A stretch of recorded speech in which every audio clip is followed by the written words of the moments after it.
Your President, John Frederick Eden. Let's chat, shall we? Last time, we opened with the completion of the Escalade down in the hangar. After that, we saw a discussion with the girls where Davine found out about Ash using a horrible analogy about shooting Icy when he was talking to the Spartans. And she went and laid into him, rightfully so, for it. Before much could become of that, they were called to the main ring of the gateway because Krellin had showed up looking for them.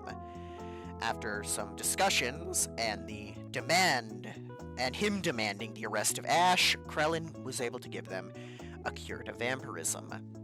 He went back to the apartment with them and seems to be there for good.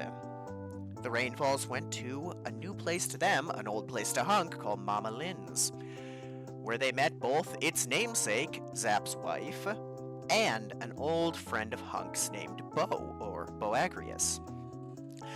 Meanwhile, Ash and Suletta, along with General Lorelei, went down to the bunker, both to retrieve Julius Jr., because Lazuli had been deemed not a fit parent, and for Ash to have his final confrontation. After Julius Jr. was taken away, Ash was able to lay into her about the way that she had treated them. It was not a fun conversation, but after that she would storm off and Ash and Suletta would leave. Ceres decided to take the cure, and this put her into a coma for a week. She would no longer be a vampire, but along with that curse, her strength and a lot of her vitality went. She was but a normal human. With that reality dawning on him, Ash went to have a serious discussion with General Lorelei about his future. He was confronted with more times he'd been an idiot and said things he shouldn't have, and how he had ruined relationships. They came up with the idea that, to decide his future, he would go out with Colonel Curtis and see how he actually feels about the frontier in the coming weeks. Meanwhile, the Rainfalls went to introduce Davine and the rest of them to Hunk's parents. Hunk's parents took to them rather quickly, and they got to see Hunk's childhood bedroom. Ash had a time where he froze up in a discussion with Hamer about trading and got chewed out for that before just calmly going over the armory with Blaze. And the Rainfalls had a wonderful time out with Hunk's parents and family. Julius Jr. was returned to them and his real mother, Davine. And that, I believe, is everything from last week. Alright, so it's Friday to Friday. Ceres is awake, but we'll get to her in a minute. The Rainfalls are down here at Mama Lynn's celebrating Julius's birthday. Everybody's finished eating. Pequod's sitting on Julius' lap. You can tell who's where with the tokens. Davine catches a sight of Hunk up here talking to these two seals with Soul straddled off of his hip. Everybody's making small talk, about to pass out some presents. 3, 2, 1. Davine turns back around, facing towards Blaze, and she just lets out a whistle, just... Everything okay, madam? Yes, I'm okay. He's going to pull out a handkerchief and start dabbing her forehead lightly. Thank you, Blaze. She'll gently take the handkerchief from him and start dabbing it, and then she'll fold it back up and hand it back to him. It's a cool 62 degrees here. What has you sweating? She looks around for a second, and then moves her head and nods backwards towards Hunk. Blaze looks up. Ah, I see. The child. Yes, I don't know why, it just does something to me. It is attractive, I suppose. As Scar, Julius, are you ready for your present? Yeah, sure, I'm ready. Now, Julius, some of us pulled together, well, all of us in the armory pulled together, and we got you something very special I think you're going to like. Well, thank you. I can't wait to see it. Scar is going to pull out from a small bag a license plate for when the Escalade's finished, Julius, and he'll slide it across the table to you. He picks up. When it's purchased. Pequod finished. Look here. When I finish saving up for it. Oh, She's sitting on your lap. Let me see that. He hands it to her. She just starts inspecting it. This is going right on the back or front. One of the two. Yeah. Once we get it, we'll be able to decide. Jennifer and the rest of us in the armory also pulled for 3. She doesn't have them with her. They're back at the apartment, but she shows you the brochure. Escalade baby seat. Oh my god, these are like top of the line car seats. Thank you, Jennifer. And everyone, thank you so much. Sunny nods. We even got you a 4th one. Tommy said to get 4 for some reason. I can't explain. Maybe for like, if we ever have to watch Julius Jr. Yeah, that could be. That very well could be. Pequod, those are very nice. Yeah, thank you so much. You, honestly, he rubs the back of his neck. You guys really don't have to do this for me. I'm used to not really celebrating my birthday. Scar, come on, Julius. It's fun to celebrate your birthday. Loosen up. You're right. You're right. Thank you. Thank you very much. Look, he's enjoying himself. As Scar gestures to Krellin, who pulls out a pair of binoculars and starts looking around. Davine sort of squints at him. I wonder what he's doing. Looking for Ash. Ah, right, of course. He's concerned Asherion is going to come steal things from us. Well, namely him. Julius starts snickering behind Pequod. He's still on that? Pequod looking at him, he comes over here.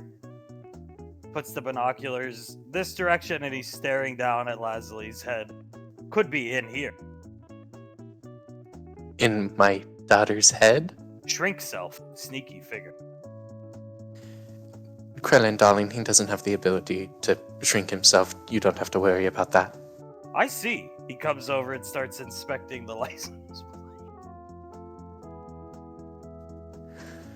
plate. Davine turns back around towards Blaze and just shrugs. Has he been like that all week? Blaze, ever since Saris woke up, he's been, I think, bored, looking for things to do, madam. Ah, I see. He was quite happy with the results of Saris's transformation back to human. Very happy. That's wonderful. I hope she's doing alright on all fronts. I see. We invited her, and Integra and Ash, but she declined the offer. Pequod, yeah. For all 3 of them, Pequod speaks up. Julius leans back in his chair. Oh. Oh, okay. Maybe they had something going on. I see. Yeah, probably. Krellin, feel awkward. Walks this way. Julius chuckles. Yeah, I think that's an understatement, but... Krellin looking at the boat over here with his binoculars. Sasha, Julius. He perks up and looks over at him. Sasha will underhand pitch Julius a huge bag of what looks like jerky. Oh, hell yeah. We're gonna Jerky. catch it. I'll move Zap. There you go. Good. Jerky? What kind? Sasha, deer jerky. Town's her recipe. I shot the deer and cleaned it. Big mother effort. Thank you guys. You do know how much I like deer jerky. Pequod, that's really good actually. The frontier recipe. Sasha nods her head. Pequod starts opening the bag. Julius chuckles. Yeah, I remember Saris made it for all of us one time. Upon hearing Saris's name, Sasha blinks and shakes her head twice. Towns and I would like to take you out to dinner sometime. Just the 2 of you. Well, we'll, if it's okay with you, dear, I'll gladly accept on both of our behalves. Pequod nods her head. Krellin coming over here, staring Davine down with the binocular. She turns around and does a little wave at him. He lowers the binoculars, looks over his shoulder. comes over to the boat. Pequod Krellin, what did you get Julius for his birthday? Birthday. He's just confused looking at the boat. Yes, dear. Julius's birthday, the day of his birth. Birthday. Ah! He sets the binoculars down on the ground, comes back over this direction. Happy one extra day since leave vagina day. It presents this weird floating device. Exit from reproductive organ day. Yeah, that's correct. He'll put his hand out and gently take the orb and just start looking at it. Give me a piece of that jerky, Julian. Me too, I'm so proud of you, Julian.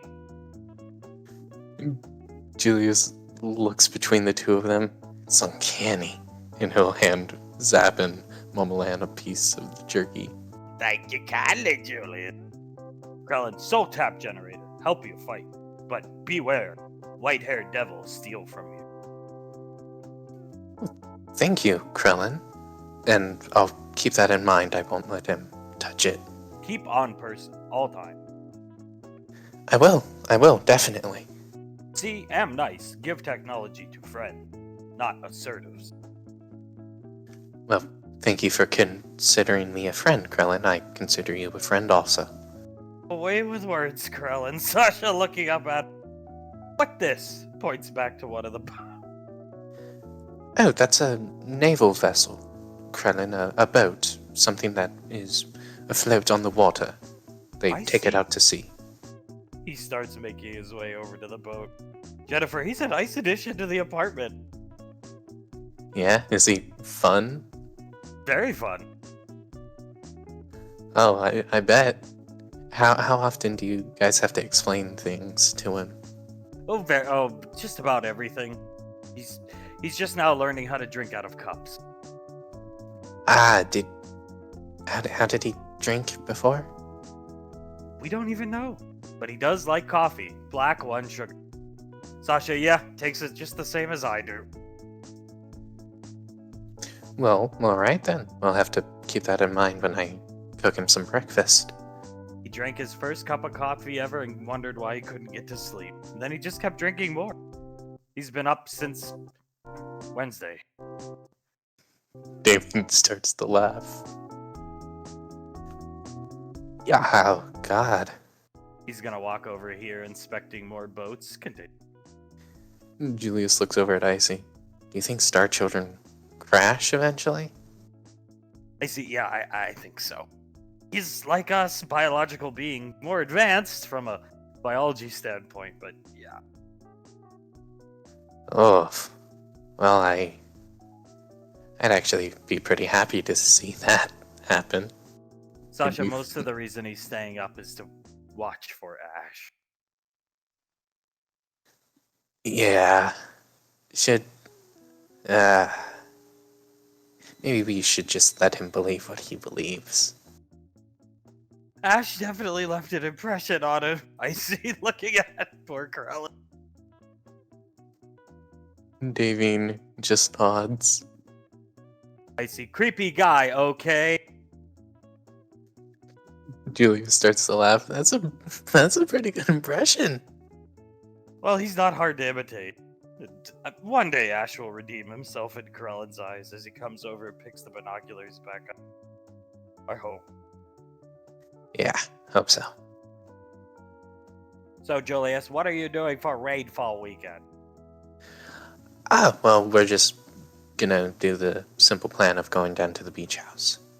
Going to celebrate in private. Yeah, that's the plan. It doesn't need to be anything extravagant, and I love the beach house.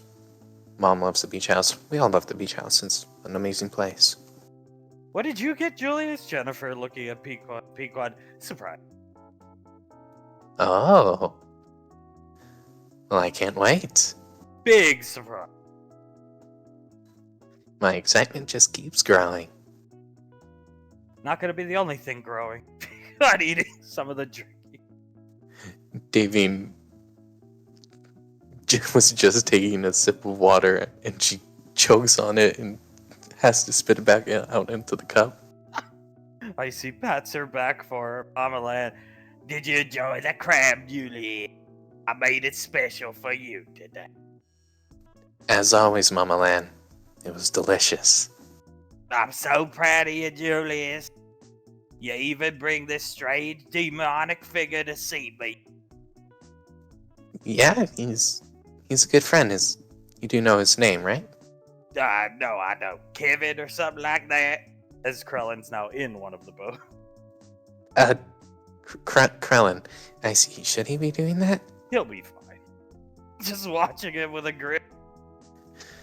Okay. Davine chuckles, shakes her head, and looks over at Krellin.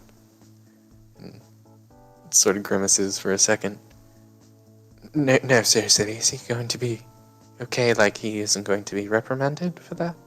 I see, no. He's with us. He's protected as Krellin. Very nice boat. Bring back. Defend against white-haired demon. This cannon, blow him up. He's pointing down to the main cannon on the... Jennifer, oh. No, bud, I don't think we need to bring the boat back. Scar, you know, in a weird way, he's kind of reminds me of Malcolm. I think his hatred for Ash is nearing the level of Malcolm's hatred for Ash. Blaze starts chuckling. Davine shakes her head. Not saying something. It's a good thing nobody told Krellin about avocado. Jennifer, yeah, let's not mention that, otherwise Because then we'll just see a room full of avocado toast again. I see he really made a room full of avocado toast for Ash? Yeah, So he made like this banquet of food for everyone. Ash was the last one to come in, and come to find out it was just a banquet table full of plates of avocado toast. Pequod fighting back, laughing. Rolly, yeah, don't worry. I spent a lot of time with Krellin. I'll smooth things over for Ash. I am the first Millipedia movie star. At that, Suletta starts snickering, looking at it. Yes, you are, bud. And he gives Rolly a fist bump. As Hunk's coming over with Soul, sits right down next to Davine. Yeah, Krellin's gonna be the first Starchild movie star at this rate. Ugh. Yes, he is, as Davine puts a hand right onto his thigh. Oh. He's gonna shuffle Soul around, hand her to Jennifer, and pull Davine onto his lap. Looking back at Krellin. She nods. Yes, I would gladly cast him in any role that we could think of him. Hunk's gonna pull out a bag that has quite a few scarves in it and gesture down, setting it on Davine's lap. Yes, of course. Davine stands up and walks over to... What this? Throttle? Gas pedal? Davine looks behind herself to Krellin. I don't think you should touch those, Krellin. Shift in gear, and boom! And he goes flying off in the... Icy clapping. Julius face palms and starts laughing. He'll be okay. Icy watching him drive around. Yes, if he gets into an accident, just teleport him. Will Make do. sure he's okay. Sasha, we're not taking that boat back, are we? Icy. No. No, I think even with our ranks and status with Lorelei, that would draw the line. Make sure that APC of yours, Julius, doesn't come crashing through the armory community room in an attempt to kill Ash with it, please. Yeah, we'll keep it locked, always. What you got the scarves for, baby girl? Yes, of course. She stands up, walks over to Jennifer, takes one of the scarves out and wraps it around her. She looks shocked. I get one before Krellin? Of course you do, dear. She's gonna give Davine a hug. She hugs her back. I got one for all of you, actually. It is going to be a symbol of working at the ODM Academy that me and Suletta will be running in the future, and I was wondering if all of you would like to join in this academy. Of course I would. Give me my scar. Naveen looks over at her, shrugs, and puts a scarf around her. I'll be the chef. Me and Zap. That's right. That is actually the plan that I had in place for Zap, and given the fact you are a wonderful cook, that's wonderful. It's perfect. Pequod, I was talking to the ice cream lady that's at Jupiter Falls, at least over correspondence, just messages. She's down to come set up shop at the academy. Guard, nice. Julius lets out a whistle. The best ice cream in the galaxy at the ODM Academy. Hunk takes some scarves, pass them around. Scar puts his on. Blaze puts his on. Everybody's looking at them, putting them on. So, Davine has a plan as to who's gonna do what jobs at the academy. Don't you, Davine? That I do. Well, we've already covered Mama Lan and Zap. Sunny, we will have to have a nurse on hand at the academy or emergency medical requirements, things like that, so that's the job that I have planned for you. I get my own staff as she's putting the scarf on. Of course you do. We can't have you doing it all by your lonesome. Count me in. As long as there's a computer to play SWOTOR. Zap, yeah, that's part of my working conditions as well. Davy nods. I'll make sure to get the computers down We'll into just the take academy. the ones from the apartment, Davy. Yes. Very good thinking, Scar. What's my job going to be? Hunk starts laughing. Davine chuckles. Well, we are going to have shipments coming in to the academy, food, materials to make the gear, things like that, and I was thinking you could be the head dock worker. Not just a grunt on the floor, if you will, the head dock worker. Sounds good to me. Very good. Also, Davy, you can help give the tours, Scar, when I'm busy. Scar, nice. Davy nods and chuckles. She looks over at Rolly.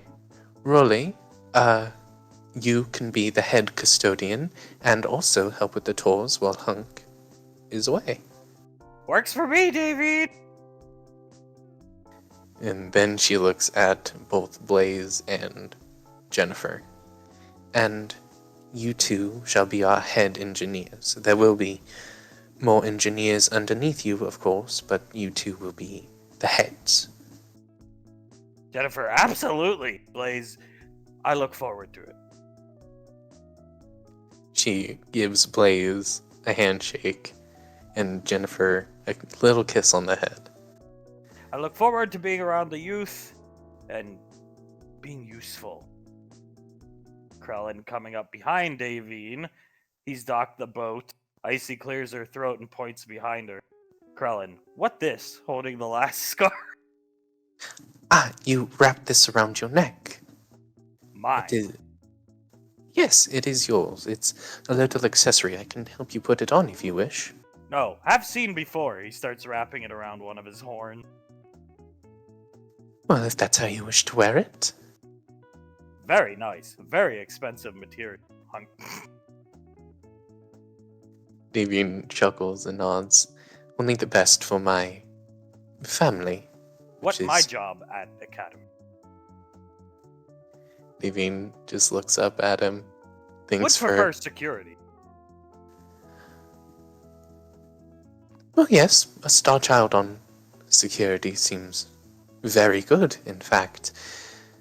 I will have you know, even if I'm not his biggest fan, we can't kill Ash if he is on the premises.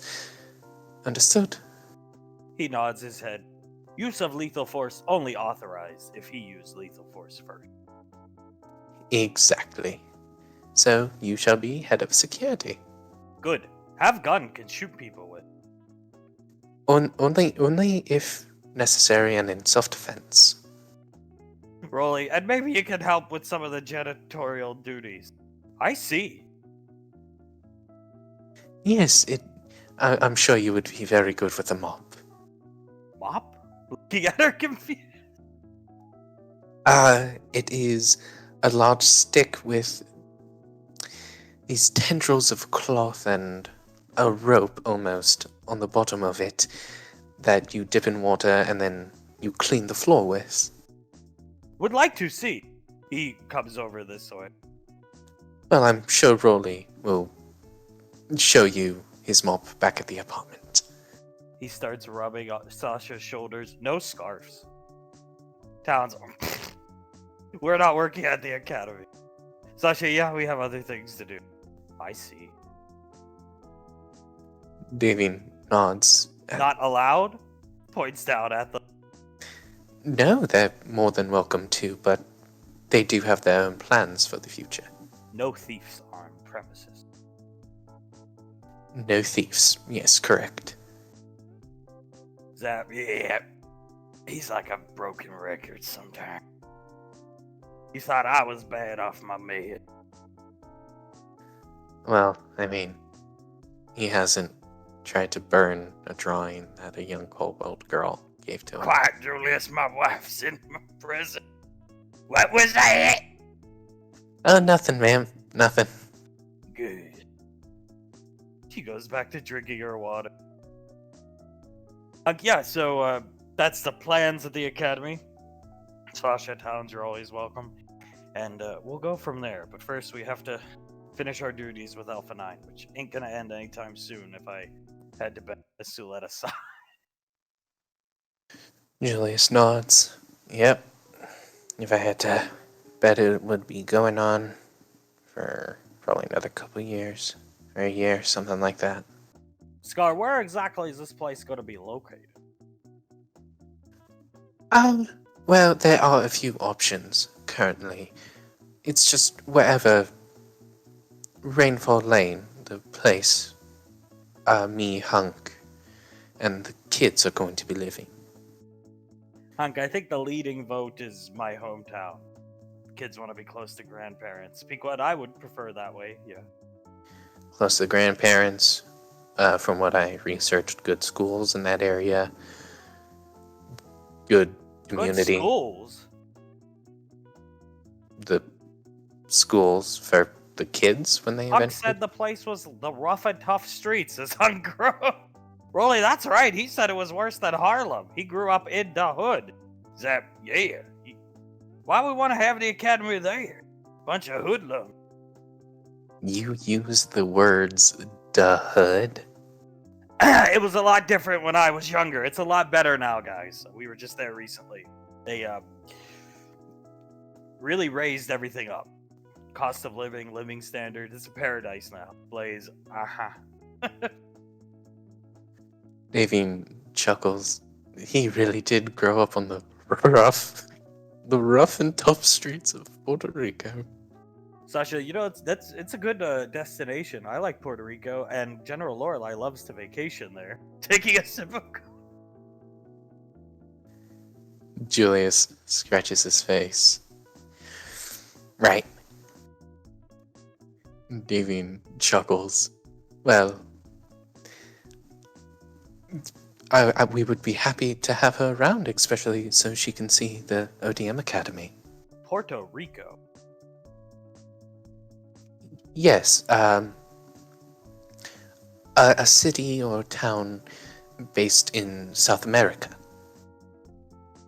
It's a beautiful place nowadays. When I was growing up, it was gang warfare every day.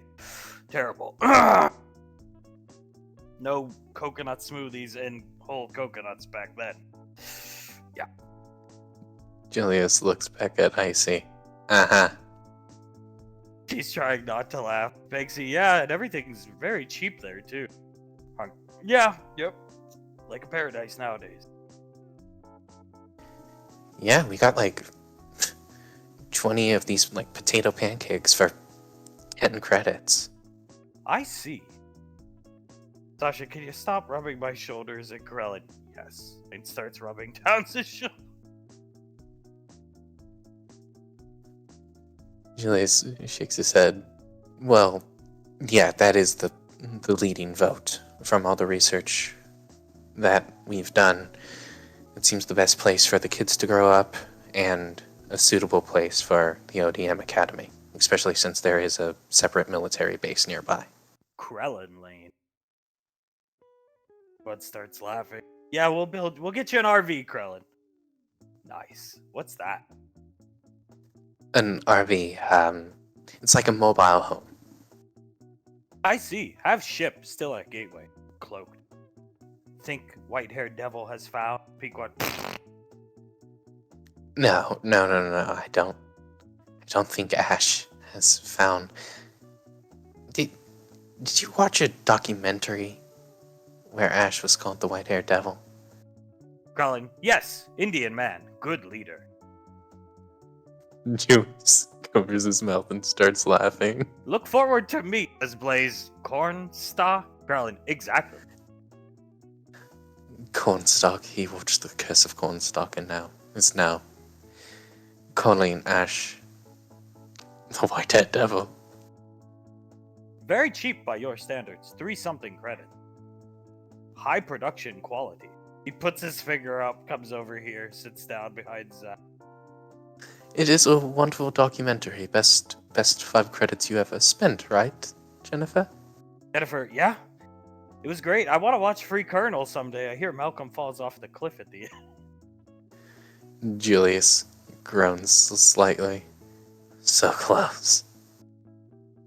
Pequod, yeah, we used to always watch movies. It was like a Friday thing. I guess I kind of pushed it, but with Rainfall Weekend. Jennifer, meh, we're okay. We can take care of ourselves. Krellin, yes. Julius nods. Yeah. If you guys ever want to do something like that again, on like Thursday or Friday or something like that, just let us know. We'll be up for it. Or I'll be up for it at least. Pequod, that's what I. Blaze, perhaps we could have movie night at the Academy, madam? Looks at Davine, but no Malcolm films, actually good film. Your Yes. films? Well, that's... Thank you for your vote of confidence. And yes, we'll only put on good actual films and not Malcolm films. Malcolm films, very popular. Yeah, hopefully they won't be as popular as they are now in the future. Zap, don't worry, baby girl gonna take Hollywood by storm, starting with The Room. Davine awkwardly chuckles. Well, I certainly hope so. Well, that needs to be seen. Pequod eating some of the deer jerky. Oh yeah, by the way, her mouth is full. I bought the rights to The Room, Julia. So it's a Rainfall production. Oh, okay. Well, yeah, that makes sense. Since, Davine is going to be directing it. Tommy will just be on as a producer and actor. Or something like that. Pequod, Tommy has some things he wants to talk to us all about the production of The Room. He was very angry this morning. Sasha, yeah, I've never seen him like that. He was very upset. Tommy doesn't get upset. Sasha, he is, trust me. Pequod, he sold us the rights to the movie for 1 credit. And they said something like, what did he say, Banksy? Banksy like, get out of here, I have to plan to talk to Ash. Very soon! Julius shakes his head. Well, Tommy does give good talking tos. Pequod, yeah, but what does he have to talk to Ash about? Not a clue. Tommy is an enigma, but he'll always give you the correct advice or the correct discipline when need be.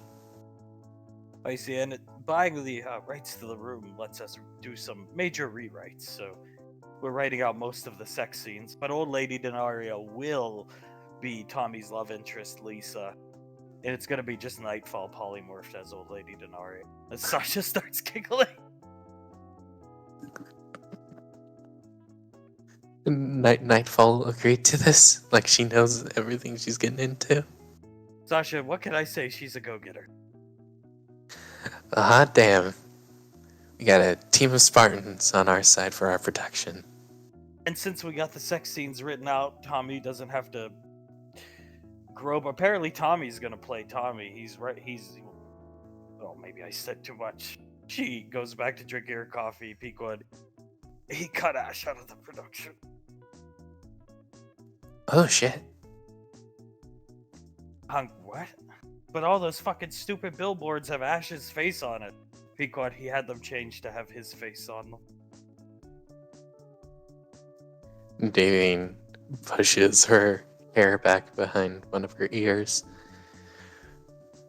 Oh my. I see. Tommy's best friend is a spellcaster. Think about it. No, it makes sense. Tommy's only alive because of Master Yen still. And Tommy himself is somewhat of a novice spellcaster. Pequod, we didn't tell him about something Ash said years ago. She looks at Suletta, who I didn't say a word. I don't converse with Mr. Wiseau, so I don't know how he knows. Sasha, don't think Lorelai really told him anything. I don't know. Tommy just knows things. That he does. That he does. Yeah. Tommy's a weird guy. He really is weird. Do any of you, I haven't really asked any of you, do any of you know what's going on with the fossil thing? I see. Just shrug. Pequod, I don't know. He's always talking about some type of pterosaur from a nova. As Suletta looks down at Maria. Julius looks over at Suletta, then back at Pequod. Yeah, it's a mystery. Suletta, if he's trying to acquire a fossil for my memory, and I don't want him to risk his life and limb, it's fine. Well, Tommy's a wonderfully nice man. I'm sure he'll do it even if it'll be a risk to him. Sasha looking down at Laz in her arms. Didn't he say he was getting it for Carter, not Memory Ann? Sounds, yeah. Something about getting it for Carter. But, huh. Huh. Yep, that's weird. Pequod, there are worse friends to have. There are definitely worse friends to have. Could you imagine if I was friends with, like, Denaria, old Lady Denaria, if she was still alive? Julius taught me how to fight. Suletta. Julius laughs. Yeah. She asked for some pointers, and I just told her things like, make your fist like that, don't tuck your thumb into your fist, put it over your fingers, don't extend your arm all the way when you punch, bend your knees a little. That's basically all I told her. But no, that was apparently me teaching her how to fight. Scar chuckles to himself. That is one person from the Majestic, besides Malcolm and Globnock, I don't miss. Yeah, I do not miss that either. Pequod, Icy, get Saris, Ash, and Integra a crab to go. Icy, Sarah said not to bring back food. Pequod, oh. Oh. Milan, I whip some up. Icy, no, I don't think we want to make Saris feel any more awkward than she already does. Who this Saris woman? A friend of ours. She went through something recently, and we want to get her some food to make her feel better. She's been feeling awkward recently. You know what I say? Zap the more the merrier. Mama Lamb, why didn't they come? I see. Oh, long story. Yeah, long story. Krellin, afraid he steal crabs from you, points at Mama. I see, no, that's not. I wish that was it, honestly. I wish. As cutting back to the apartment, Ash, he's working himself up to go confront Hamer. In a good way, he's got to fix his mistake with Hamer last week. Hamer said, "Come back in a few days, get your shit together." Ash, so deep in work, getting ready to go, prepped and ready, Ash doesn't even realize everybody's gone. Go. Well, he's gonna finish taking account, thinking what he's going to trade before heading out of the room. Noticing As, that as you get out here, you stop and you realize for the first time since you got back from the Majestic, it's dead silent in the apartment. he's gonna come up and look into the kitchen. You see Saris and Integra watching something on television. Hey, where is everybody? Commander Integra smoking a cigarette casually because there's nobody around, no babies. Saris drinking some coffee, normal coffee, not blood coffee. It's Julius's birthday, Ash. Oh gods, it is. Oh gods, it is. Commander Integra looking out of the corner of her eye at you. Don't worry, we declined the invitation. Why? Why didn't you two go? I know I was an idiot working. Why don't you go? Commander Integra, I don't know, Ash. Just sets down her cup of coffee and relights her cigarette. Oh. Right. Saris, do you have everything ready to go, Ash? For Hamer and whatever you gotta do down on Gateway. She gives Ash a very dismissive look. I do have everything ready to go talk to him, yes. That's good. I'll go do that now. Get it done right away. Commander Integra sets her teacup down sharply. Yes, try not to, if you get into a disagreement with him, threaten to shoot him in the head. Will do. And you wonder why the invitation was declined. No, I know why. Just don't want to admit it.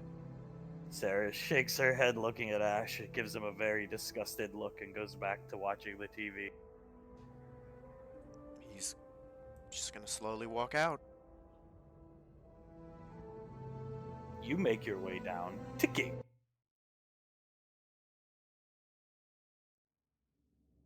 There are no Malcolm posters up. Currently, you can tell the billboards are being set up, but you don't know what's going to be up on those billboards yet. And you're down this way right here. Normal day on Gateway. You see these two guards down here in the office with Contry talking. Go. Well, before he goes to Hamer, he's gonna make his way over to Lorelai's office. Lorelai sees you. Ash points to the ground. He'll walk up, salute. Yes, ma'am? Run along. This guy walks off. Lorelai, how are you doing today, Ash? Fine, ma'am. She's gonna put her arm around your shoulder and pull you in. You don't seem fine. I continue to be confronted with the consequences of my stupidity, ma'am.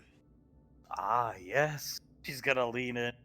What moniker did you give yourself? The silver-tongued devil. Seems as if you're now the bronze-tongued pariah. It does, ma'am. You'll be leaving for the frontier later tonight. Yes, ma'am. Listen to me very carefully, Ash. You're being reassigned. You're not taking any part in Crimson Squad's training any longer. You've done an excellent job. I thank you. Their shooting standards are up to that of Rangers. You've done a fabulous job. I need you to focus. I've heard you, once again, failed your duties as the Armory Master. Yes, ma'am. I want you to focus on your duties as the Armory Master and focus on your training on the frontier, the experience you'll have. We're shifting your schedule up a little bit. You're not being reassigned from the Crimson Squad because of what was said or this or that. You'll be going to the frontier every other week. If you can't manage going out there, if it leaves a bad taste in your mouth after this weekend, you never have to go again. But I want you to give it 110% effort, yes? Yes, ma'am, I will. In the meantime, since you can't seem to juggle more than one thing, no more Crimson Squad for you. I'm sure they appreciate the time and the training you gave them. That being said, I want you. She pulls you in real close and starts squeezing your shoulder to focus on your job as the Armory Master. The name of the game now, Ash, is Living Comfortably. Do you know what that is? Honestly, ma'am, no. I've either been in poverty or in the military. I never really have experienced that. So living in a mansion isn't comfortable. I had always grown up seeing that as living very well, ma'am. She sighs. Oh, okay. Well, let me tell you something. You have quite a comfortable living style here on Gateway compared to what you could have, but living comfortably in the big picture. Focus on your job as the Armory Master. Imagine for a second, if you will. You're stationed on a base 20 some odd years from now down on Earth. Less than 8-minute drive. Hell, you could even walk to work. You're the Armory Master on base. You have a beautiful collection of weapons. Your wife's dream home. Everything you could ever want. Being an Armory Master at your age looks good on your record. So I'd like you to prioritize that from here on out and stop fucking up. Yes, ma'am. For your information, you live quite comfortably here on Gateway, you idiot. Yes, ma'am. She's gonna let you go. Come with me, Bronze Tongue Pariah, and open the door to her office. He'll walk in. Now you'll be going to the Frontier. Frontier means Frontier Ranger armor. She types on her computer, and rising from the floor is a suit of armor. I have your fittings, your sizes from your sneaking suit. You won't need that suit of yours where you're going tonight. You'll wear this. Yes, ma'am. Thank you, ma'am. And there's no dishonor in wearing it. You're a ranger. If you can't cut it on the Frontier, just return it back here. I'll have it shipped up to the apartment for you. Thank you, ma'am. I think it should look good on you. I hope You so. may touch it, inspect it, do what you will. He'll pick up the helmet and take a good look at it.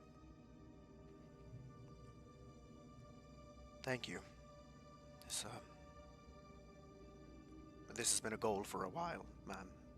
This armor. It's a stock gear. If you choose to be a Frontier Ranger, you keep it, you customize it as you'd like.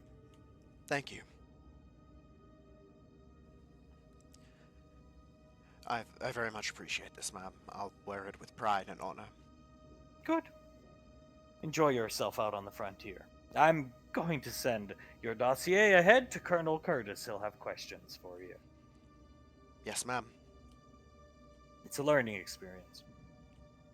I think it will be good for you. I do. I believe so too, and if you think something, then you're correct. You always are.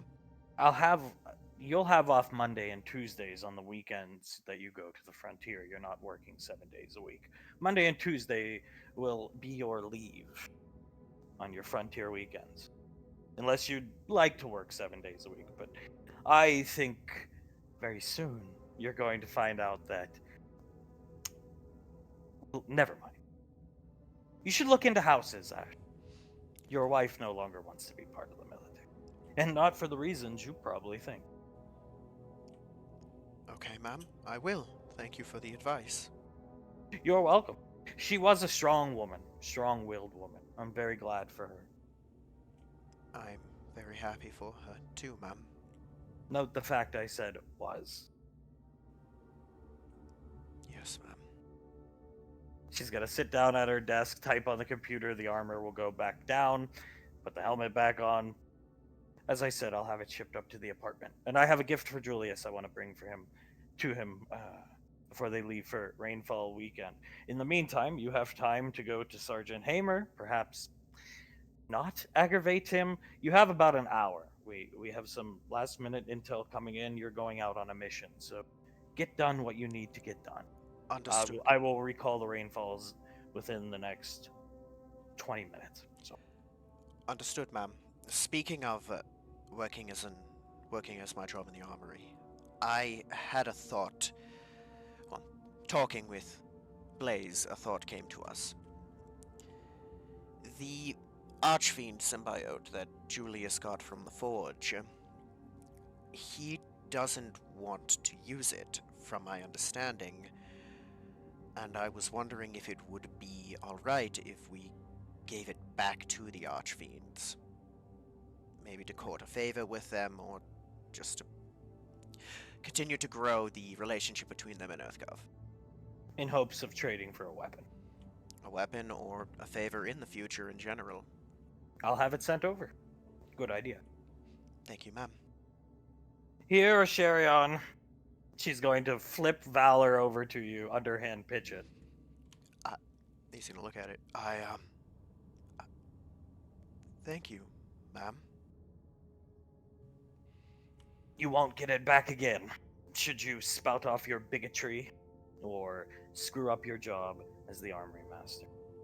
Understood, ma'am. Good. Don't take that weapon to the frontier. Take weapons that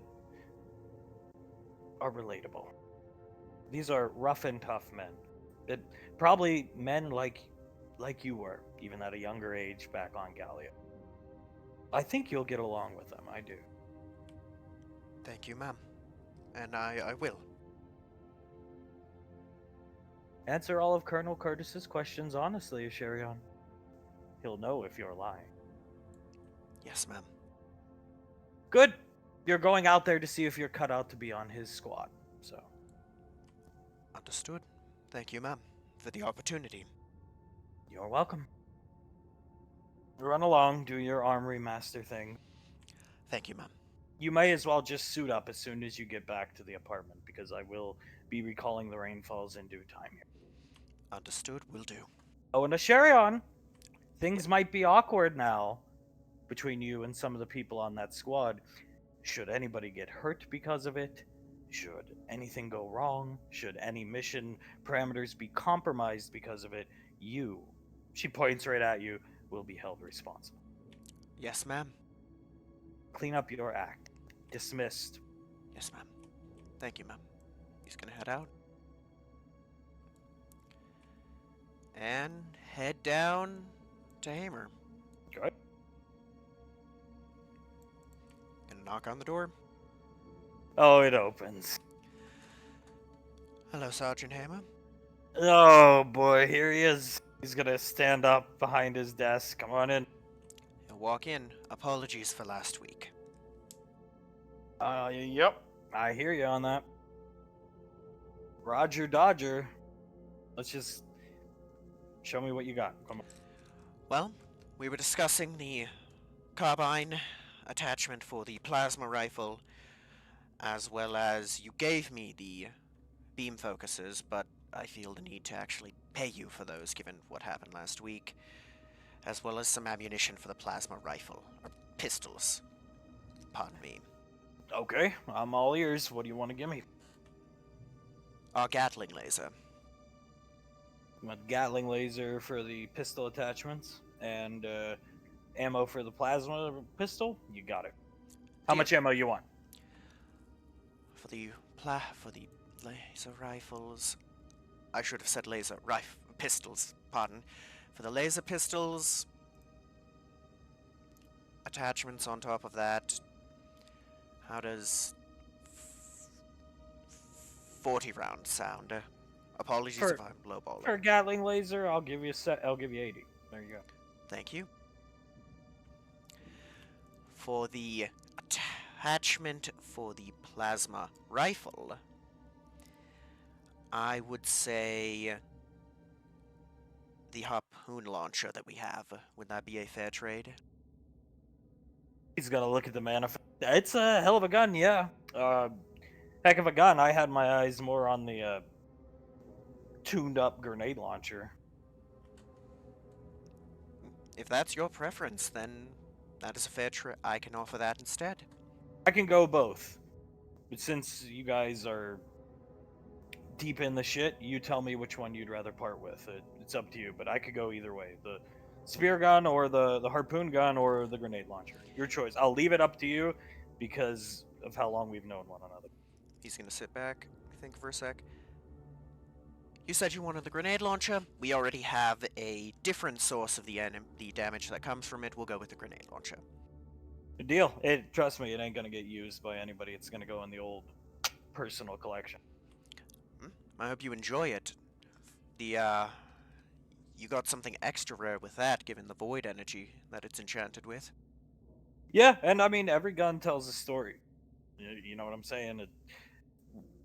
Maybe one day when you have your own private collection and you bring in friends, family, other collectors, every gun tells a story. I wasn't involved in fighting this raging raving person that it says here in the notes that this came from, but hell, it's a hell of a story. That it is. And you're right. Everyone does have its own little story, doesn't it? That's the important part about them, the story behind them, not the plaything names you give them. You're right. He's gonna look down at Valor. Some more than others.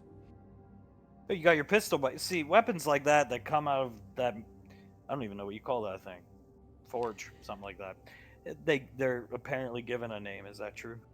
Yes, this is. Then that makes sense. But naming anything else, unless there's some significance, something, it's try not to do it. Can you imagine you take some ranger kid into your armory? This is Doom, my shotgun. They're gonna lose any semblance of respect they had from you going in. Trust me, Ranger. You're right. It's a childish sentimentality and something I've decided to kick. Thank you for the advice. This is Beam Ray Gun. And he holds up a laser pistol. Just imagine, come on. Oh, I can imagine it. Trust me, I get it. Have your Mercurius send the stuff down. The carbine barrel, you'll have to have Blaze do his thing and attach it all. But what else can I do for you? Other than that, you see he's gonna look at his manifest of ammo. Can you do phased ammo for... Yes, it's got a name, Shatter. Yeah, wait. Yeah, I can. Alright. You said you were interested in the RPK that was finished, the one Blaze had finished, correct? Always. How's 60 rounds of ammunition for that? It's Blaze's craftsmanship, you assure me? Yes. 100% Okay. him. Give you a 90. Deal. Can't go wrong with Blaze. Between Blaze and a couple other gunsmiths I've known over the years, Blaze is top 3. I would agree. Well, you've seen the revolver he made me. I let you shoot it at one point, didn't I? Yeah. You've seen his craftsmanship with that, and that revolver has gotten me out of more than a fair few sticky situations. Done and dusted. That RPK will be on some Force Recon squad here pretty soon, I'm sure.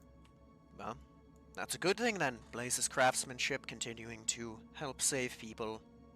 How many years after he first came into the military? Oh, dude. 600, 700. I mean, after the Calamity Wars, he started.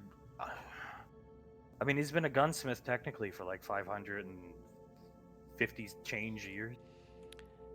It's incredible to think about, isn't it? The amount of men, women that his craftsmanship is probably allowed to live. Yeah. And it's floating around in people's private collection as his computer starts to be.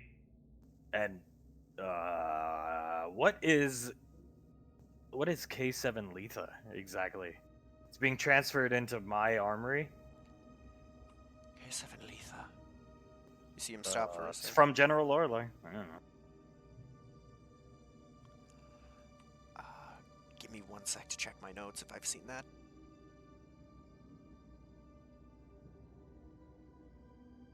Looks like a black blob and a magical sphere. Oh, that. That is an Archfiend symbiote. Oh.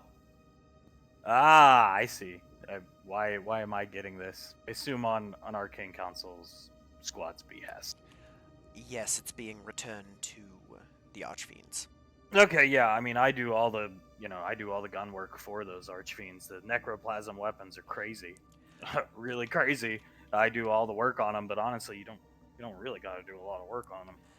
I can imagine from I've only sadly never had the privilege to use necroplasm weaponry myself. I've only had it shot at me. Oh, it's being sent over here so you can gain that privilege, I assume. Preferably, yes, or having a favor down the line, either or.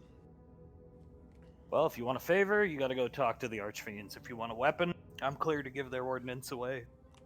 Their gold stuff, their gold standard stuff for something like this. I'm sure this is one of them. Yes. A magic version of them. This come from the forge. Yes, it did. All right, what do you want? I mean, they don't got crazy stuff. They come from a small town with like a western motif. You ever see the one with the cowboy hat down there? Oh, yes, we've met.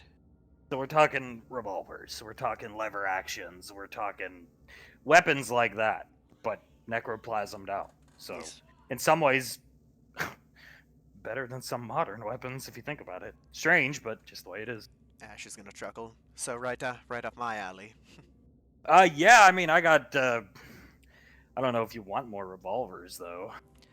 No, actually, I need to kick my habit of over-relying on pistols, even heavy ones. I'm thinking, if it is a weapon, it's a rifle. You said lever action. How about that? A lever action rifle. Winchester, 1887, lever action. Sounds good to me. I believe that one's referred to as the gun that won the West, right? Yeah, this one's been modified to hold 24 rounds. Dear gods. But it can only shoot. Listen, it can only shoot necroplasm bullets. If you put anything else in there, you're gonna blow your hands off. Understood, meaning she's very expensive to feed. No, not for this. For giving this back, so they have to produce the ammunition. They make it. I can't make it. And you give them. I'll put it in the word with them. Let them know who got this sent back, and consider yourself. I don't know. Consider yourself near unlimited line to the ammo if you want it. I think that's a good idea. Necroplasm damage is something that could be very useful against the beings we're coming against. Maybe something they haven't had a chance to adapt against, right? High armor penetration, Ash, on this stuff. Very high armor penetration. I know why you're trying to acquire all this energy and lays plasma weaponry. Who's to say that this power armor can stop one of these rounds? I don't know. That's a good thought that hadn't occurred to me. But yes.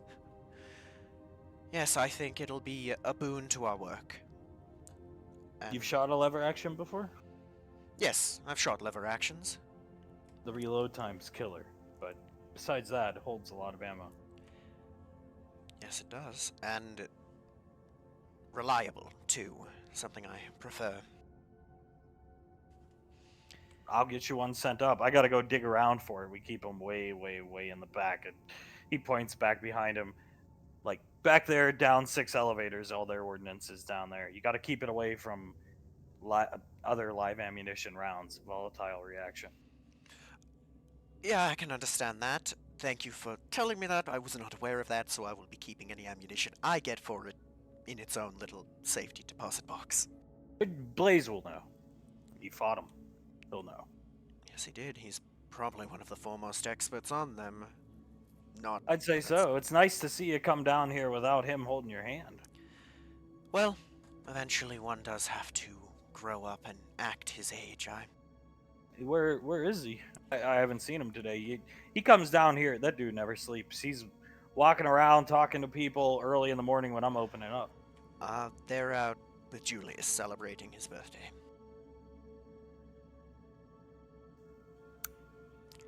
You didn't want to go? Well, we were invited and the invitation was declined. I won't ask anymore. Not my business. Just there was a day where you two were like, I don't think you were ever attached at the hip, but There was. Like I said, there comes a day where one needs to grow up and act his age. are you still talking about Julius though? 'Cause I don't think he needs to. You know he No. made captain. No, I do. I'm not talking about him. I've made some mistakes and said some idiotic things. That's about as far as I'd like to go into it. Yep, nope, not my business. I'm not one for drama, but yeah, just check yourself before you wreck yourself. That's that Marine saying.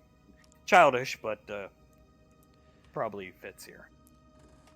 I've, my limited time around the Marines, you say it, you may call it childish, but the way I see it is simple and to the point. Yeah, simple to the point, straightforward. Sometimes that's the best way to go about it. Yes, it is. Well, he's gonna look at his watch. Probably best to get back up to the apartment. Yeah. Got a mission today. Might be getting you some intel on the kinds of armor we're facing. Who Be knows? safe. We'll try. Thank you, Hamer. Appreciate your time. Good luck out there, Ash. Thank you. Have a feeling I'm going to need it. And you actually make your way back, unless there's anywhere else you want to go on Gateway, you'll make your way back to the apartment. No? Nowhere else? You're back here, and once again, when you come in, the awkward silence hits you of the apartment. Okay. He's gonna come in, look in, come in and sit down. Well, that work's done. Commander Integra. Well done, Ash. Well done. Feels like a case of too little too late. She sips her coffee. Saris, you got what you needed. That's what matters, Ash. For the armory. Yes. Yeah. Letting you know that apparently my first trip down to the frontier is this weekend. Commander Integra nods. Saris, Lorelei talked to me. We should talk to Tommy, Ash. Look for a house. Somewhere we can go on weekends. Not to copy the Rainfalls, but to get our space, because now we have to have space. You're right. We should. That sounds good. And Tommy's a good man. He'll help us find the right place. Commander Integra, smoking or non? Well, if you're going to be with us, smoking's fine. Right, darling? Sarah shakes her head, yes. Commander Integra, of course. What am I going to do at the apartment? How can I hold Julius's children? You threatened to shoot their grandmother, biological grandmother, in the face. I didn't! Yes. Saris grabs Integra's hand. Integra, you can't go through life thinking you can just run that mouth of yours and apologize 1,000 times, Asherion. You can't. It's not going to work. Maybe it worked in your feeble civilization of Gallia, but here, in the structured, civilized world, it doesn't work. And I thought I had prepared you and Julius for that, and at least one of you turned out to be prepared. You're right, ma'am. I'd love to give up being around these beautiful children. Thank you for that. And sit in a house on Earth alone. Thank you. Is this how you plan to repay me for everything I did for you? No, ma'am, it was. I can afford my own house. You know that. Yes, I do, ma'am. She shakes her head. Saris, Ash, talk to Tommy about finding a place. Will do. I have an idea of what I want, Ash. I understand that. Maybe we can't. You're never gonna find the perfect place, Ash. But I have an idea in my head. I don't want a lot of land, but I don't want to be in. I don't want to be in the winter. I want California, Ash. Okay, whatever you want, I'll do. I want to Anything you want. place garden plot, enough room for a nice garden plot, maybe some fresh fruit trees, enough room for apple, oranges, something like that. Florida would work too, but I'd prefer California. Mash, if you could talk to Tommy, because I tried to reach out to Tommy and he said he wanted to talk to you personally later today. So I'll leave it at that for Tommy and you. Okay, will do. I'll have that done. It will have to be later today because I was informed we have a mission coming up, but yes, I will get that done. I will make sure to get you whatever you want. Sarah's, you have a mission? Okay. Lorelai didn't tell me. This morning I'm not in the military anymore, Ash. So, Yes, I understand. Again, Commander Integra side. whatever you decide, I will support you in. Integra just glaring at Ash with her one eye, drinking out of the coffee. Tea. Cup. Right, You'll do fine on the frontier, Ash. Sarah speaks. maybe I will. Yes. Colonel Curtis is a nice guy. I was never part of his squad, but we had run-ins, me and Sasha, our frontier squad. So, he's a nice guy. I got that feeling from him in the brief little while we were around him, yes. He seems like a good man. She nods her head and just goes back to watching TV. Well, I should probably get suited up. He's gonna Yes, you do that. Yep. I'll see you two in a little bit. He's gonna head to get suited up. Commander Integra glaring at Ash the whole time he leaves. As Ash suits up, the Rainfalls had gotten called back as all this was going on. They've all gotten suited up. And everybody's ready to go on the Nova, waiting for Lorelai to pop up and give the exact mission briefing. Julius and Ash bumping into one another trying to get off the elevator. Hey Julius. Happy birthday. Fine, Ash. Go ahead, after you. Age before beauty, right? No. Rank first. It's alright, if you insist. He'll walk up to the computer. I'm gonna go sit down here. I see someday Lorelai will pop up on here. Pequod, she pre-registered the coordinates into the ship looking down at the control panel. Julius looks around. Well, maybe she'll contact us when we land? Sasha, she'll probably be calling soon. Looks over her shoulder at Ash. Do you like your armor? Yes, very much so. He'll get up. It's nice. I appreciate the gesture. She had it custom made for you.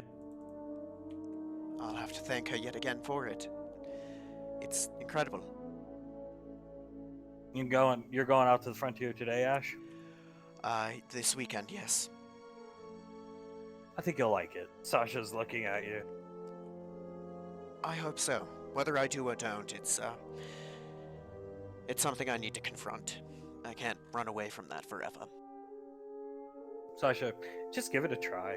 If you don't like it, you can transfer to shock troopers, whatever you like. Will do. You know they're always in relay range, Ash.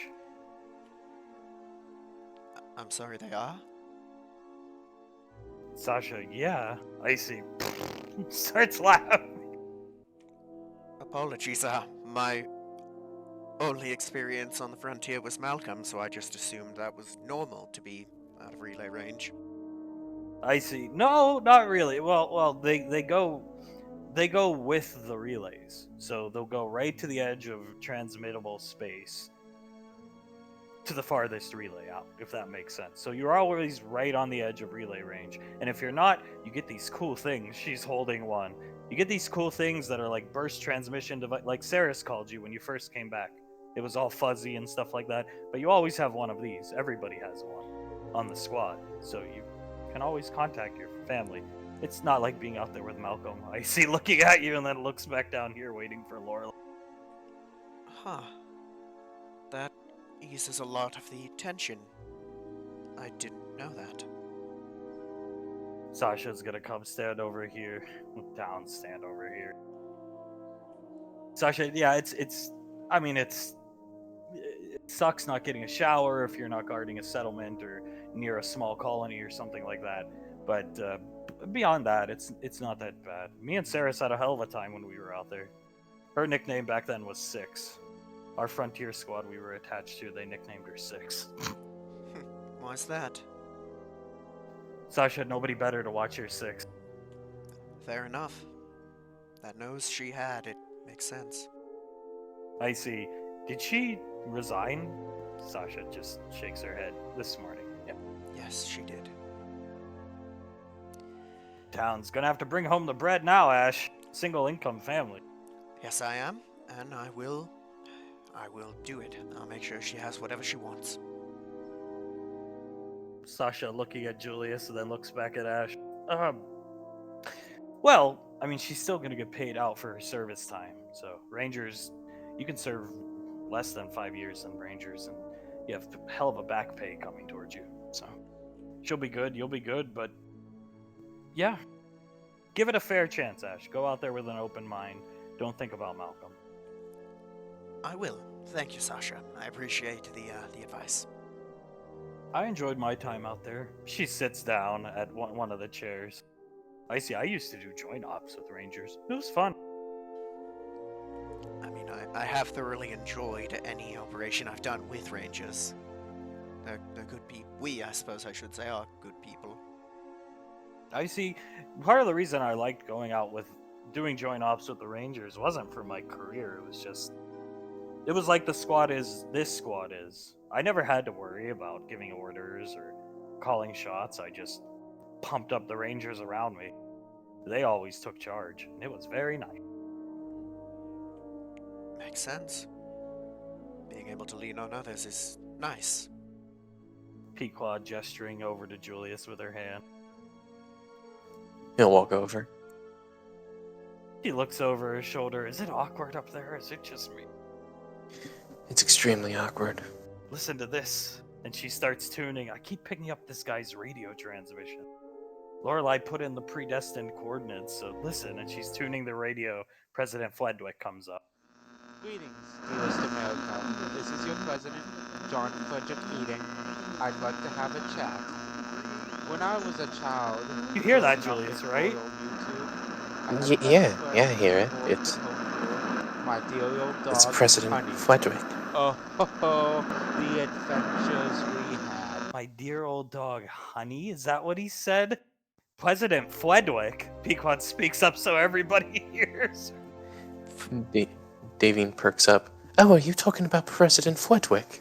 Icy has been listening in the whole time. Fledwick? Why does he say his name Fledwick?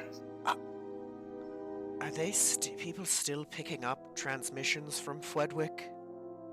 Sasha, he's still an ongoing Ranger investigation. You know him? Davine? Ash? Julius, you know of Fledwick? Well, I mean, spending as much time on the frontier as we did, there wasn't much else to do or listen to when we actually got some kind of transmission. It's not like radio stations are out here. Yeah, and yeah. We heard him quite a bit, although always like that, garbled and with radio static, but yes, we heard Fledwick quite often. I didn't know he'd actually have been a Ranger investigation, though. Sasha, I mean, intel.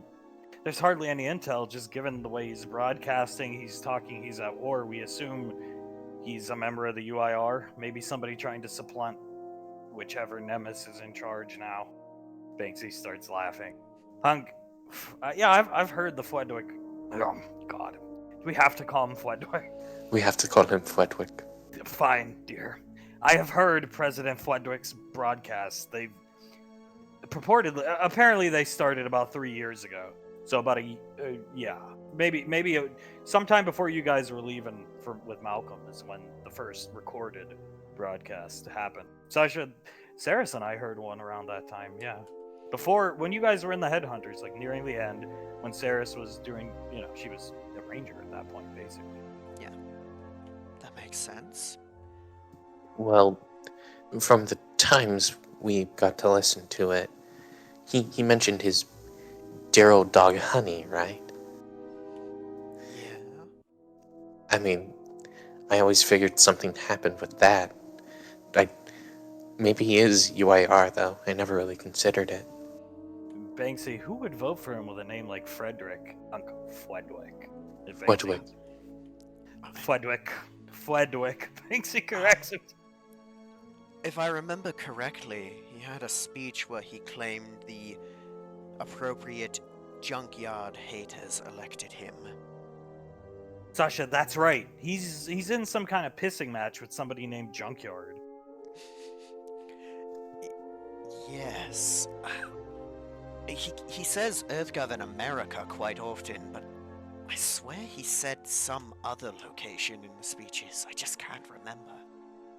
Sasha, here, Saris and I used to get a kick out of listening to his broadcasts. We'd stay up all night, looking up at the stars. That's another benefit of being out on the frontier, Ash. Beautiful skyline at night. But I recorded some clips. Listen to this one, Ash. Everybody. I mean, Will fail. All those who oppose the junkyard haters will fail. Towns. Did he hit the table? Pequod looking at Icy. Oh my god, Icy. Oh my god, they're just staring at each other. He hit a table in that junkyard. I don't even know. Towns, is he powering down or something? I mean, is Junkyard like some kind of I don't know, code for something in EarthGov, or like a UIR code for something in EarthGov? Sasha, we always assumed it was just. I mean, the politics behind the UIR are pretty cutthroat. We always just assumed this Junkyard character was a political adversary of Fledwick's, and A self-given title like the Lightning Count? that exactly, Ash. She looks right over at you. Exactly. We just assumed political rivals, cutthroats. I see. Can we find him, Mom? Looking at Of course, dear, we can find him. Pequod, I can. I know a guy or two that can probably really narrow down this signal. I locked in the base coordinates to bounce off of one of the relays that picked this up. So, give me some time. That's what he called it. He called it the downtown YouTube, whatever the hell that means. Banksy, YouTube, Hunk. Maybe that's the name of the colony that Frederick. He looks at Davian. Fledwick is from. Davian pats his back. Yes, I mean, that's not a bad idea. Perhaps it is a name of a colony that he was once from or still lives on. He doesn't sound that mean or scary. To be honest, he just sounds like some kid who found a radio and is just broadcasting. Sasha, I mean, just listen to this. I mean, Your President, John Frederick Eden. Let's chat, shall we? Hunk sounds like that's a very cleaned up version of it. Usually, I've heard it like that, like through static and stuff. Sasha, well, we were out on the frontier, deep out there, Saris and I, so we got the broadcast pretty strong. He just sounds like a kid who's got a speech impediment. Sasha tries not to laugh. Do you know who he sounds like? Icy. That dwarf who was on your squad, Gulchin. He sounds quite a bit like him. Booming blade. Yep, that'd be the one. He kind of does sound like Gulchin, maybe a long lost brother of Gulchin. Maybe. I don't ever remember Gulchin having a brother, though. Yeah. Also, maybe a descendant somehow? Lorelei pops up on the computer. About to give the briefing, she goes to open her mouth as Sasha, not noticing her, plays. We are at war. It's like, oh! Looks up. Ma'am? Are we talking about Fledwick? Lorelei looks at her. Uh, yes, ma'am. We picked up one of his transmissions, ma'am. Ah, good, wonderful. I would like to know about this Fledwick character, but that's neither here or there. Simple mission. I'm sending the layout to the base to your risk computers now. We found the BB Corp's base. We've been looking for it for years. There's a high concentration of enemy forces in this base. Be prepared. Your objectives are quite simple. Kill them all. Slaughter them wholesale. Don't let any leave alive. We have intel that suggests that Laughing Octopus is on the premises. So I would expect a fight. You're walking into a fight, a straight up fight. Pequod, of course, kind of shrugs. Lorelei, Hunk, and Davine. Pequod has the coordinates. The ship will land in their base. The shielding of this ship you're on currently is more than capable of getting through any air defenses they have, which are minimal. Pequod will land. Hunk and Davine, you will not be fighting in the frontal assault. We'll get to the frontal assault in a few moments. Hunk and Davine, you'll be going to the northern outpost of the base. Small tunnel system, follow it. There's a data hive in the northern outpost. Your mission's simple. Get to the data hive, Davine, cover Hunk. Hunk, you know what to do from there. Access the computers, download any and all information. Rendezvous back to the frontal assault with the rest of the squad. Julius, you'll be going to the western one. Same deal. Link up your risk computer, download any data. Clear? Yes, ma'am. The rest of you will be fighting on the frontal assault. It has to be this way. Assault the base in force. Take them head on. The more units you draw out, the easier, hopefully, it is for Davine, Hunk, and Julius on the inside. These data hives will most likely be well protected. Be on guard, Davine, yes? Affirmative, ma'am. Good. Banksy, Nicole, Towns, Sasha, Ash, frontal assault team. Yes, ma'am. Now, mind you, once this ship lands, you are not to take off, Pequod. Pequod, what? Looks back at Lorelei. Lorelei, we have intel to suggest that that same black armored individual is somewhere in the vicinity. Drones spotted him. UAV drones, unmanned SIS drones spotted him. Land the ship, protect the ship at all costs. Understood, frontal assault squad? Yes, ma'am. Don't risk it, Pequod. Okay, looking at Lorelei. Good, you'll be there shortly. Be safe, and I will debrief you here when you return to the ship. No need to come down to JSOC. And she cuts off. He's here too. Good. A second chance to bring the General his head as a gift. Icy's gonna come up here, patting Banksy on the shoulder. Banksy, great, my first mission. You'll do fine. You will. Well, you've been trained by, looking around the room, everyone in here has helped you, and I'd say everyone in here is some of the best in the world. You're gonna do wonderfully. You've exceeded at every test we've given you. You'll do wonderfully. He nods his head, Pequod, and in the darkest of times, just remember what President Fledwick said. Something about his dear old dog, Honey. Julius starts laughing. Pequod stands up. Well, she did all the work for me this time around. Put in the coordinates. Ship's basically autopilot. I have to manually land, change the shield tolerances. Julius, I want to go talk to you. Here. She points over here. Sure, of course. Talk about your surprise this weekend. She comes down here. You can go in the captain's cabin if you'd like. She keeps going this. Closes the door behind her. Hunk out here. Oh god, are they gonna bang it out before the mission? I would not put it past them. It's a good stress reliever, and Julius is probably stressed. He has to go solo. Hunk nods his head. When it comes to this Fledwick guy, maybe we'll go tag him, and I really don't think we should hurt him. He sounds like a kid that's got problems. He looks at Davey. No, I wasn't planning on hurting him. I just I want to find him, so one, we can get at least a little information on him, and two, because Icy wants to meet him. We'll I almost said bag him and tag him. We'll go investigate. Maybe it's an active ranger investigation still. Sasha nods. Well then, good. We can do it on work time. We'll go maybe Monday morning, something like that. Icy, yes. Banksy, great.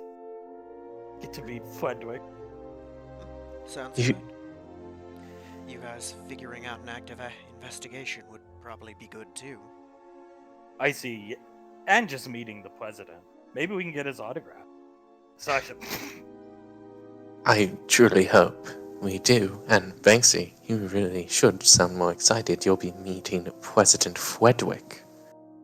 do I salute? Do I bow? Do I go on one knee? Do I put my hand over my heart? Why am I getting nervous about meeting President Fledwick? To be honest, I'm asking that same question myself. I was thinking of just doing a little curtsy to him, and she does a curtsy. We'll if he's a UIR guy, we can't really salute him. We'll figure it out as we go. He's gonna take Davine's hand and kiss. I don't know why. I get the feeling he's not UIR. He doesn't seem, I guess, stable enough even for them, if that makes sense. Sasha, probably just some kid with too much time on his hands. At least that was always what me and Saris thought. We never bought into the UIR thing. And a nemesis named Junkyard. Yeah. As in here, Pequod gonna come right up to Julius, put her hand on Julius's chest. What's bothering you? You seem. It's your birthday. I know we're going on a mission. Julius shakes his head. Some things that Ash has said has been coming back to mind recently. Oh. You see, she groans, airing our dirty laundry in front of everybody. Among other things, yeah. What else did he say about us? If he called me a brat or something, then that's justified. No, it wasn't that. He said that.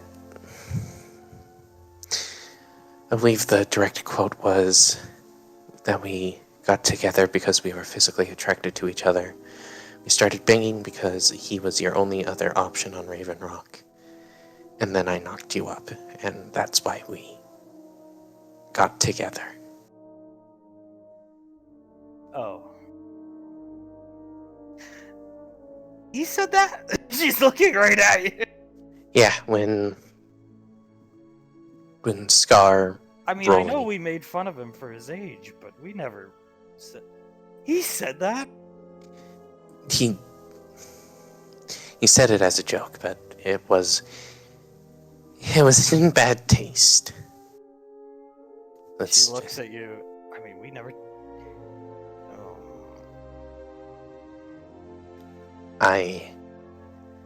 I've been considering having a talk with him about all that all day. She's gonna run her hands down your arms, up and down a couple times. Get it off your chest.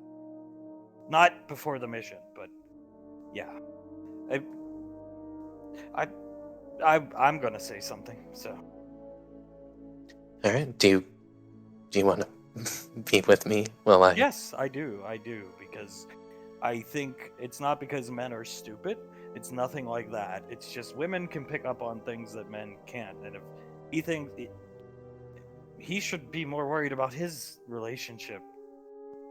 You remember when Saris wanted space from him and he wouldn't give it to her? Yeah, I remember She's that. never been the same with him since.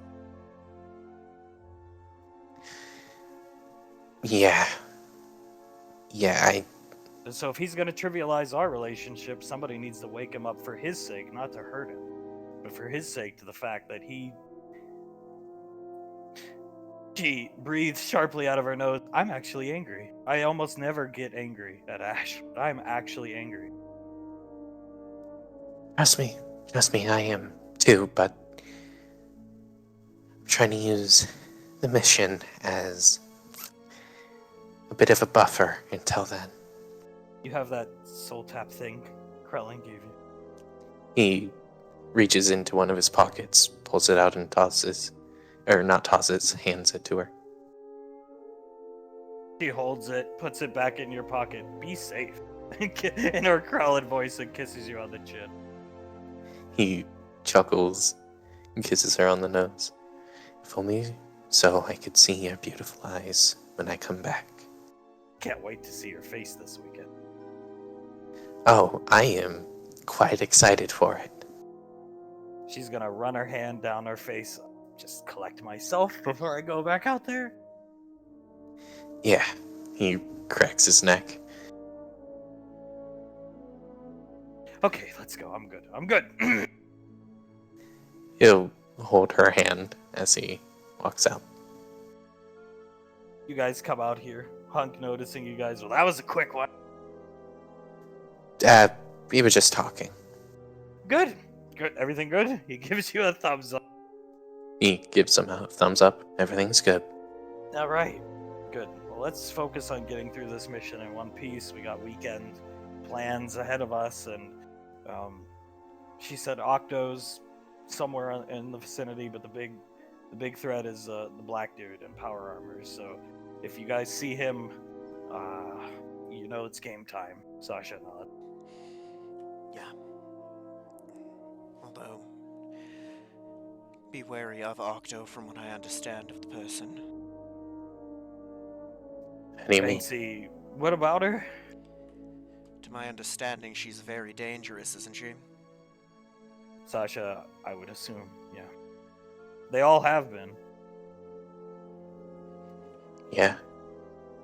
I mean, Raging Raven, the only real reason we won that fight was because we worked together as a team. And Crying Wolf, while we defeated them, they did mess us up. Townsville, that's because we walked into their ambush. And Globnock was stupid. This time it's a straight up fight. They're gonna know we're coming. But we know they're there, so. We do. It should go fine. We can handle this. We've handled worse, right? Pequod sits down at the chair. Sasha, yeah, we'll be fine. The key is, those of you going out on the flanks into the data hives, just as quick as you can. Whatever is in front of you, don't hold back. Deal with it as quick as possible and rendezvous back with us, because we're definitely outmanned. We're not outgunned. She looks down at her sniper rifle and then over at Banksy. But we can only hold so long. Right. We'll rendezvous as soon as we're able to. She nods her head. Okay. Well, not much more planning that can be done, right? Just gonna have to call it by ear once we get into the thick of it. I see already scribbling in a notebook about Fledwick. Oh god, are you writing President Fledwick fanfic now? Not fanfic, just ways we could write him into a movie, Julius. Oh, okay. So, is President Fledwick going to do a 1984 speech to a crowd of people? I see, not a bad idea. Some movie. Have you ever seen that movie with Harrison Ford where he's on Air Force One? Whichever one of us can do the best lisp or speech impediment will play President Fledwick. Oh god. I mean, you could also do Citizen Kane, but Kane is, Fledwick. Citizen Fledwick. The rosebud is his dear old dog, Honey. Pequod, we'll be there in about 15 minutes. We have time. Yeah. Julius cracks his neck. If you guys need backup on the front lines, don't hesitate to call out for it. It'll certainly speed us on the flanks up. Sasha will do. Towns, we went to see this movie this weekend, or the last weekend, me and Sasha. Oh god. Lorelai's passed a motion in their hometown that no Malcolm movies can be shown there, so Colonel Draft is the final Malcolm movie ever to be aired in Lorelai's hometown. Probably for the best, Colonel Draft. Wow, baby Denaria, but old lady. I see, look, yeah. Yeah. You know he gave himself smoke inhalation poisoning from that because he refused to wear a mask, right? Sasha, is that why everybody with common sense had masks on and Malcolm just didn't? Yes. Makes sense. You know what would be terrifying, Icy? What? If a little baby old lady Denaria started running at one of the armory folk at like 3 a.m. Zap? What the hell? And while it's running at them, it's like screaming out, "I'm gonna ravage you!" I can make that happen. Makes it. Oh god. Perhaps That Walren's gonna die of a heart attack before he even gets to the academy. perhaps you could make for your movie company that Chucky movie, but have it be little Denaria killing people. Denari? Not a bad idea. Sasha, yeah. You're up. But first, we gotta tackle the room. So, Icy's gonna come over to Davy and tug on her wrist a little bit as everybody's just awkwardly sitting and almost silent. Davy looks over at Icy. Is it awkward in here, or is it just me? Davy nods. Yes, the room. I read over the script. Is it just me, or is some of the dialogue weird to those who have read the script? Icy, I've tried to talk to Tommy about rewrites. He's willing to rewrite some things, other things he said, script as script, scripts die same. Sounds like Tommy. Hunk, well, I mean, he did sell us the rights so we can do what we want, but at the same time, he's been too good to us to screw us, so we'll do the best we can with Tommy's material. Yeah, I would honestly feel pretty bad asking him to rewrite some of the movie. He's just been really nice to us. I see, yeah, apparently he's taking acting classes from some guy named Konstantin Stanislavski, who's been dead for like 750 years. You know, normally I'd question how that's possible, but then again, this is Tommy we're talking about.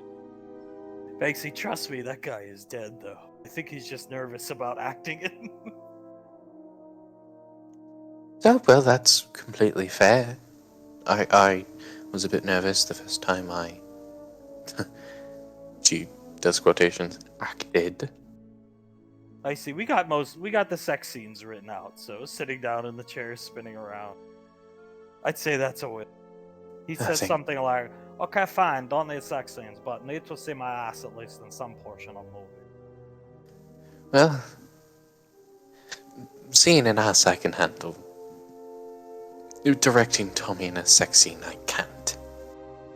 If it comes to it, we'll leave that one up to Scar. Banksy looking down at the map.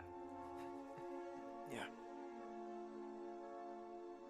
The nav computer of the ship starts beeping. Ship almost comes to an abrupt halt and then starts descending. Pequod turns around, going in hot. She has a pissed off look on her face. Yes, ma'am. Wow. That ship lands, boom!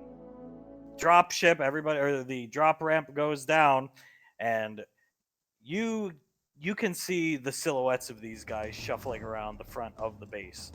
Davine and Hunk go here. Julius goes through here. The ship is here. Roll initiative because you hear alarms start to go up. Time to get to work.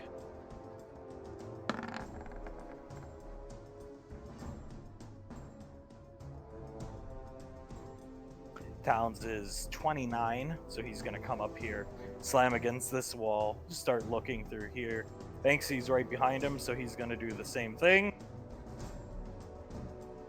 You guys roll your initiative.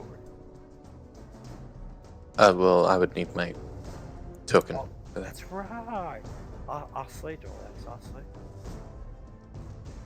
There you go.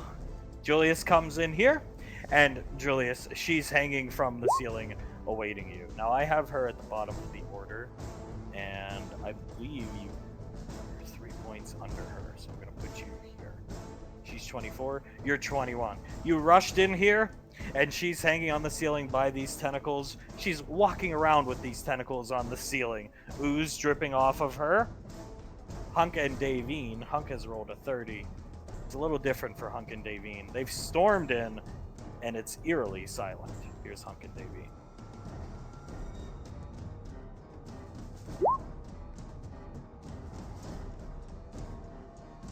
However, we will return to the frontal assault first.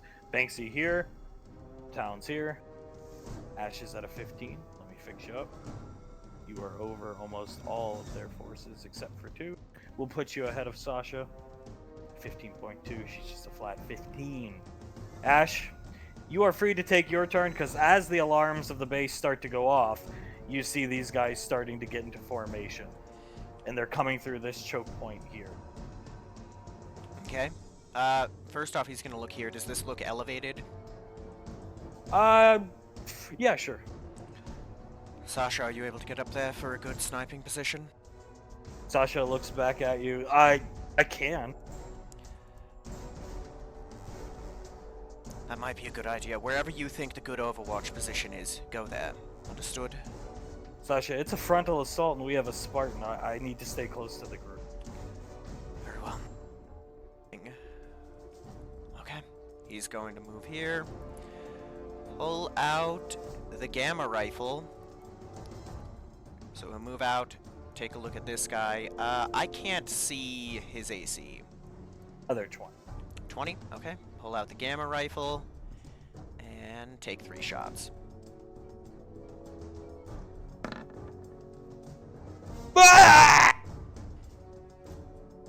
Okay. I'll mark those down.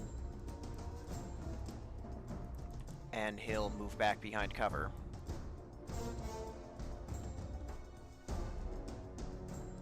Sasha's going to run up behind Banksy. She almost slams into him. Grabs him, turns him around. Remember who's on the ship behind us, Spartan. He looks at her, tilts his head. Right. Move forward. And he nods his head at her. There's a BB Corp sniper up here. We've seen one before, a marksman. They're not moving yet. Ash, everybody but Ash, you catch their silhouette for sure. However, what you do see, and you see the cult sniper that got raffle stomped, same type of armor, everything like that. You see, you haven't seen them in a while, but these familiar visages scaling the wall of BB Corp's berserkers, Ash. They are coming in hot on you guys right here. Shit, that's berserkers. Icy's gonna come up behind Towns, expending her turn. Julius and laughing Julapus. So Julius, she's crawling across the ceiling with these tentacles, suction cup dripping all this weird oozy goozy stuff, and she comes right here. How cute! Has anyone ever told you that's sort of creepy? She looks down at you. And one of these tentacles is gonna whoosh and reach down at you, trying to hit you for 30 points of damage.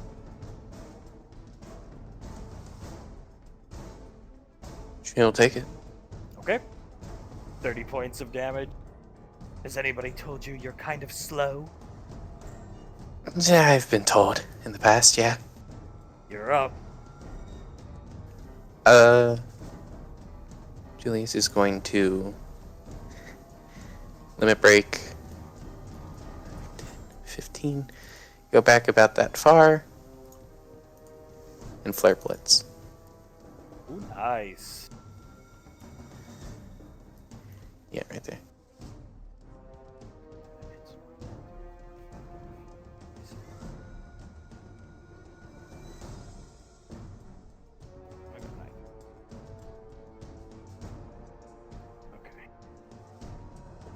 work a little bit. We'll take one tentacle. You burn one tentacle. But again, she is covered in this ooze. Not a flame retardant ooze, but definitely some type of secretion from the suit. She takes the fire damage, whips around, like so. She leaves an opening here and starts cackling at you. He is going to go forward and attack the tentacle right above him. Clever boy.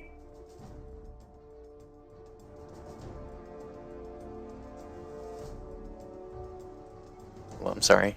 Trying to find my macro. Wah!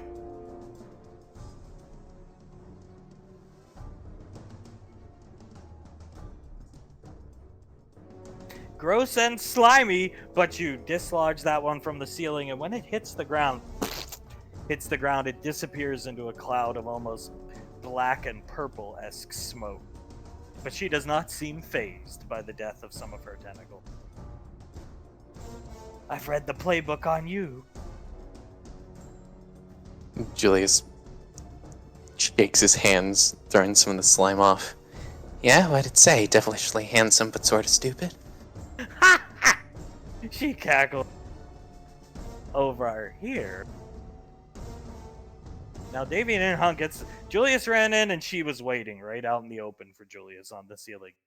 Davian and Hunk, on the other hand, Hunk's aiming around with his pistol, slowly walking forward. Too easy. Far too easy. He's consulting his wrist computer, looking ahead. Davian's watching the 6, 9, and 3. She turns around to look at him. Last time something was this easy for me was that cloaked person. Yeah, well, if there's another one of them, he turns around, grabs Davian's wrist. I'll take care of him. Understood, sir. He walks up here. He doesn't pick it up. He wears a mask. Davian can hear footsteps, though, coming from here. Davian lets out a quiet whistle to him and gestures for him to take cover over here. He goes here, looking down the hallway. Davian sees that.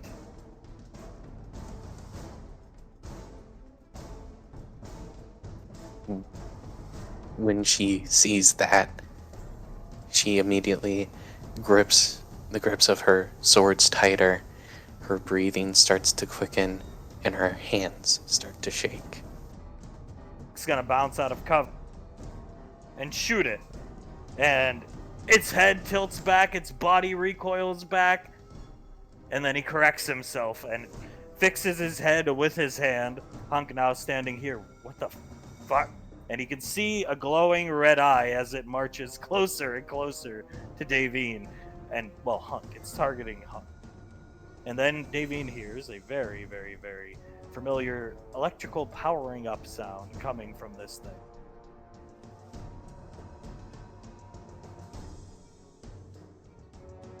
It keeps walking towards Hunk.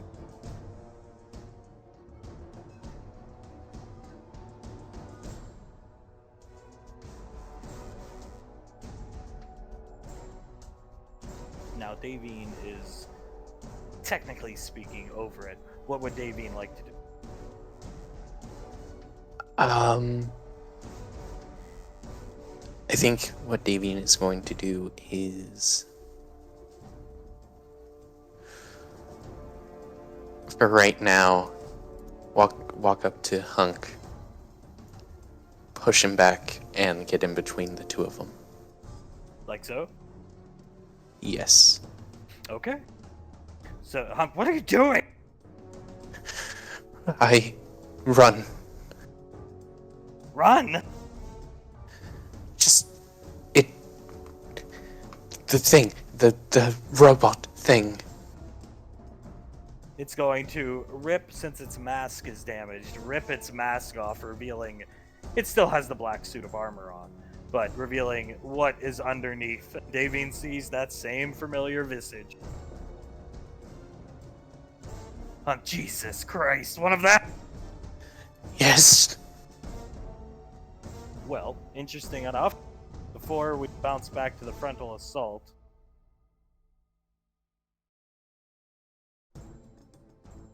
the final Earth Infiltrator prototype will carelessly and effortlessly toss Davine. One arm just grabs her by the neck area and tosses her this a ways. Boom! Slamming into the wall over here. And we'll leave off here for those three, you three, as we return to the frontal assault. As you see Banksy typing on his wrist computer, shield wall. He looks at you and gives you a thumbs up. Good. Put it up whenever you're ready.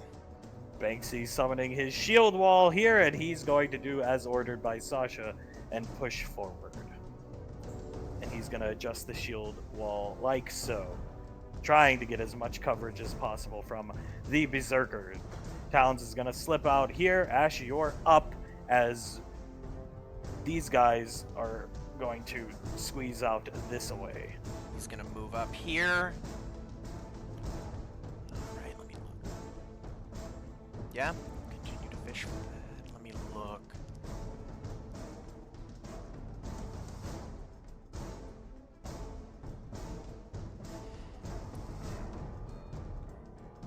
Gonna look at the Berserker right there. And same thing with the Gamma Rifle, 3 shots.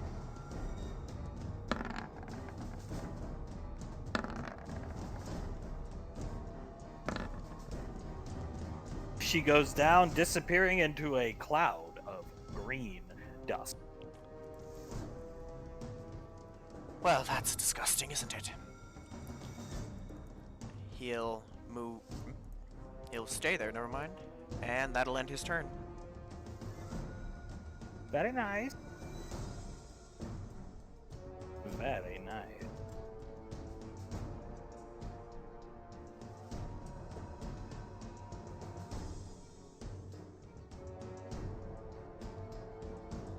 She's gonna blow away that Berserker right there. So, following up that gamma radiation effect that disintegrated her into dust, this one explodes into because they're all women, a cloud of red mist from Sasha's rifle. Good shot. Now, the interesting thing here,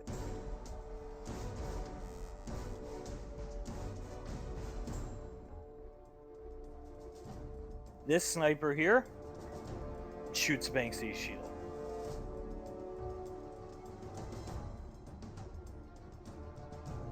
The cultist sniper, same thing, they don't even hesitate. They're just all starting to shoot his shield. And as you're seeing the shield wall, and you're seeing his armor absorbing the effects of their weapon shots, and his armor, you've trained with them enough, you know what's happening. Shields are starting to drain. They're trying to flare his shields. Probably a good idea to take those snipers out as quickly as possible. Banksy, once my shielding goes down internally, the wall goes down. Sasha, right. Nothing can ever be easy. This Berserker is going here, and this Berserker will have enough move speed to jump the wall.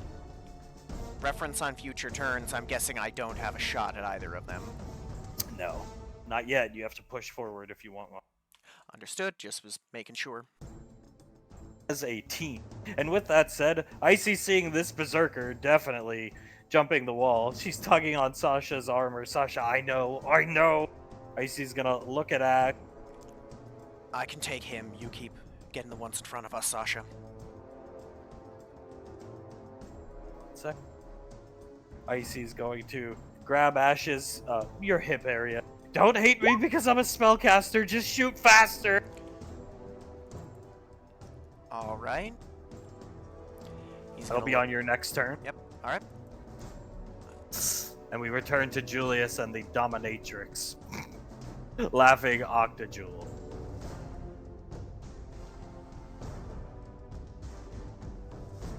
She looks at Julius. She's on the ceiling, so Julius is flying, hovering up there with her.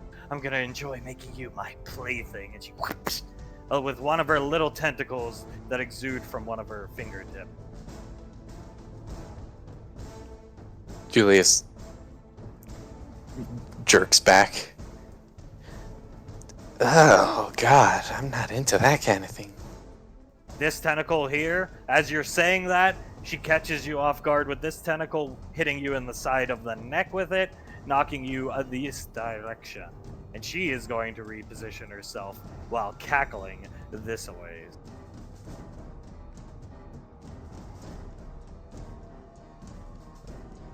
She only has one action per turn, so you're up.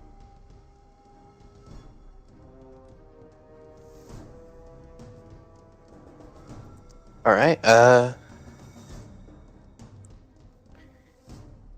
Julius is gonna go over and attack the tentacle right in front of him. Oozing with slime.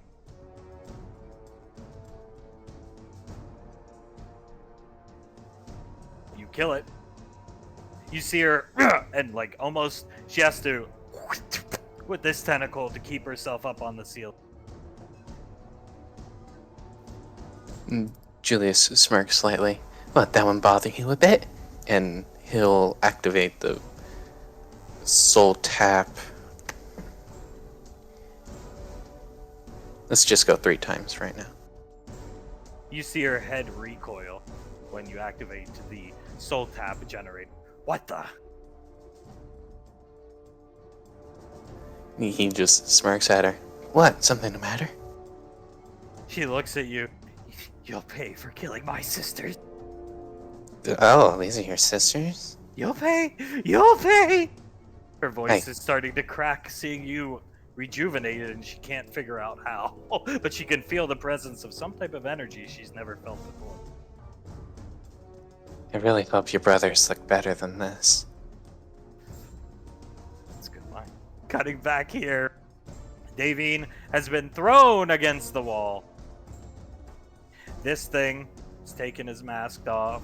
Hunk is gonna look over at Davine, seeing her thrown into the wall, and before he can even like turn back and react, boom! Right to his stomach.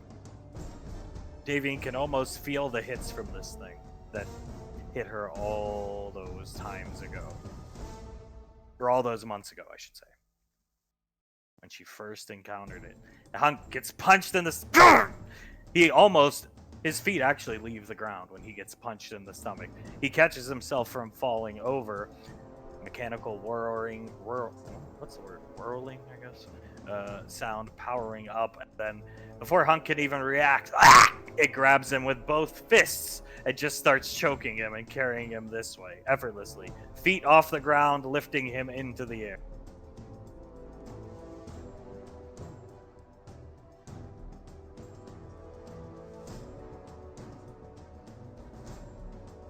Davine's up. Davine, seeing this and getting a pretty bad flashback, drops her, or sheathes her ODM swords, stands up, her hand shaking, reaches behind her on her belt, presses the button on the bottom of the hilt, and lights up her hard light beam saber. Straight beam. Just a straight, almost not like a lightsaber, just a straight beam of orange energy. Gives off no heat, no sound. Eerily silent. And this thing's still just choking the Hunk's reaching for his pistol, but he can't do anything. She is going to rush this fucker and swing at him.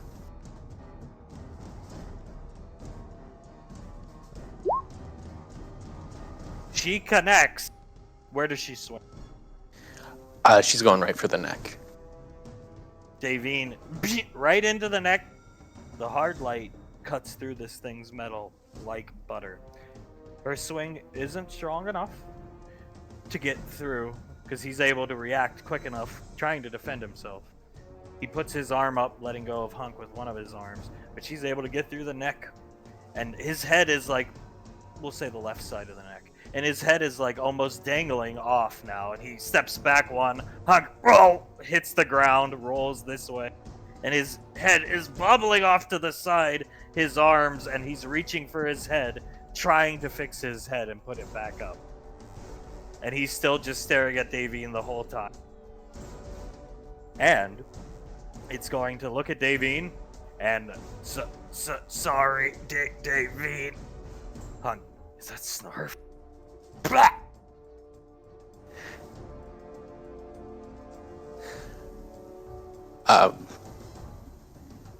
She grits her teeth, and an anger unlike anything Hunk has ever seen from her probably washes over her as she just rushes towards it and swings with the hard lightsaber again. Swing it up. Oh god! All right, flavor this one up. It's a crit. Any type of technique or anything that she usually has is thrown out the window as she just does a series of barbaric, repeated strikes against the top of this thing, eventually hitting it enough to just cut it down straight down the middle. And she does. Purple energies leaking out of it. Hunk watching in amazement as she cuts it right down in the middle after hacking through it a couple times. Enough energy left in the saber to hack through it before cutting him straight down, and he falls in two. Hunk standing on one knee, holding his throat. Wow! Davine looks over at him, puts the beam saber back on her belt, walks over and helps him up. That was pretty sexy. Are you alright? I'm good. That was probably the sexiest thing I've ever seen. Thank you. And she'll give him a kiss on the gas mask, grab his wrist, and start running towards the data center room. He's coughing the whole way. Did that thing choke you last time? Yes. Both times before. Hold on to that saber. We might need it. Yes, sir. They'll run in here. Hunk will get to the computer, get ready. He's coughing, trying to catch his breath the whole time.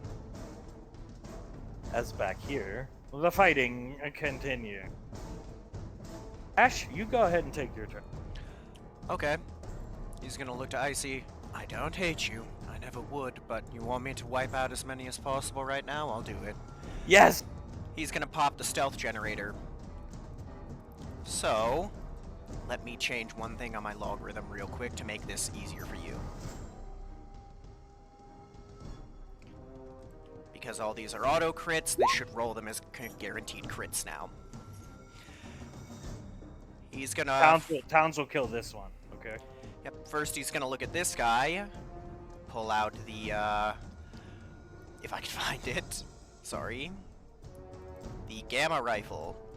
First shot. Dead. Exploding into that weird radioactive dust. He'll then turn to this one. Second verse, same as the first.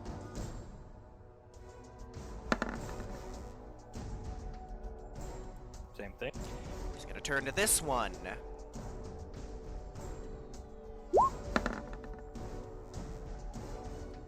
Which one? Ping again? I missed. Alright. He's gonna take a second. That's 3 shots. I can do one more before I need to reload. He'll look at them again, spend a grit for advantage, and then take that shot again at them.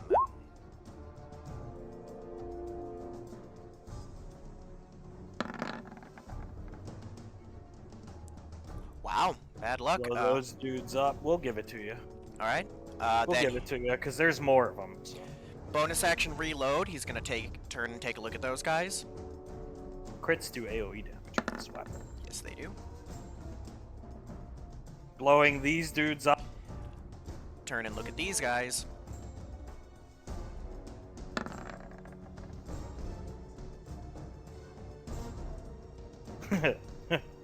Blowing these dudes up and this wall up. Both those pieces of the wall exposing these guys. And with them exposed, he's gonna use his last shot, turn to that dude, grit for advantage, and take his last big shot. Where is it?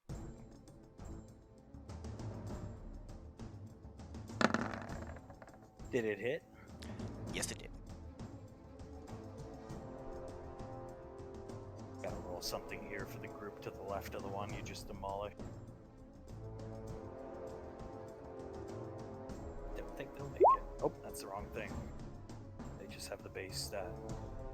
Yep. So Banksy's sticky grenade sticks onto this guy's helmet at the conclusion of Ash's destructive rampage with his toy, with his new found toy he got a couple weeks ago, and it sticks right on his helmet, and you see him panic. Ash, fuck, blows up those 4 guys with. Sasha, this is going well, a lot better than last time. That it is. Good enough work for you, Captain? Keep going. He gives you a thumbs up. Sasha will do her duty. She's gonna have to move to get a shot, but she's gonna move ahead and. Which one would I kill?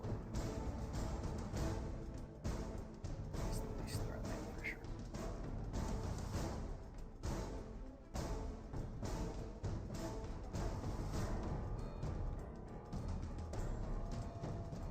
You see this sniper up here, Ash? Cloud of red dust. These guys are getting decimated. Taking casualties! Squad, fall back! The last group of them up here. You hear them issuing fallback order. I think that's our cue to move in, ma'am. Sasha, she's looking around the corner. She's behind the wall. Yeah, we'll advance. A lot better than last time. Nice throw, Banksy. Thanks. It gives her a thumbs up. As Julius is still with the Dominatrix in here. 1 sec.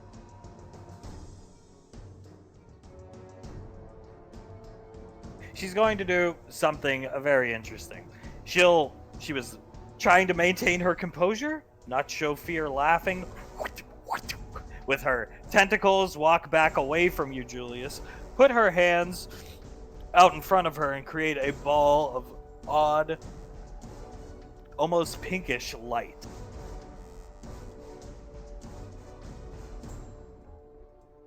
And interestingly enough, as she's doing this, she shifts her tentacles in front of her to protect her.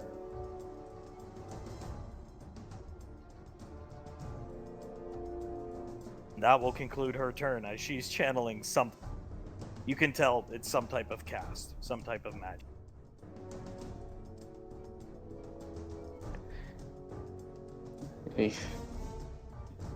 Julius will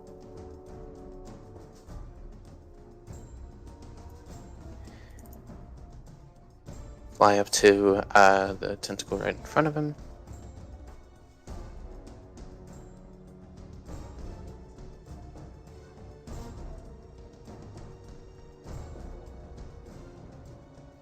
I'll give you the one in front of you. A boom. And she's just standing there channeling. It sounds like she's reciting some type of language. Never heard it before. Old speak reminds you of Gallia speak. Some species you heard, never could understand what they were saying. But some type of old tongue.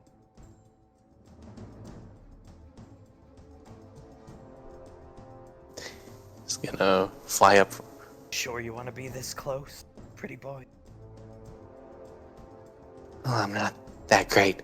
Far away.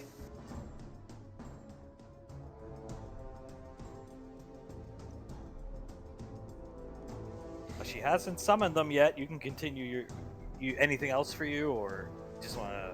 You're good, right? Yeah, that's his 4 attacks. Okay.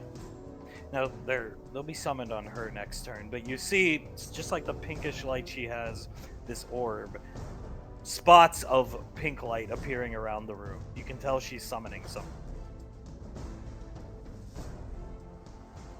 And we will shift to Davian and Hunk are doing their duty in the data center. So they're doing what they need to do. Out front, Sasha, advance. Spartan and Banksy will push forward with Towns. And Towns, that was pretty easy. Yeah. Why do I get the feeling you shouldn't have just said that? Icy's gonna stand behind Banksy. Sasha, comes up this way. You can take your turn at. There's more of these guys. They're hunkering down behind cover, trying to regroup. This group over here is trying to hide from you guys, basically. They're cut off. So I started my turn here. 15, 20, 25, 30, 35, 40. What's my movement? I cannot get to them from there. You see the sniper up here, actually. Ash, you see this sniper up here. Now you have a shot at him. But you see him grabbing his helmet, like by his ear. These guys retreating back this way. These guys disappearing actually into this building. Talking to someone, just letting you know. Sasha, right as she's lining this guy up in her scope. Do I have a shot at them? Yeah, they're trying to run away inside the building, basically. Shot. Shot. There's the actual hit. And shot.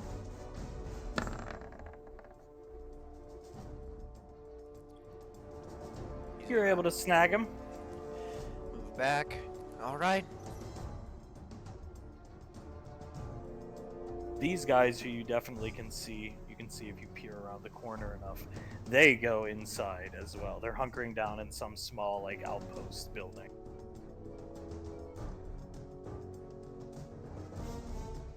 Sasha, it can't be that easy, right? No. Everyone get ready. I think we're gonna have company soon. The sniper, as you say soon, you see the sniper dip into the building. Actually, that can't be good. No, it can't.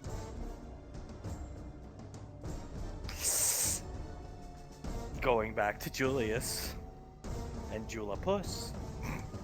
Julius, these odd creatures have now been summoned, and they float through the air. They look like manta rays. One slit pink eye, not red like the picture, and they float effortlessly. Slow, big, fat, lumbering creatures towards you. Laughing octopus looking right at you, Julius. New friends for you. Your brothers, I assume.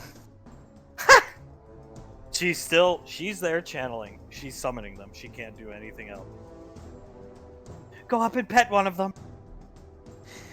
No, I'm okay. There was this guy named Steve Irwin. Didn't work out for him. She looks at you and they emit like a strange, almost humming noise as they close in on you, Julian. I'm sorry, I can't see their ACs. 17. Alright. Julius is going to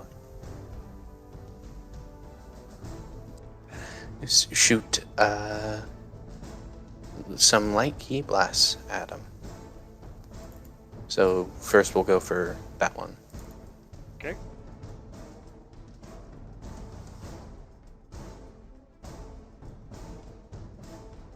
Okay, and what would you like for the 21? Which ones would you like for the 21 and 23? One's gonna be up regardless.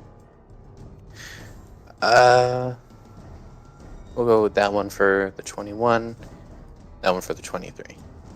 Okay. And then Julius is gonna go around them. Your risk computer is able to feed back to you what they are, what they do, basically. She watches you destroy them, but she continues to channel that channel. She's continuing her channel. She seems almost unfazed by the fact that you've killed 3 of them. She is continuing her channel, trying to focus. Enchanted old tongue. I don't want to describe it too much, but it does come from a planet. It comes from a nova, okay? But anyway, going back, it's deathly quiet. Sasha, advance. Yes, ma'am. Yeah, me first. Pushes the shield wall up this way. Talon's coming with him. Almost casually, Talon's just aiming at this building where he knows these guys are in.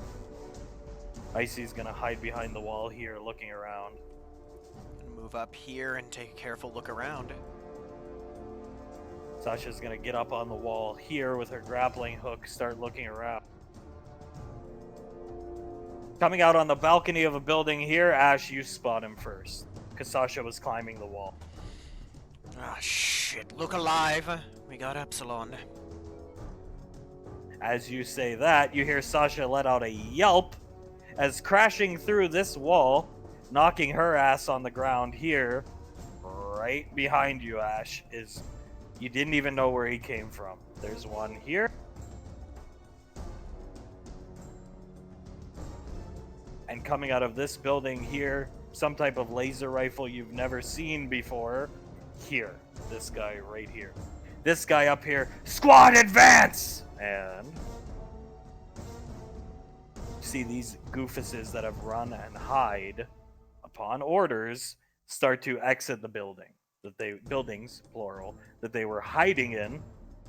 The sniper pops back up from his position, fixing his sniper scope. You're up, Ash. Sasha's All turn right. skipped because she's on her ass, her back, basically. Well, first things first, shit. Yeah, shit.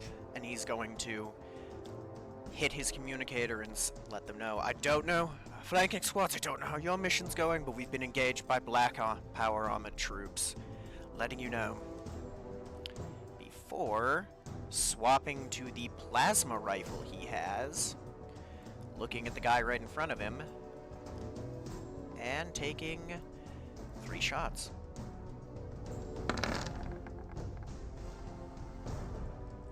Okay.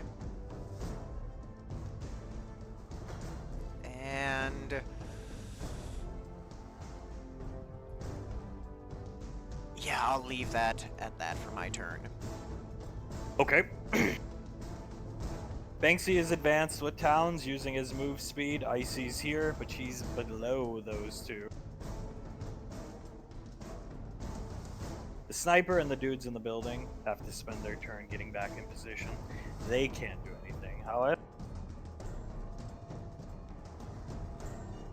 your wrist computers, most definitely Ash, since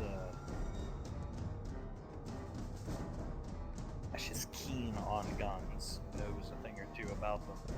Start feeding back information about the laser rifle these two are equipped with.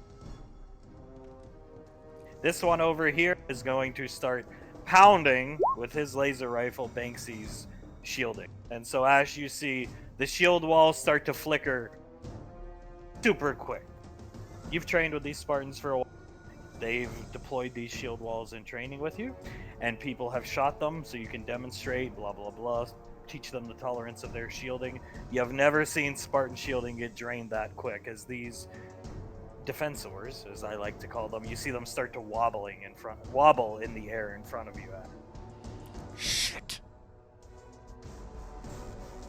1 second.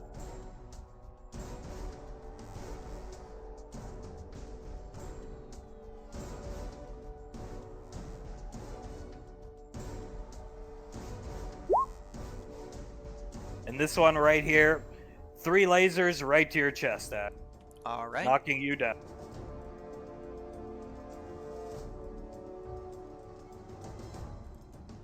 Okay. 1 second.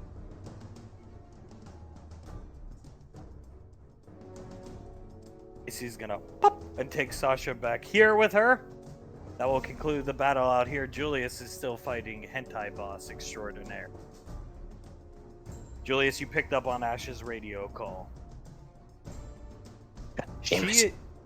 She is going to continue summoning.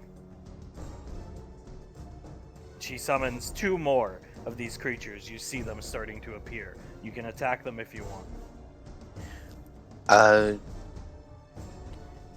First off, it's gonna Undying Rage. You little bitch! And then what he's going to do is go right here. And please let this hit. God damn it. Oh, that would have been so good. Ha, ha, ha.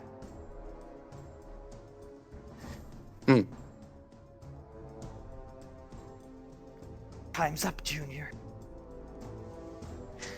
Yeah, no, that takes his entire action, and I use the bonus action for Undying Rage. So So he is going to... Oof. Say...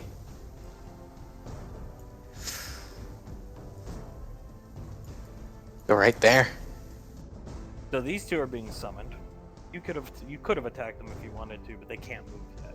So they're still being summoned. This one can, and he's gonna move right here, just gliding slowly through the air. That will conclude the fight here. As back out here, Ash, shit's starting to hit the fan big time. Big time. Take your turns, Ash. The Spartan shielding is going. Towns is gonna do something because Yeah. he sees the shielding going down. Yep, while you're doing that, I'm checking something real quick.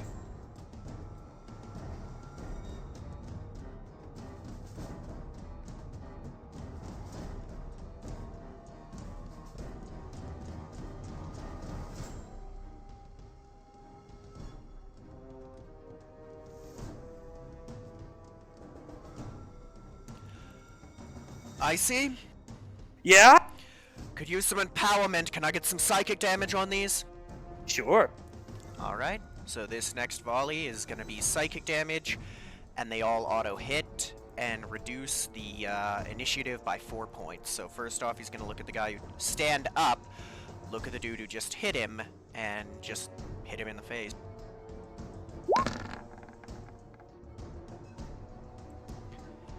So his initiative is reduced by 4. He's going to turn to this guy and do the same thing.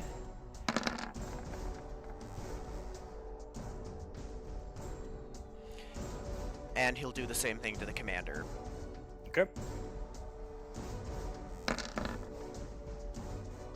The shot hits right in front of the commander, but doesn't do anything because he's behind a shield dome. Alright. He tilts his head looking down at you. And I'm guessing the shot didn't do anything to the dome itself. No. Alright, well, noticing that, he's just gonna turn, well, and unload the other 4 shots of his turn into that guy. Towns will slam his wrist computer. You see a bunch, the air around him getting ionized, basically. I see helping Sasha up. Let me look. Yeah. I'll pop a bonus action for second wind. And that's my turn.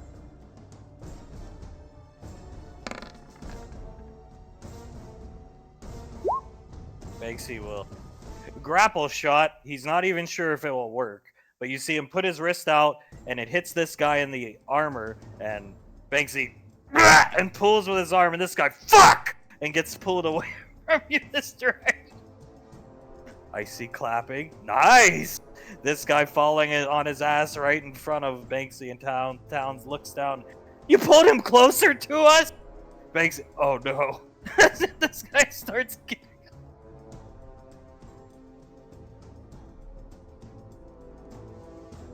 Sasha's going to collect herself. Go behind this wall.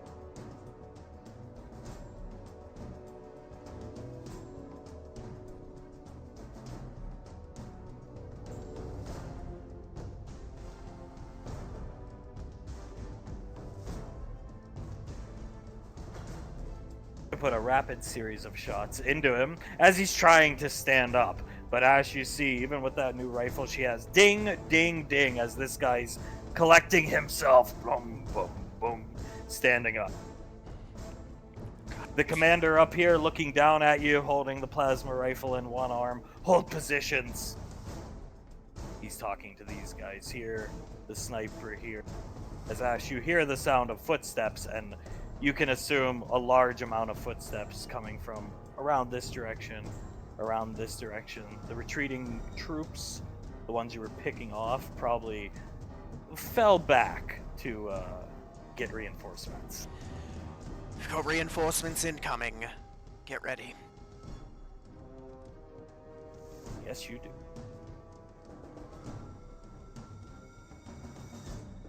Loads of them. They're not here yet. These guys staying in their position, holding their position, as per ordered by their commander. The sniper aiming down his scope, holding position, waiting to fire.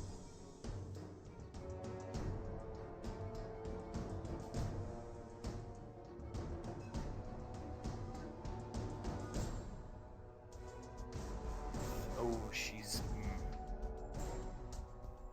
under them now. Oh well. By 1 point, because they both got. Oh no, they're tied. They would beat her anyway. This guy will stand up, and unlike you guys, when you get knocked down, you have to collect yourself for a second. No time needed for him. He's going for Ash, lining up.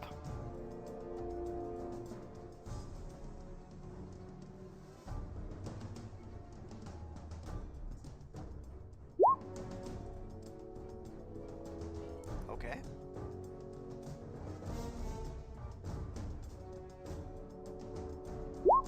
So that's his base attack on Ash, when he doesn't. And then since they've got Ash in a crossfire, he'll just do... You see them, Ash, the rifle splits its own splitters automatically. Almost by... They push like one button on the side. You've never seen a laser rifle quite like this. Oh boy.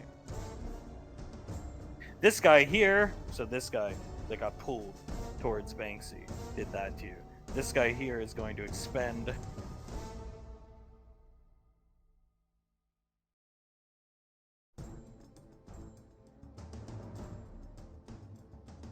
It's free attack. Banksy's shielding. Roll 32. Very lucky, Ash.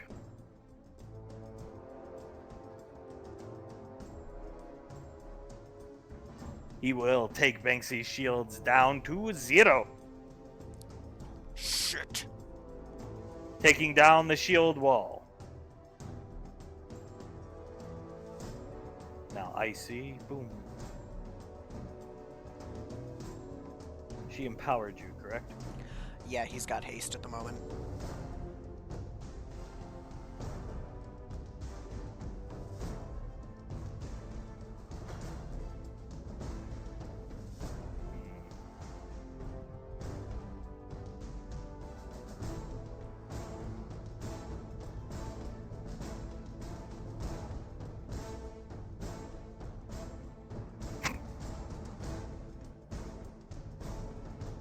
She's gonna get the guy away from Ash and put him right in front of Betsy. Again, really? As he looks over at these guys, then looks behind him as the defensors hit the ground, fold up, and return somewhere into the back of Banksy's armor.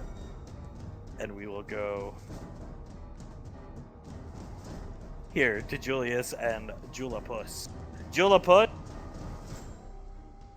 satisfied with her summons, she's got 3 of them at her command. This she can do multiple times. We'll see if she hits them.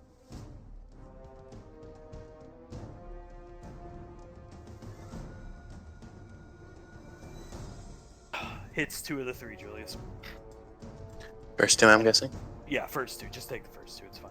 And repositioning herself. Oh, excuse me, she does not. I don't want her to reposition herself. She's here. But she's putting up the tentacles here and here to cover her left and right. This one glides this direction. Glides this direction. Slow, lumbering creatures, for sure. Explosive on contact. Yep.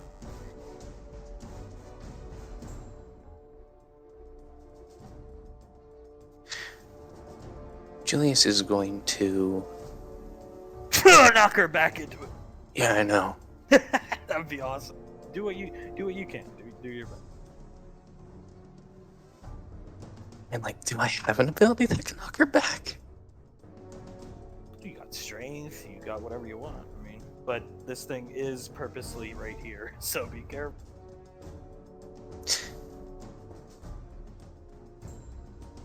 Yeah, Julius is going to fire 1 key blast at that manta ray.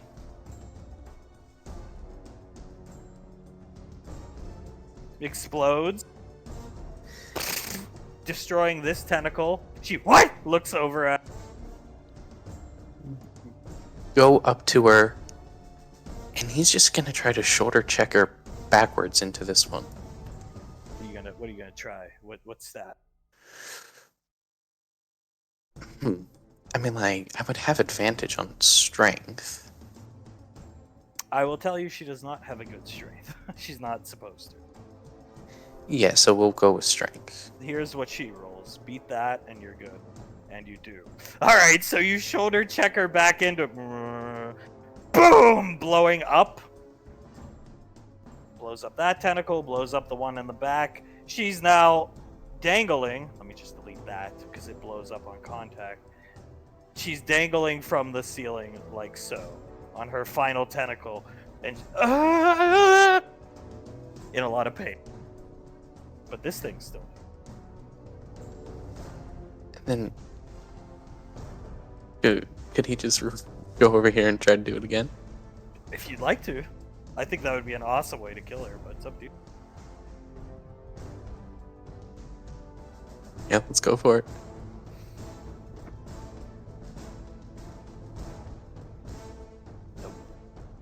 She'll go flying back into this thing. Kaboom! A cloud of black and weird black, purple, and a mixture of pink, gross-looking color abates, and she's lying, crawling on the ground this direction, trying to crawl out this, letting out pain. Her suit's oozing purple. You can infer it's probably her blood, all voided up. She's trying to crawl away. He'll fly down, let his feet touch the ground, walk up right beside her.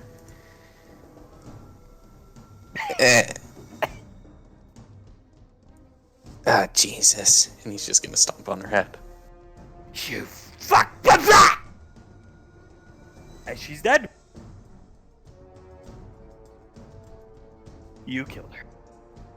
Cracks his knuckles, goes over to the Matrix, and starts downloading. Copy that. As out here, this guy right in front of Banksy. 1 second.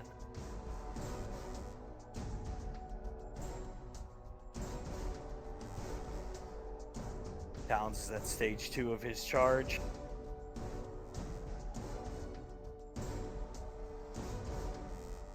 Banksy's training kicks in. What is the thing? Well, it doesn't apply to Banksy, but Scott Hall. Hard work pays off, right? Yeah. Clothesline. It's gauntlet thrust, but he clotheslines the fuck out of this guy who fuck and falls over again. Icy clapping. Nice. You learned from Julius. Banksy standing over him. Towns. Put the shield back up. Put the shield back up. It's Banksy. Recharges. I'll get the shield wall for you. Ash, you're up. Sasha. Nice hit, Spartan. Good shit. He's gonna look out at the amount of guys. Fuck. Look down at this guy. You got him tied up, you two? Banksy, I'll take care of him as this guy's standing up. His armor, you hear the gears turning. Almost Undertaker sits up, kind of. Got it, I'm gonna try and clear these idiots out. Does he have a shot at the sniper? Yeah. He will... Plasma rifle shot at the sniper.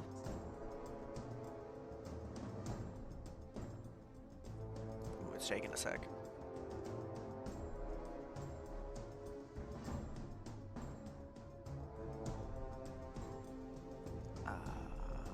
Let me... There it is. Ooh, that missed. Second shot at the sniper. That's to you from ICF when you're done. Thank you. He's dead. Gonna turn to... Oh, let me think. 5 shots left.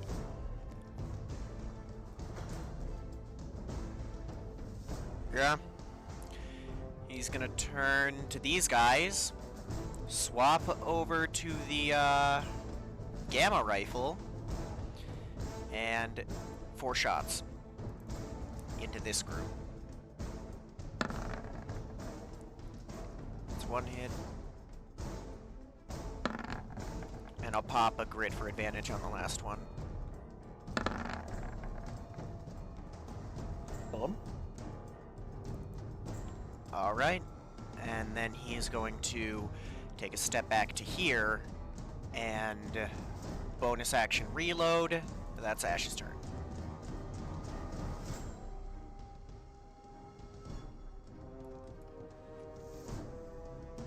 Sasha's gonna lay his target on this doofus here, who is going to Banksy shielding. He's got it back, but the shield wall can't go up till next turn. He's gonna shoulder check through Banksy, knocking him this way. Reposition here as Ash. The whole base is starting to come out. Jesus fuck. You hear Icy she healed Ash. Icy radioing to Davine. Mom, we need help! Coming as fast as we can, dear. Unk turns to Davine, go. Right, of course.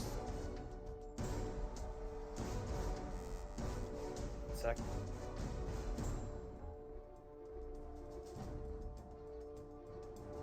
Hits Banksy, draining his shields. No shield wall coming up for Banksy this turn, or on the next turn.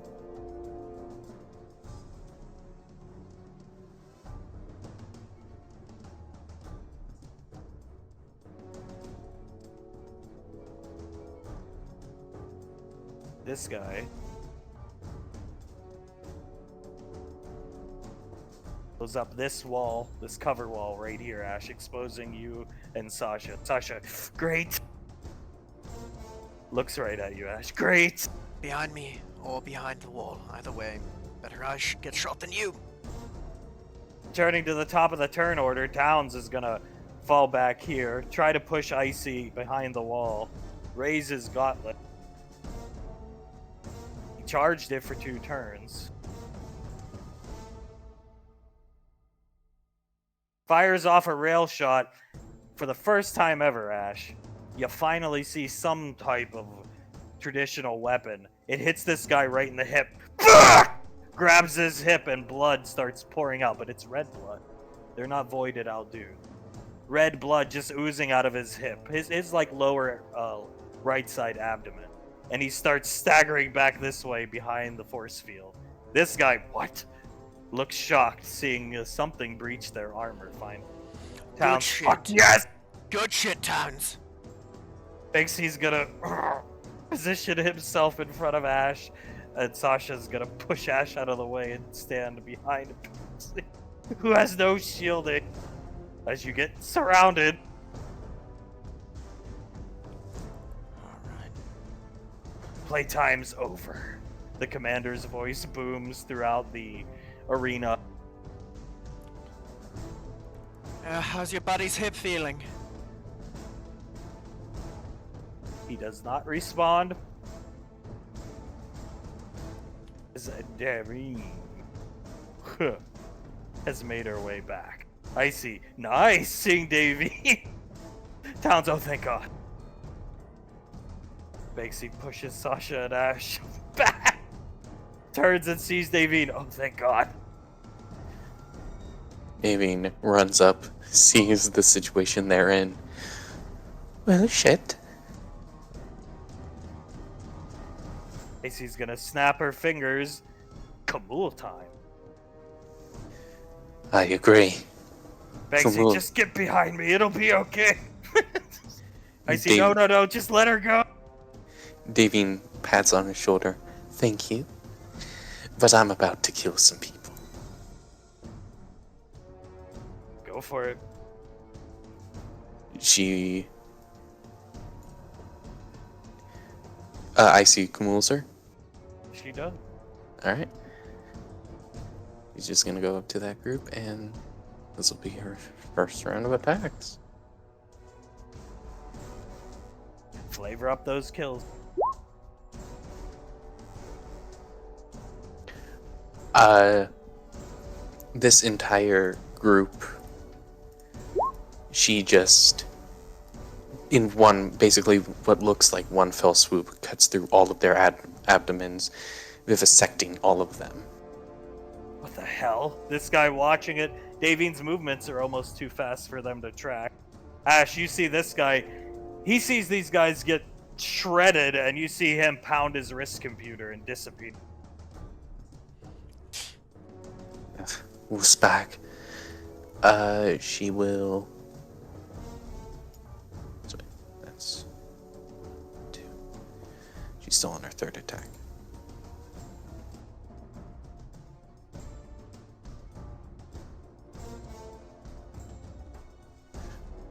So this will be.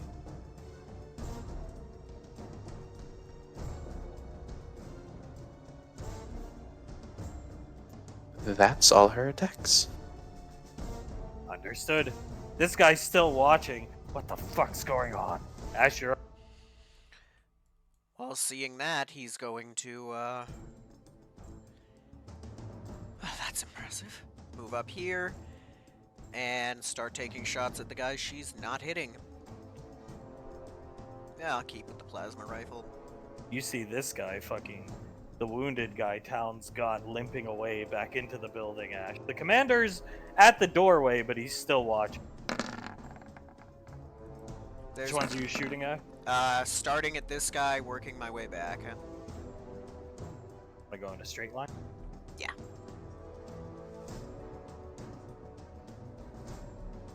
Push forward! Cover our retreat!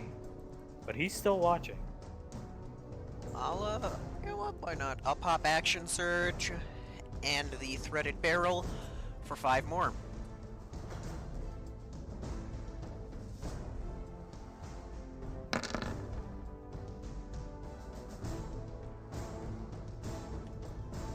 Starting with this guy, moving back with the 4 that hit. I see. Use the scream thing popping up behind the wall, talking to Davine. Towns, get down! Pulling her down. No, I want to see! She pokes back up. Towns trying to get her behind the... Davine's up. Most of these guys are... The guys that Ash killed, some of them noticed, but most of them didn't even notice. They're trying to track Davine's movements and shoot her. Alright. Well, starting from this guy right here. And 1 second, the guy you're going to attack is actually going to... That group of them, we'll just roll them a 1d5 since there's 5 of them. Second.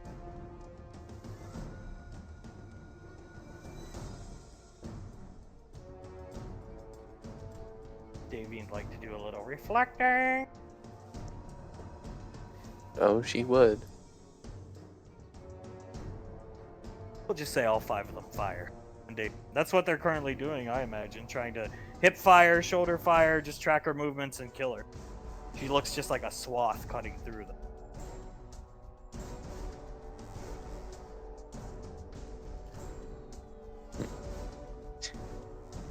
Alright, well, starting from that guy right there, she is going to scream in his face. Blows him to pieces. Chunks. Limbs. Everywhere. These guys stop shooting, watching in horror. After that...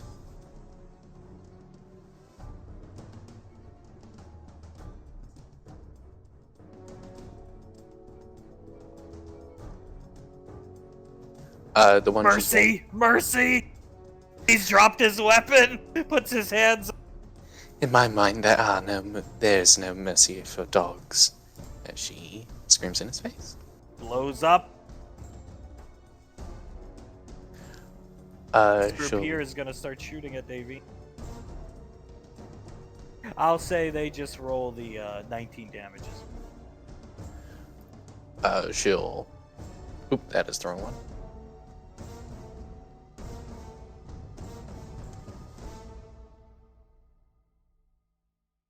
This is... There's 6 of them. We'll just say 2 of them actually land shots on Davy. she'd like to reflect. Yeah, she did. It's these two. This guy's gonna bump back into this guy and tear.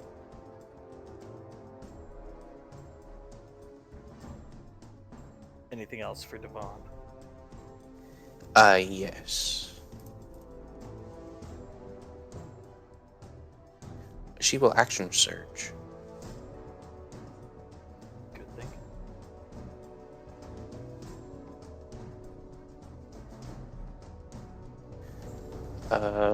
She'll rush forward after that 29 and start attacking the guy right in front of her.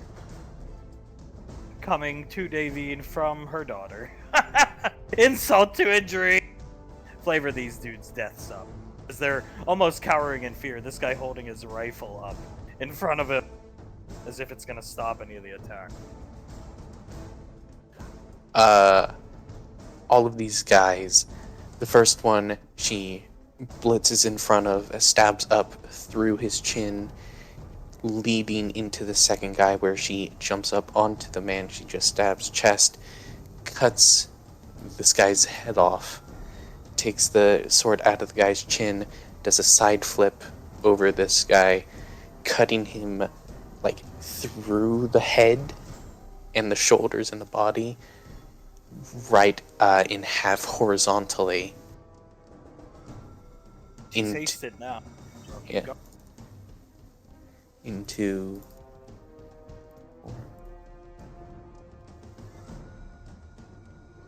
Oh, dear Jesus.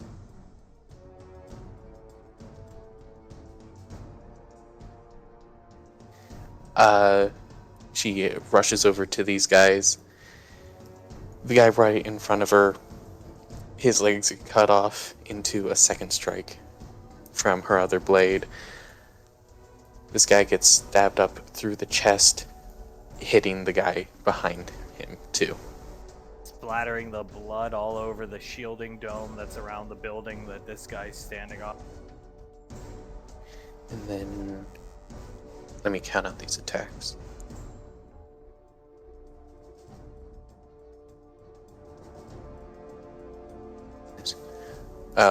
One more like flurry.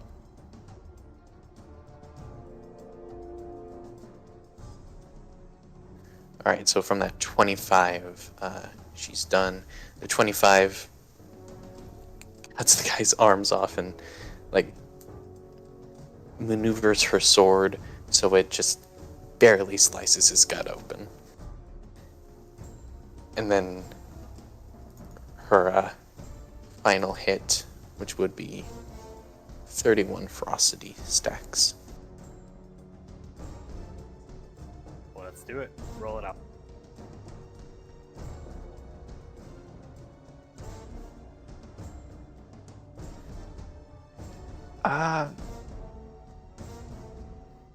Okay, 31 times 23.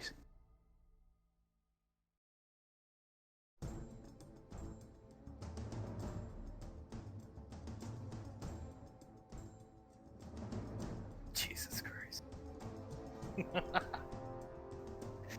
How does she kill all of them? She cuts through them like butter, a swath. Ash, you can't even see her. It's like a deep black red light bouncing around. At least that's what everybody with down here is seeing. Icy's helmet technology can't keep up with it. Towns, Banksy's, nobody's. You kill them all. Incredible. With that roll, kill them all. Favorite Yeah. up.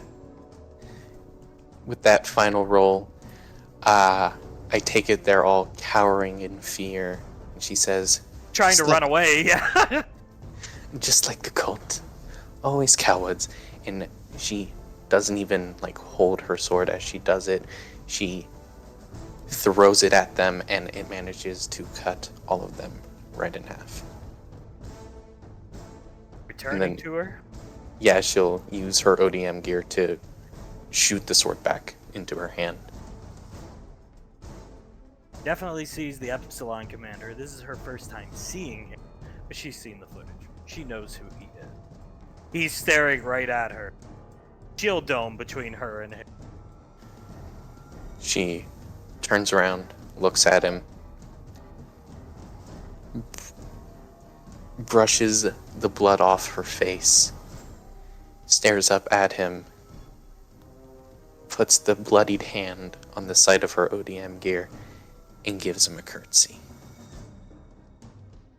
His hand on the door threshold, holding the door back from closing, sliding. His hand shakes for a second and he disappears into the building. Hunk, Julius has made it here. Hunk has made it here. Hunk, right next to Julius. Pure, unadulterated goddess. Don't piss her off. That's what I've learned. Nice! Icy comes up clapping.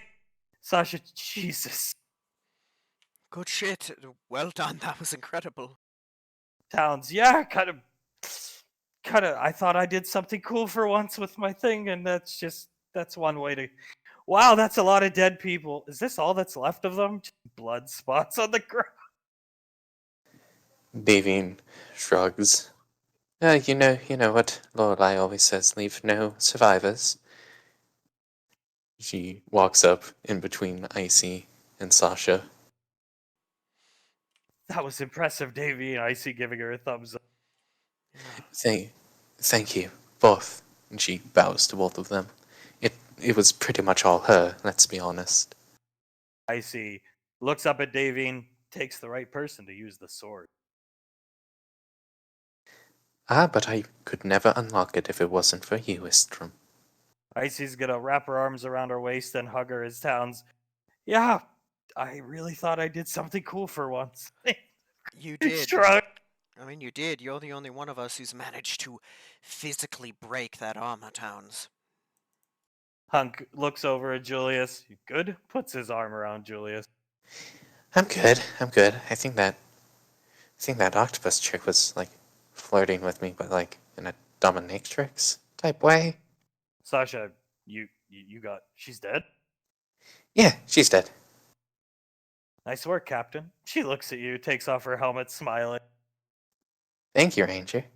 And he gives her a little salute. Hunk, that was pure unadulterated goddessness, in my opinion, honey. Thank you very much, dear. She looks down at Icy. I'm covered in blood, dear. Oh, that's okay. Oh, God. She lets go of Davy. Oh, God. She's looking down at her armor, Hunk. Yes, we'll get it clean, don't worry. Sasha, what'd you guys encounter? Was Mantis in there? No, Mantis wasn't in there. There was another one of those prototypes. Towns hearing that. Oh God! Grab Zash. We gotta get out of here. I killed it, Towns. Oh, good. Good, because I used my rail thing, my rail shot. So yeah. You killed it? He looks at David confused. Easily? You're not hurt? Hunk, no, she had a field day today, I'd say, Towns. A bit of anger coming out pretty much on all fronts, and she just gestures around to herself and then down at her clothes, and she reaches back, takes the hard lightsaber hilt off her belt, and looks at it. I used this, it came in quite handy. Sasha looking at it. That thing Krellin gave you? Yes, Crowling gave it to me. Oh, it's a good thing he gave it to you. Hunk, it choked me, and then mom went mom mode on it. Mama Bear protects. And Davy nods. Mama Bear protects. Towns, better to be on Mama Bear's good side. Walks over. Yeah. He's gonna look around. I'd say killing them is an understatement. I think you may have retroactively killed some of their parents. It's impressive. Davine chuckles. Thank you, Vasherion. Banksy turns to Julius. I clotheslined one of the power armor guys. Julius puts his hand out like Arnold does with Donald Glover and You son of a bitch. Yep. Hug. Oh. Gonna come over and start wiping Davine off. Oh, thank you, dear. Well, The- Julius, did you download from the thing? I got on the one off my node. You look good, covered in void blood. Thank you. I always thought purple was my color. Yeah, anything's your color. Sorry, Julius. What? Julius holds up his wrist computer. Done and dusted. Nice. Let's get out of here. Yeah. SIS will take over from here. They'll come inspect the bay. I'm sure those dudes are long gone. Most likely. Those rifles they had was something else. I see. What else is new? They always are a step or two ahead of us in technology wise. But if we could ever get a hold of one of them, Oh, don't threaten me with a good time. oh, we'll get it. Trust us. Look, they ran away from us this time.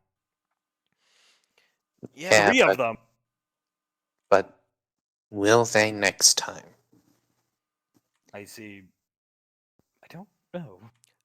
no, because they're not going to get the chance. Towns, well said. Maybe I can get this rail thing to shoot too, as you come back onto the Nova. Some of you covered in blood. Hunk's taken Davine into the med bay, and Sunny is helping Davine clean herself. Really, Davine, you, purple is your color, Sunny wiping Davine's cheeks and face off. Thank you, dear. Very sweet of you. Pequod holding Julius at the waist. Julius pets her head and gives it a kiss. Thinks he's gonna sit down in the captain's chair. Icy will go onto his lap. That was really cool. Can't wait to show Lorelai Davine going nuts. I want the little that I saw. Even me, limit broken, I couldn't keep up with her movements. At least with my eyesight. Pequod, I had probably the best view in the house, but I gotta say, if those armored guys didn't show up from what I saw, it looked like you had those dudes on the ropes the whole fight. Sasha nods. Yeah. Hasted gunslingers. I know Malcolm was allergic to it, but not bad. Hey, I'm good at least one thing, right? He never hasted you once? I see. Yeah, never one? Never once. She starts. And I rewatched the combat footage. You remember how I said that he once cast bark skin on me? Yeah. Yeah, rewatching the combat footage, I misremembered that was our exoframe who cast bark skin on me. Malcolm literally never cast a support spell on me once. Sasha, yeah. Yeah, his loss, I guess. Her and Towns go sit down up here in the med bay. Hunk's cleaning Davine's cheek off with some towels. You need a shower when we get home. Yes, as much as you all say purple is my color, I don't want that color to be blood. Yeah. Oh my god, it's in your hair and everything. Yes, I seem to have lost some kind of control when I go into that form. Hunk, well, good for us, bad for our enemies, and he's whatever. He'll put his hand on her face, wipe some of the blood off of her lips, and kiss her. Oh, she kisses him back, wrapping her arms around his neck. Guess I'll need a shower now, too. Oh no, we'll have to share a shower together. Sonny, there's showers here in the med bay. Don't say! He turns and looks at Sonny.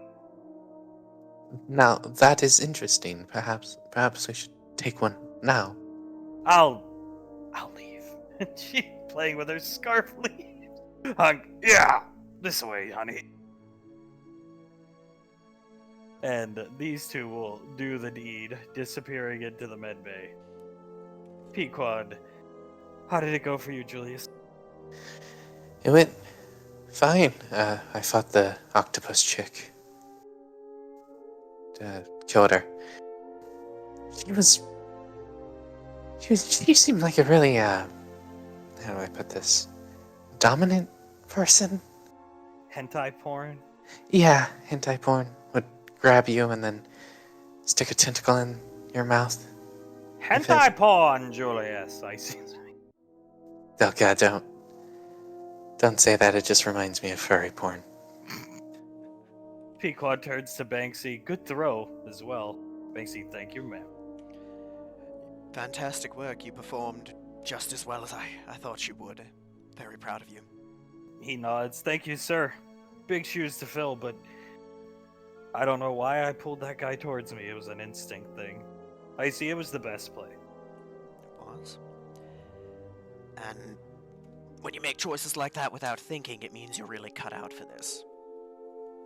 Took all the torque power. He aims his wrist up to pull that guy. That armor is incredible. Yeah, it is.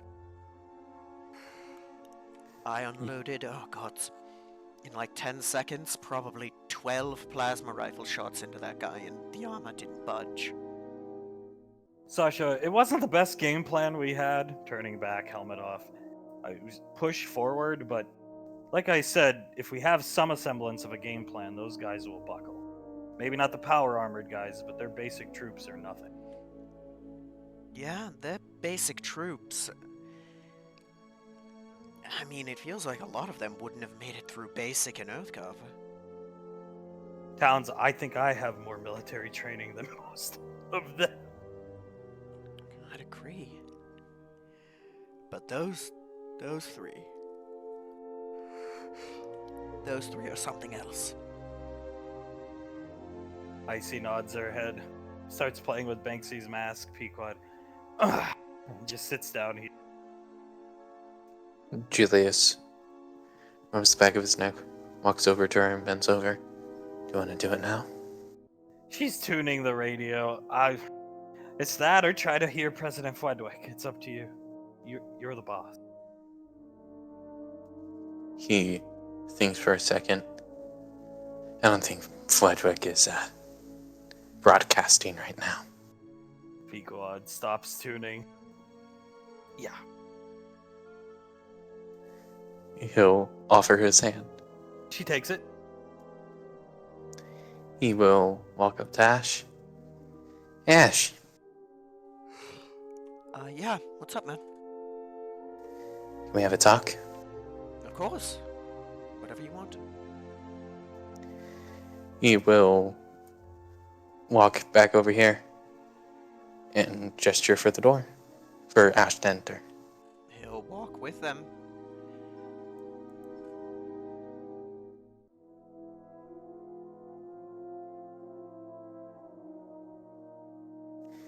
He leans against the wall, closes the door. Dixie, He'll sit down. Yes, sir. Julius looks at Pequod. He's said you sitting in wanted- the captain's cabin chair. You said you wanted to say something, so go ahead and go first. No, you go first. He nods. Walks up to him. So, Ash, Yes.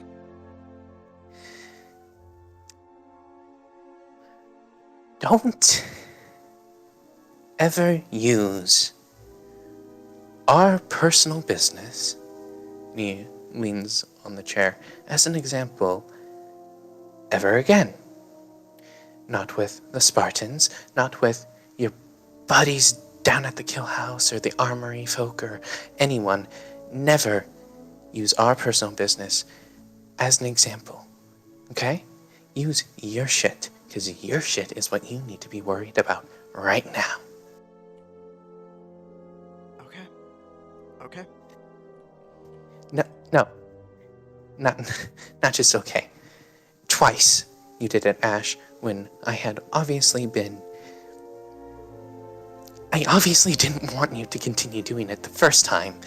He stands up straight, and then you just go ahead and do it again in front of the Spartans on that little hunting trip that we did. Yeah, that seems like a good thing to talk about. And hey, yeah, sure. Maybe I could have told him about that. I'm not going to tell them about that, Ash. I don't want them to know about that. If I wanted them to know about that, I would tell them about that. You don't get to tell them about that. That is my business, not yours. Okay. Don't say I'm sorry. I understand. It will not happen again. Good. And another thing, if you trivialize mine and my wife's relationship ever again, even as a joke, I will never speak to you again, unless it is for a mission. Because I don't think you realize. I really don't think you realize. You think all we did in Raven Rock was have fun and fuck? No. No, Ash. You are an idiot if you think that's all we did. You don't see the late night conversations where I had to comfort her about things that were bothering her, and her to me. You don't see the times where I woke up from having a nightmare, went to her room, and she comforted me. You don't see the talks we've had about marriage and having children together, even when we were in Raven Rock. Yes, Ash, we may have been immature idiots, but if you think we only had fun and fucked, and then the only reason we truly stayed together was because I knocked her up, you are a dumbass. Understood? Yes, sir. You are right. Will not happen again. Won't happen again. Good. And again, if it does happen again, I will never speak to you. I will make sure my children never speak to you. My wife never speaks to you. Any of my family ever speaks to you. Because if there's one thing that has given me, and he gestures about himself, all of this, it wasn't you. Sure, you carried me through the headhunters and all that. You did the paperwork, you did all this. I could have done that if I wanted to. She let me stay in the military. She's the reason I didn't get kicked out. She's the reason why I feel responsibility enough that I got captain. She is the reason why I have my children, my mother, my sister, my brother-in-law, and my father. She is the reason. She has helped me through every relationship I've ever had. Because you know what? I am too much of a dumbass to really push those relationships forward. And she is the better part of me that lets me do so. So never trivialize my relationship again. Never make a comment about her again. Her and me only being together because we were physically attracted to each other. Never again.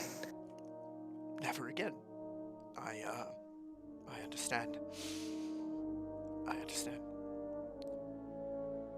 I will never mention it again. Apologies. Good. Very good. Never. Ever. And he puts a hand on your shoulder, and you feel his hand start to heat up. Ever again. And he takes a step back. Never as long as I live. Dear? Pequod, flexing her fingers and her looking down at her hands, walks up to Julius, takes his arm. I'm not gonna go too much into my life story, but you know I appreciate everything you've done for me, Ash. I grew up with nobody, so having a little sister wants a big brother. But Ash, you need to worry about yourself, not us. I appreciate you coming to see me when I was being a complete moron and torturing Julius. Took Lazuli away, coming to talk to me when I needed somebody the most. But you need to worry about yourself, Ash, not us.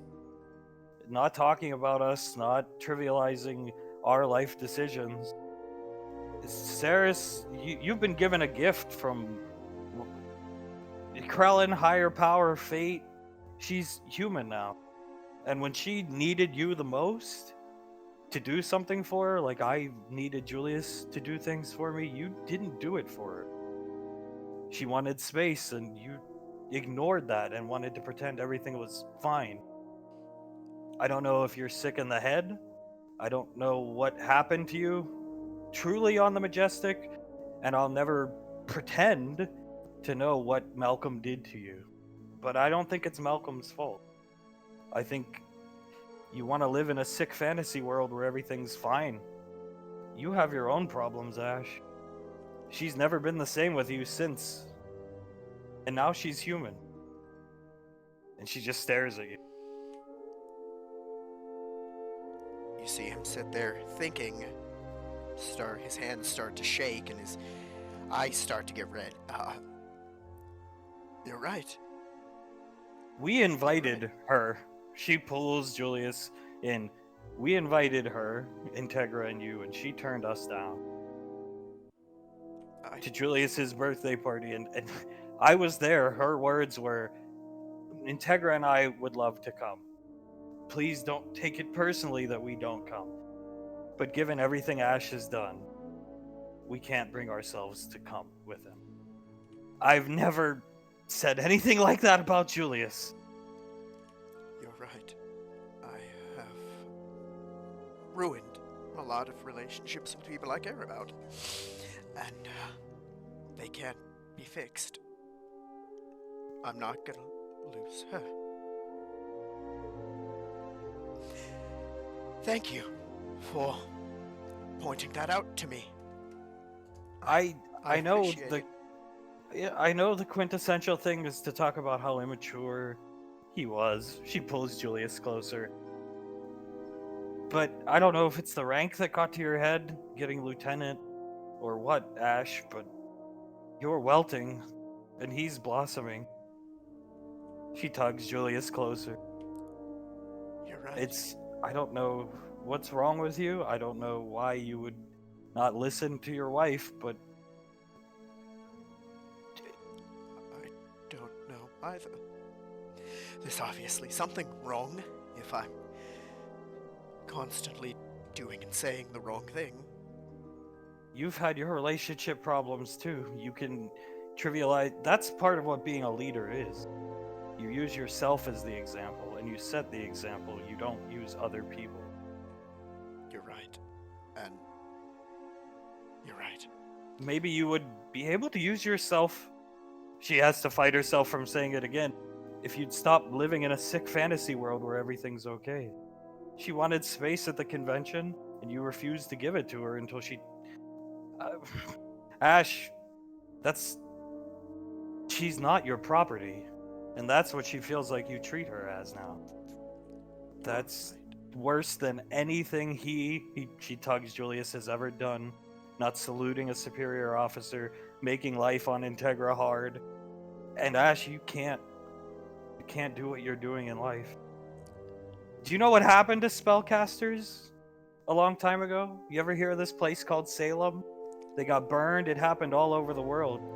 You'll never have Suletta's favor again. And if you ever threaten Davine again, you're not going to like what happens to you. I know that. It will never happen again.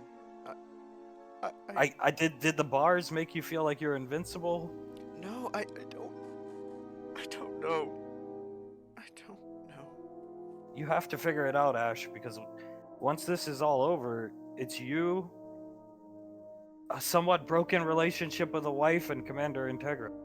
I know that Julius and I are very fortunate that I have money, but now we don't need my parents' money. We have our money. You're right. You're right. I worry about your career. I worry for you, but if you're gonna threaten people I care about, talk about killing Nicole,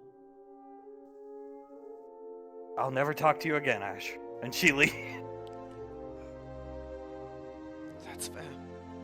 That is very, very fair. Like I said, Ash, Don't do it again, or I'll make sure my entire family doesn't speak to you. It will never happen again, Julius. I'll ensure it. I am not gonna ruin what little I have left with you and her. Make sure it doesn't happen again. And he will walk out towards Pequod.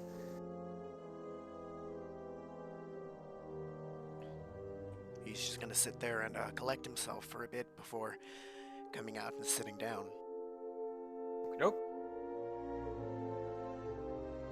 1 sec.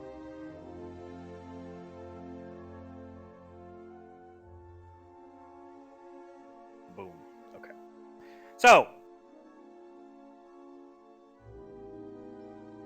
Icy sitting on Banksy's lap. They're just small talking. Icy looks over at Pequod, tilts her head. Looks at Julius. And then, as she's about to get off the lap, Lorelai, ding, right up here. Ma'am? She looks around. Where are Hunk and Davine? Are they okay? In the med bay, ma'am. Uh, They're okay. Davine had a lot of blood on her. Aha. Group shower time. I Sonny, suppose you so. could say that. Speaking of. Report, Julie. Well, ma'am, to my knowledge, it went without a hitch. I encountered the octopus in the data core that I was sent to flank from. I dispatched her, got the data I needed to my knowledge. Davine and Hunk encountered another one of the prototypes. She managed to dispatch it with a hard light saber given to her by Krellin. Very good. As Davine comes out in a pair of EarthGov sweatpants and a hoodie Hunk keeps here on the ship, hair wet, Hunk wearing the same stuff comes out. Lorelai turns and sees them. Have fun? It was a very warm shower, ma'am. Very good. Prototype unit destroyed. Data gathered on Hunk's end. And it looks like everybody's in one piece and nobody's all that worse for wears. Yes, ma'am. Some information to tell you. The commander for the Black Armor, Power Armor unit. He was there along with 2 others. Really? Well, I wasn't there for that. They were attacked on the frontal assault, so... Nicole? I see, they... Marines. Stasha, yeah. Definitely X-Force Recon, probably. Badass laser pistols, badass armor. Towns was able to breach one of their armor with his ionized rail shot. Lorelai looks over at Towns. Very good. Nobody's all that injured. Is everybody okay? She's looking around. She looks right at Ash. Yes, ma'am. Perfectly fine. Good. All right. Well, when you get back to Gateway, offload Towns. Just take the data off their RISC computers. Return it to SIS. Julius, before you leave, don't leave for Rainfall Weekend. I have a birthday gift for you. Yes, ma'am. Thank you, ma'am. You're welcome. I'll be up to see you shortly after you arrive. Good work, all of you. Thank you, ma'am. AC takes her helmet off and winks at her, and she cuts off the transmission. Hunk puts the hood up on Davine's hoodie. Davine hugs Hunk around the waist and does not let go. Pequod just awkwardly flying the ship, tuning the radio. Julius walks over and leans on the wall next to her. Asha looks over her shoulder.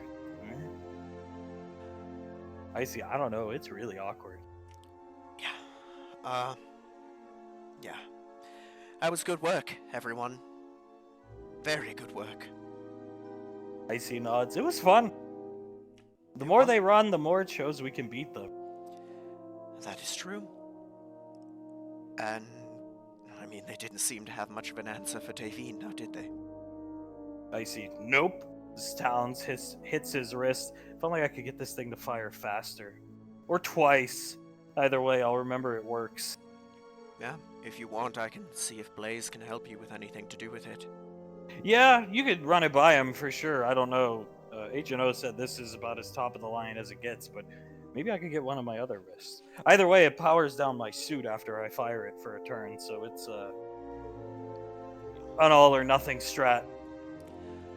That makes sense. Wonder how that hard lightsaber would fare against that armor. Sasha looking at TV. Well, if it cut through that prototype like it was butter, she turns around. I don't think the prototype armor would fare much better. Sasha, go ahead, Ash. Sasha points that. If it's anything like my bullets, the hardlight bullets I have, would it do anything to them at all? The hardlight bullets I have are ineffective against non-voided opponents, and those opponents aren't voided. Towns, I guess we won't know till we try. True. Either way, at least we damaged one of them. Icy, yeah. Keep talking about random stuff because it's awkward. Towns, you feel it too. Looking at us. Yes, it is awkward. Pequod hits the thrusters. The ship, boom, knocks back violently. Whoa, and falls back onto Bakesy's lap. Pequod, good work, Spartan. Banksy, thanks. Death gripping the captain's seat. Julius looks over at Banksy. You put all of our training to good use. I'll look forward to fighting with you in the future. Likewise. Agreed. Good, you did a good job making the right calls in tight moments without being told. It's not He nods easy. his head. Took down the shielding faster than I expected, but we pulled through. We did, and you did very, very well. You hear, because Pequod has hit the thrusters, hit slip space, the docking sound come up. We're home. Good. Thank you. How much fuel did you use? The afterburn, I mean, that was not necessary. We could have flew for a while. I went off the ship. As the ship does. Right. Yeah, right. Pequod lands the ship, grabs Julius. Please take me back to the apartment. Julius picks her up without another word and carries her to the apartment. She, with her head, Banksy, Icy, come on, please. Icy, okay. Banksy carries her off the ship. You guys leave. Towns and Sasha watching as these four leave. Hunk pats Davine on the butt. Come on, dear. She looks up at him. Well, that got picked up. Of course, he picks her up. I didn't know if you wanted the piggyback or the carry. Don't know what you prefer. If it's you holding me, I could do with either. They are going to leave as Towns and Sasha sitting here.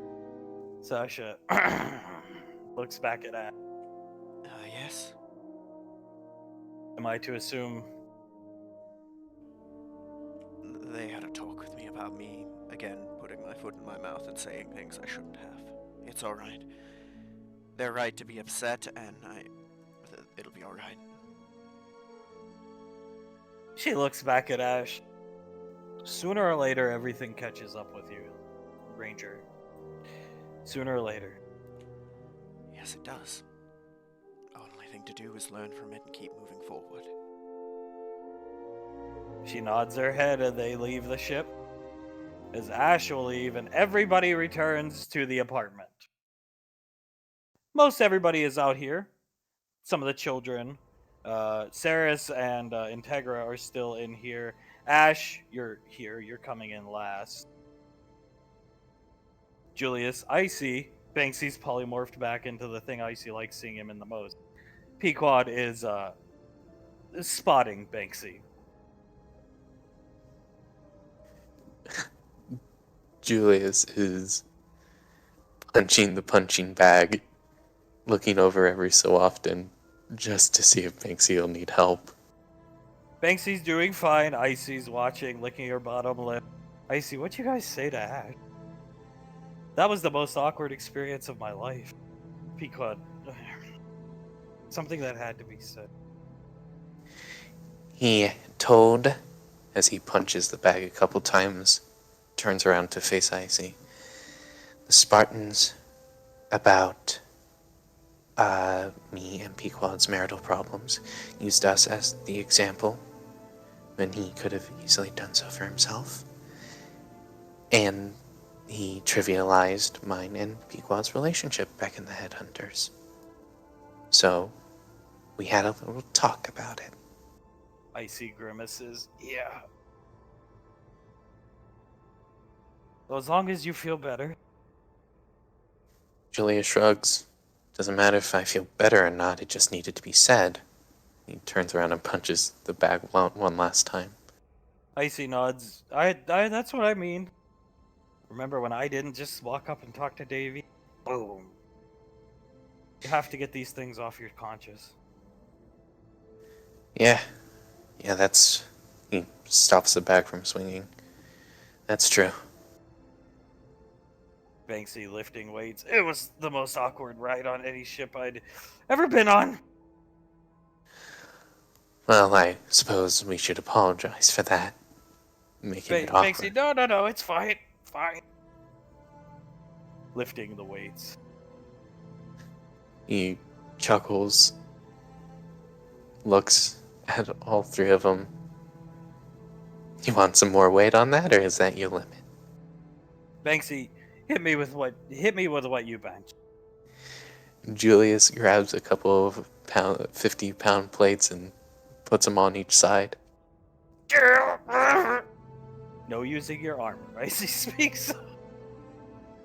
Pequod, he is only 17, Julian.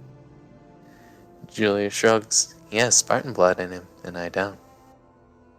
True, as Banksy's he's doing it, lifting them up slowly. This one, he's it's more of a struggle. What's Ash doing? He's gonna look at what everyone out here is doing.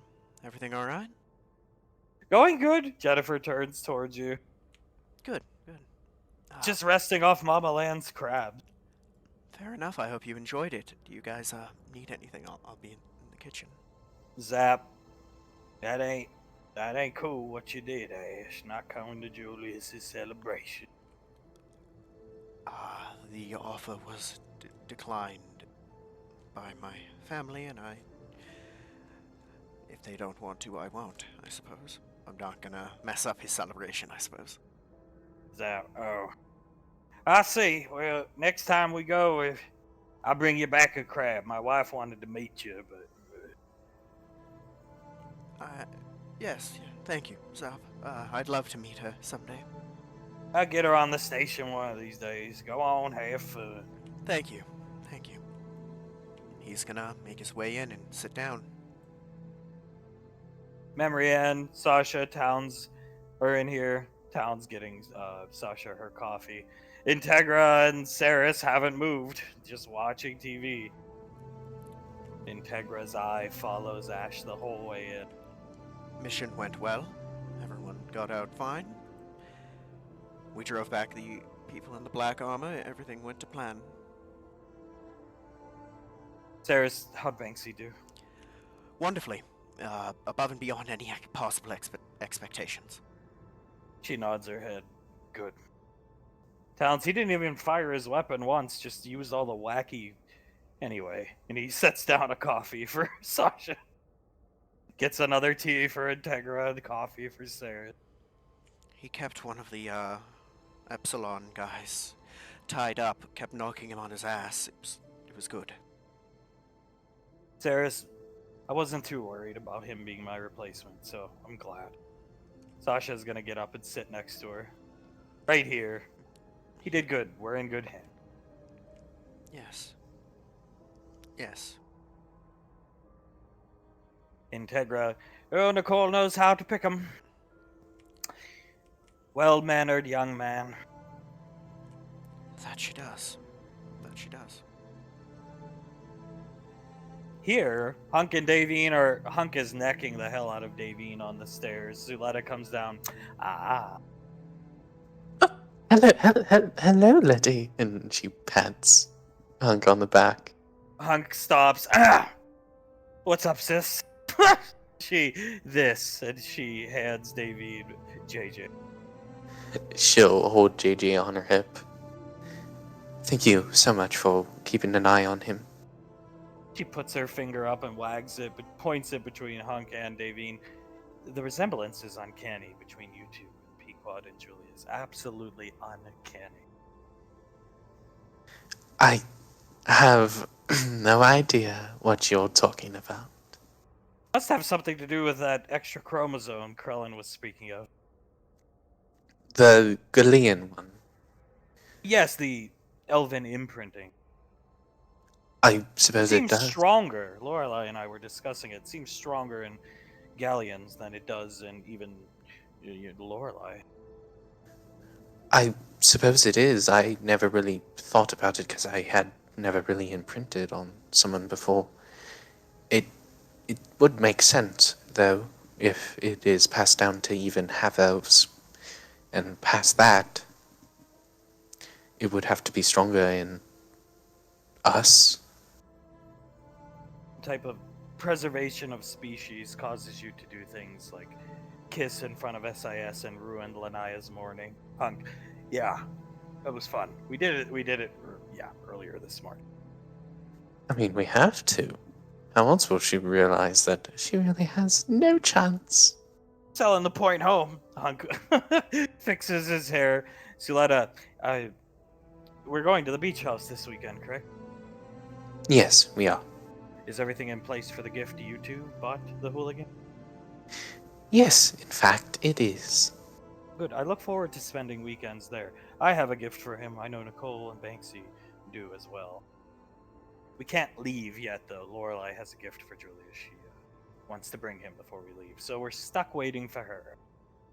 Right, she did say something about that back on the ship. Hunk fixing his hair again. I gotta have a talk with Ash before things are getting out of hand.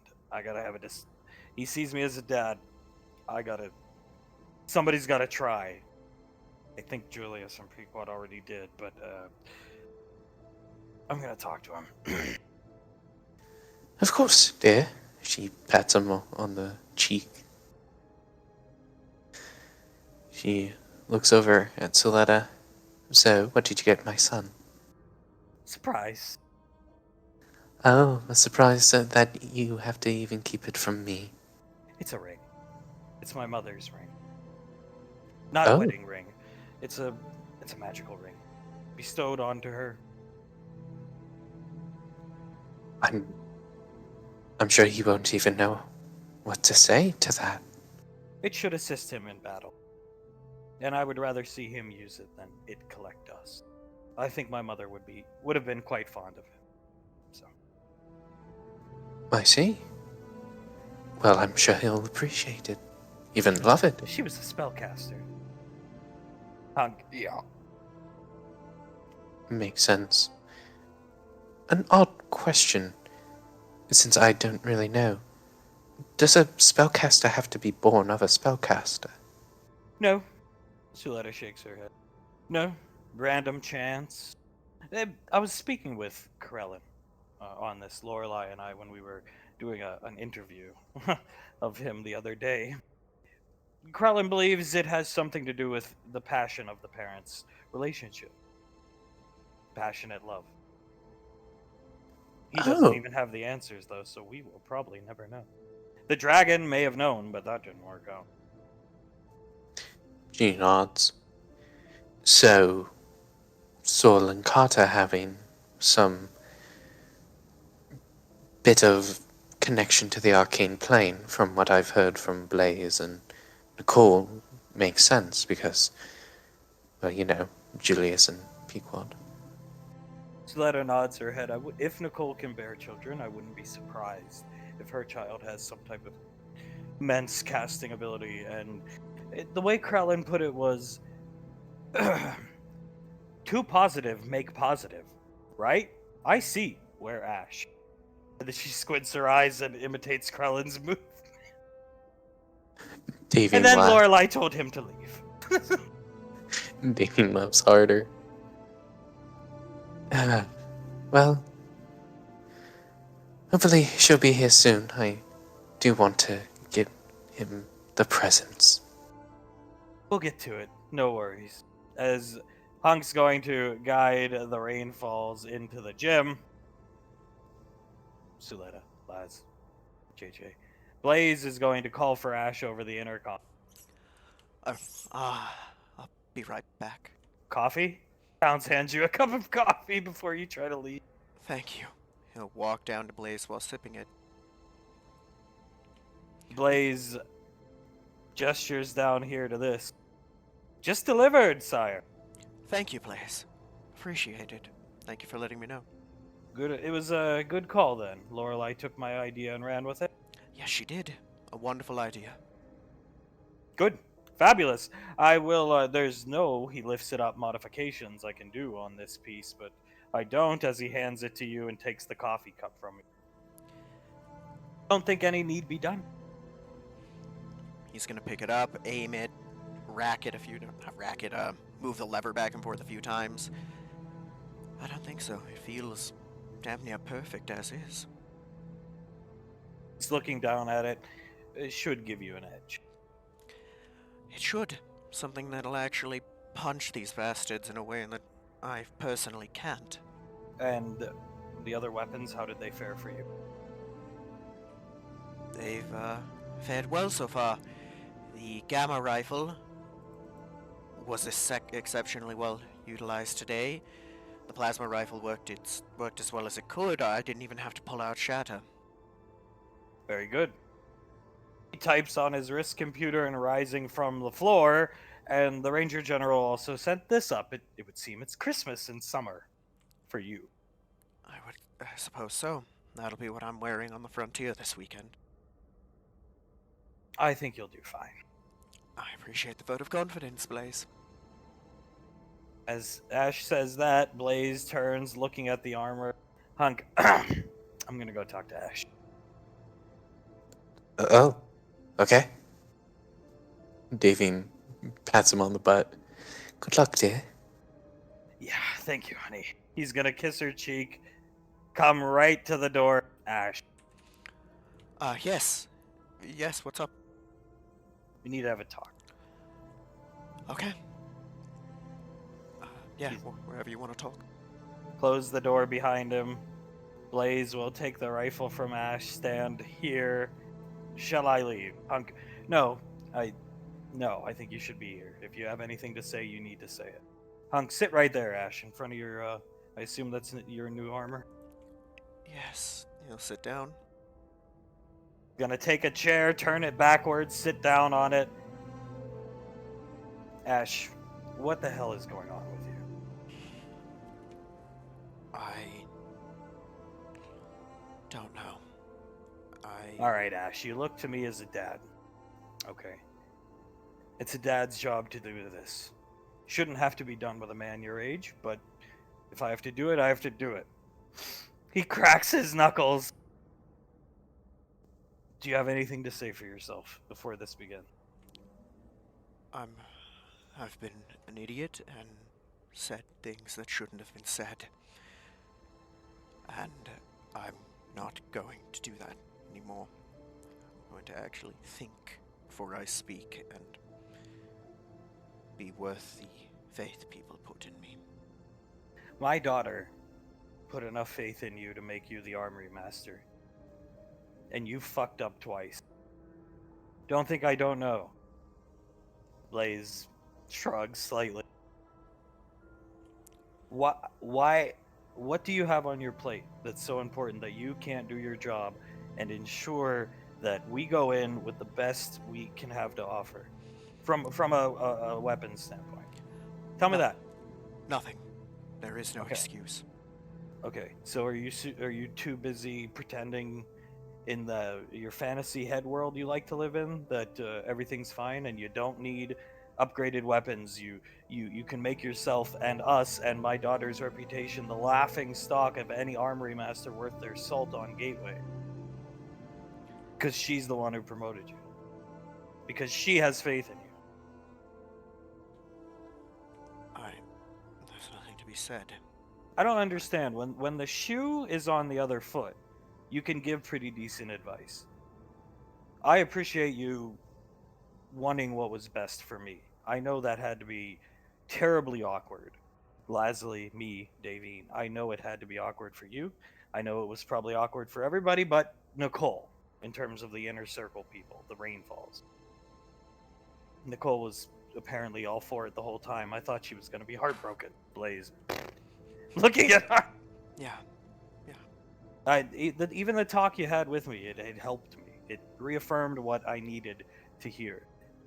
But then when the shoes flipped, you know, you just make a fool of yourself and everybody around you.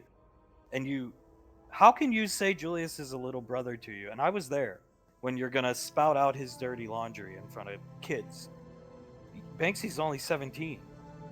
Most of those Spartan kids are barely 21. I think Nightfall's the oldest at 23. Honestly, I don't know. I I don't know how to explain it. I need to do better. There's no excuse, there's no explanation that will suffice. I need to do better. We need to, because I owe it to myself and I owe it to all of you. Leadership is about setting the example, and you set the example. Whether it's out on the field, standing, assuming the most dangerous positions, assuming all the responsibility, or back here, where, mind you, we live very good here. Most other squads stationed anywhere don't get to live in a mansion. They don't get access to free, the best foods possible, and you're just flubbing everything up. Yes, I am. Nobody, you know what, Ash? The harsh truth is nobody gives two shits how Julius was 5 years ago. You love to talk about how far he's come. You love to talk about the. Nobody cares anymore, Ash, because the way he is now, it just erases all that. It's gone. It's done. It's over with. You don't see Integra constantly talking about how terrible of a soldier he was, and she's the one who saw him most out of anybody. You're right. How far he's come, and then you're gonna put General Rico's daughter's dirty laundry in front of kids who, thankfully, they're all respectful young men and women, one girl, who aren't going to go and blast that out on the public. Put yourself on blast, Ash. In your sick fantasy world, you think nobody notices? Put yourself out there. Tell those Spartan kids, well, my wife wanted space for me, and I refused to give it to her because I don't want to be a good husband. Tell them that. You are right. That You know what I is would have told those Spartan kids because Lasley wasn't around? I would have said, don't rush into anything too quickly. Because I did, because I was an idiot. It's exactly what I would have told those kids. Use myself, not Julius, You are right. not Pequod. You're right, and they deserved better. They really, really did. I'll tell you this, Ash. You have one bad if I have one bad experience with a kobold, and I then thus have a terrible opinion, that's bigotry. That's racism. I Doesn't matter. There's no excuse. One bad experience. It's called stereotyping. Can you spell the word? yes. That's what that is. I don't think that. It doesn't matter.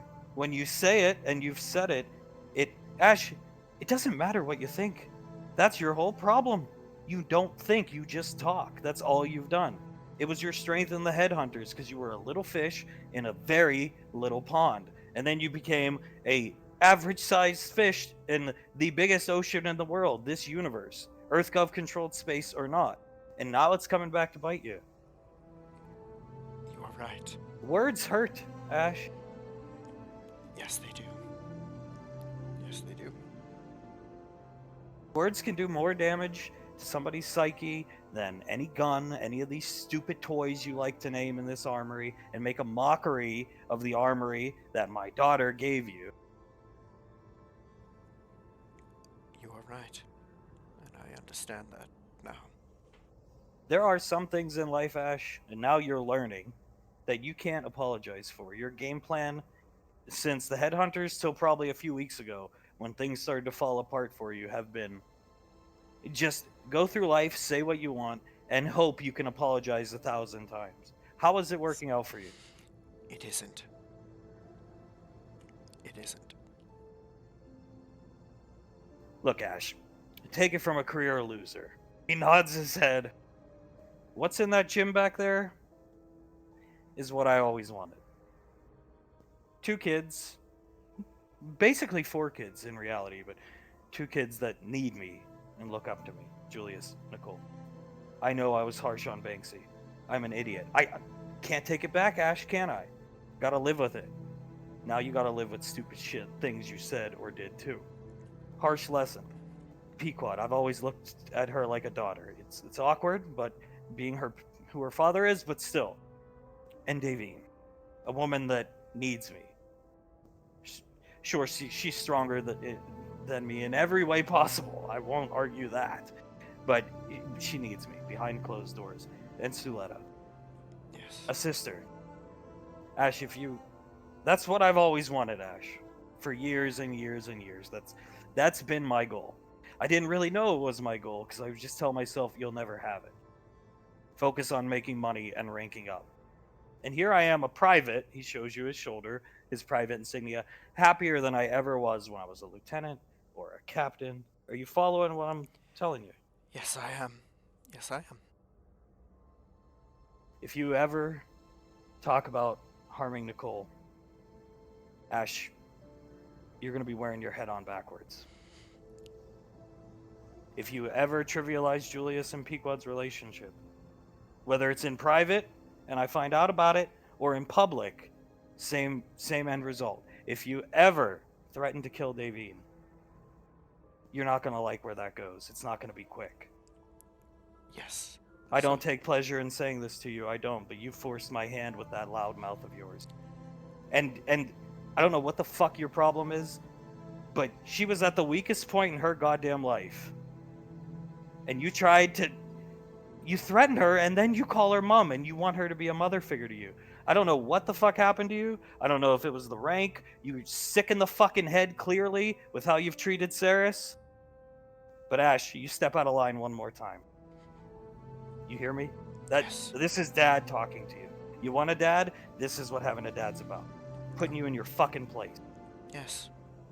You are right. Thank you. I actually do. I actually do appreciate this. Thank you. You need it. You needed it probably for a long time. I should have knocked your sorry ass out when you were talking about shooting Nicole in the head. Everybody here accepted Saris for being a vampire. No bigotry. You ruined your relationship with Suletta.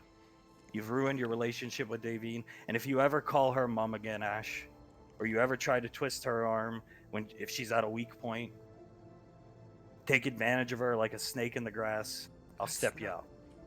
Please do. That's my family back there. Okay.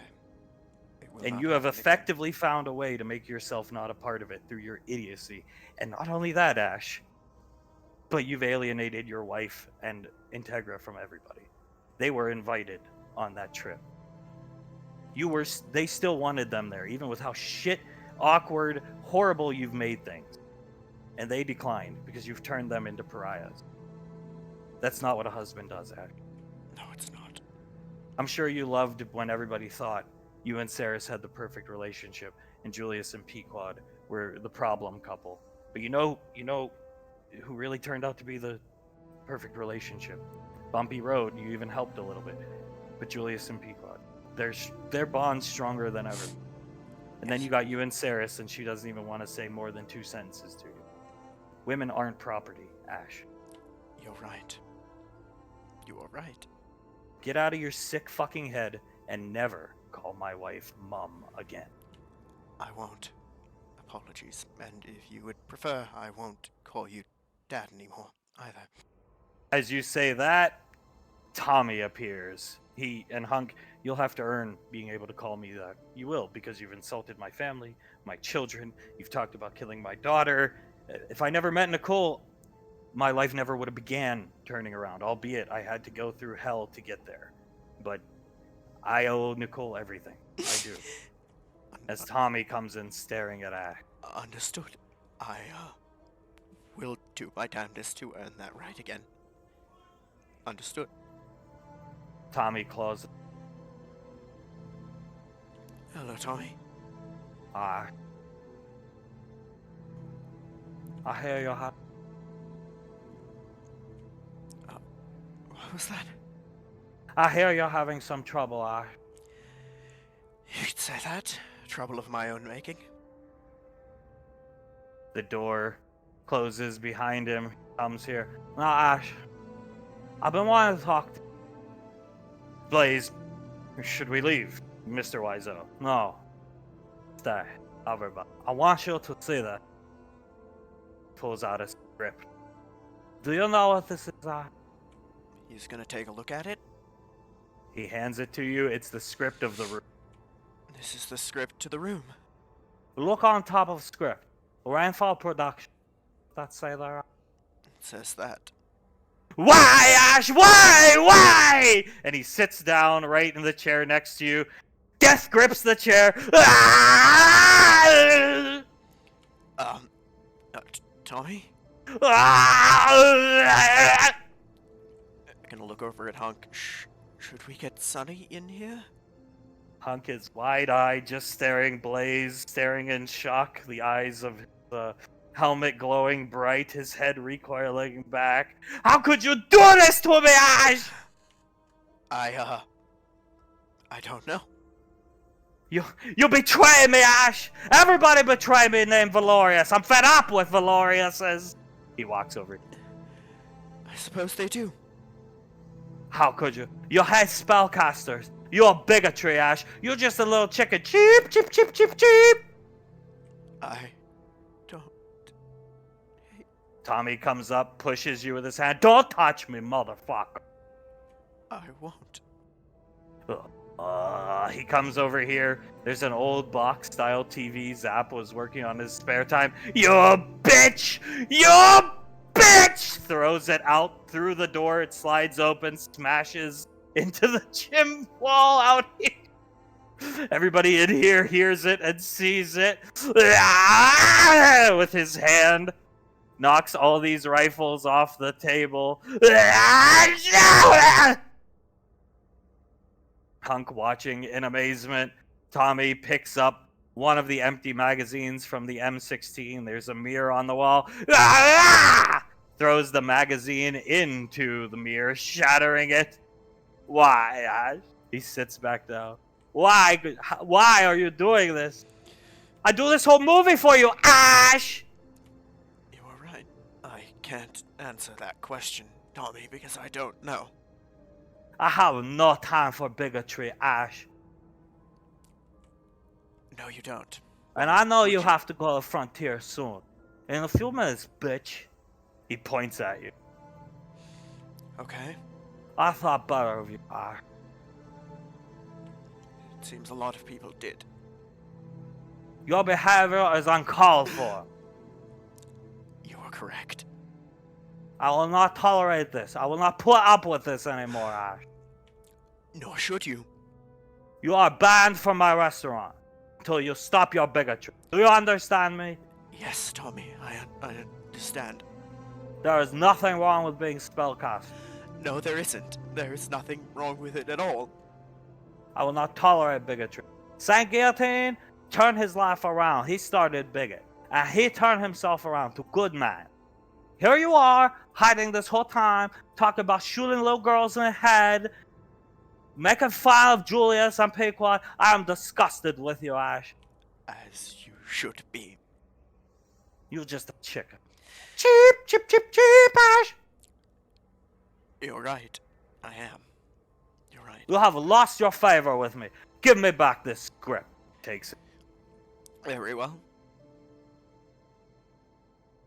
And he's just staring you down. You're right. You're right about everything. Combo. I'm so disappointed. Yeah, I You can't. betray me. I'm sorry, Tommy. Whole movie for you, Ash. Yes, you did. Rainfall Production. How can you be star a movie if they didn't direct? I try to help make good future for everybody. Influence things as much as can, cause good people. Now I have to play Tommy. Because you threatened to shoot Davine in the head. Yes, I did. I. Yes. You betray me. You not good. No, I'm not. Tommy, come on, Hunk.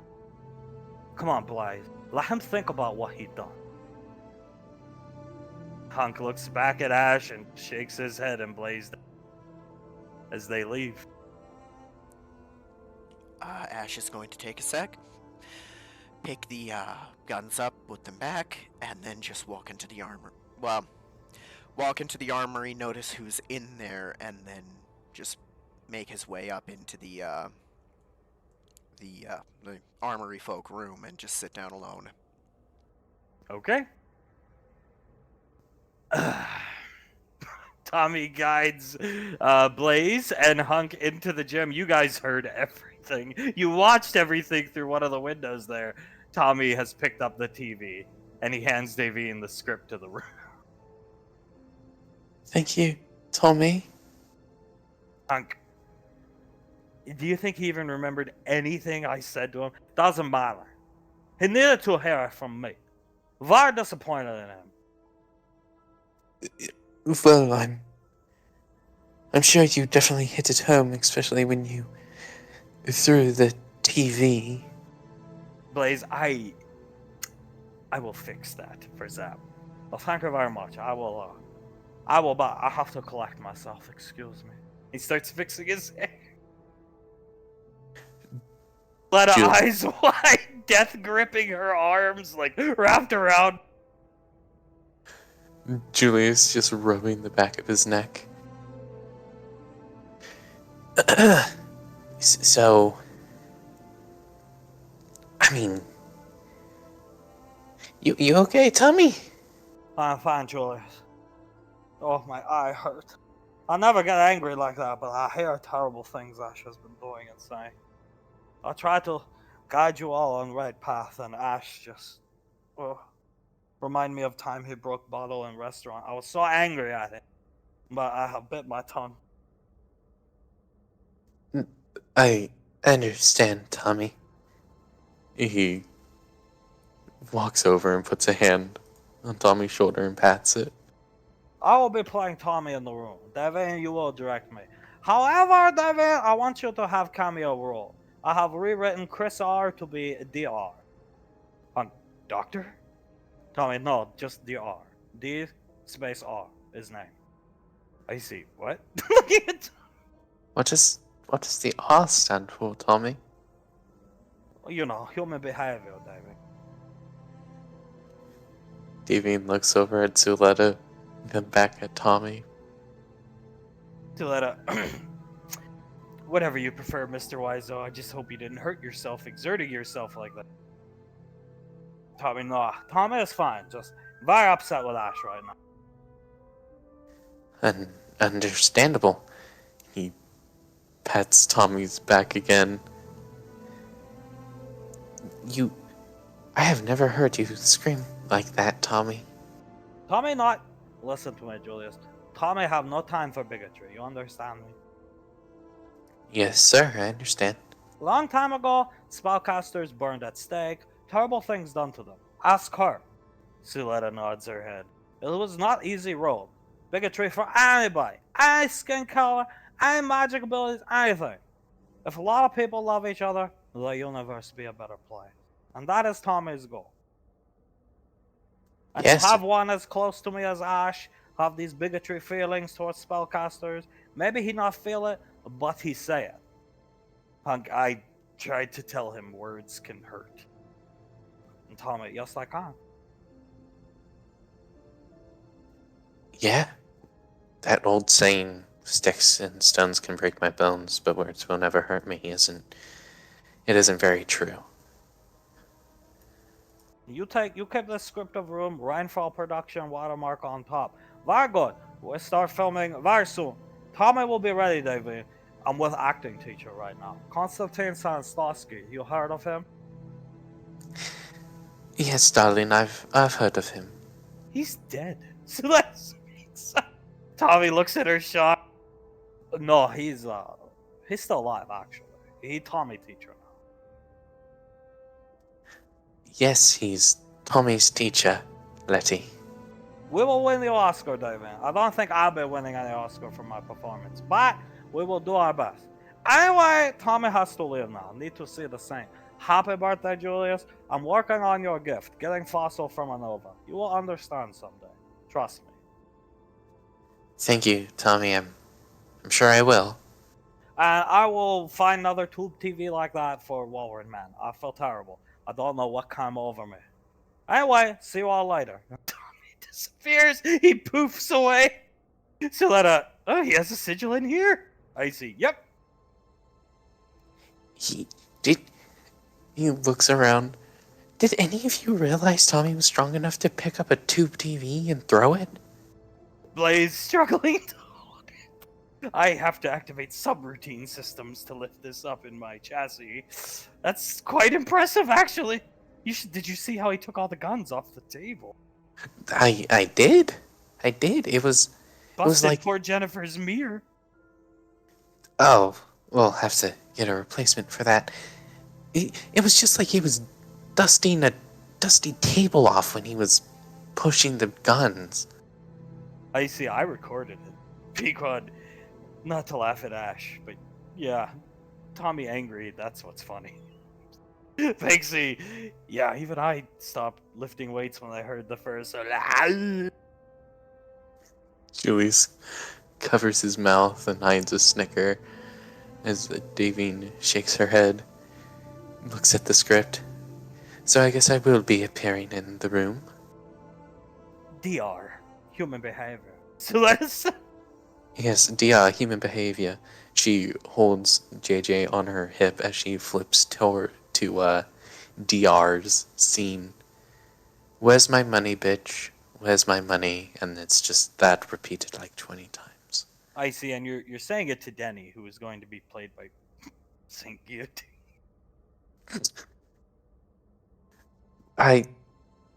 She flips back through the script. Denny here is described as like a 16-year-old boy. Banksy mimicking Suletta, human behavior. She chuckles. All right, I guess so. I can work with that. As she closes up the script and puts it into her little coat pocket. Plays, I'm going to dispose of this.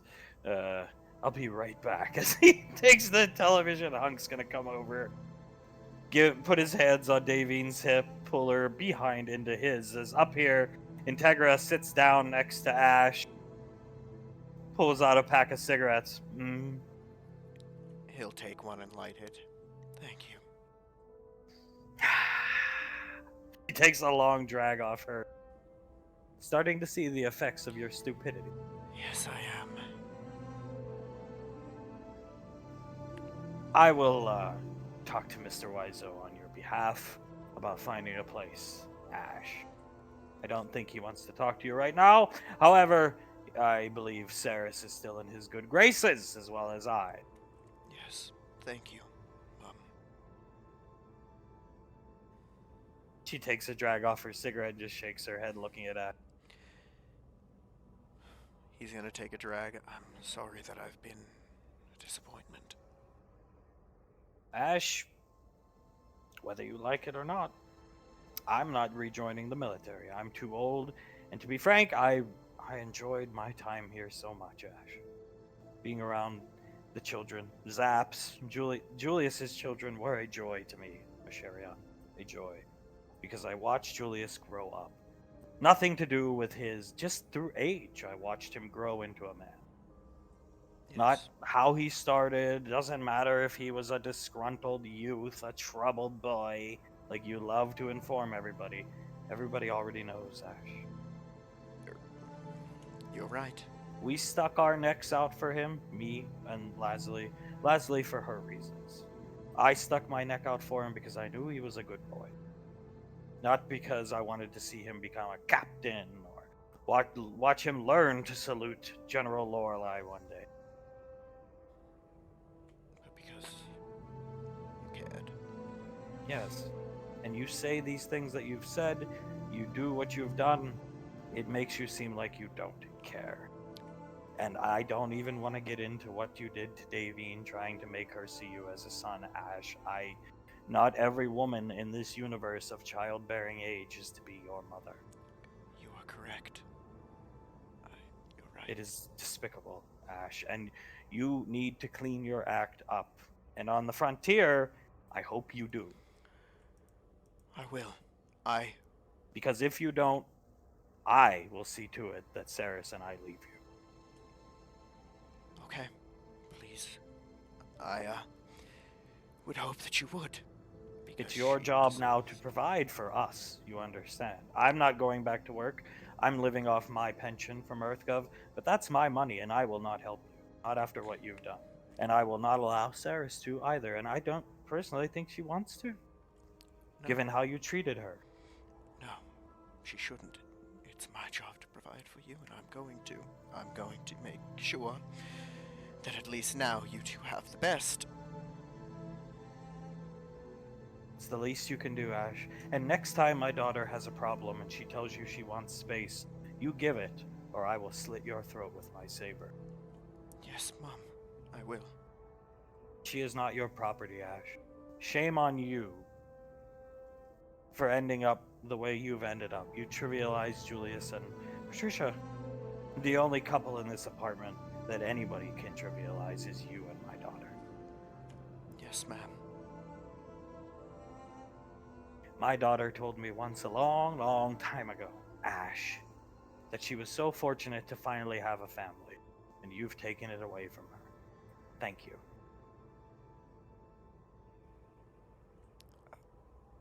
He is just gonna look at her, know there's nothing to say, and just nod his head.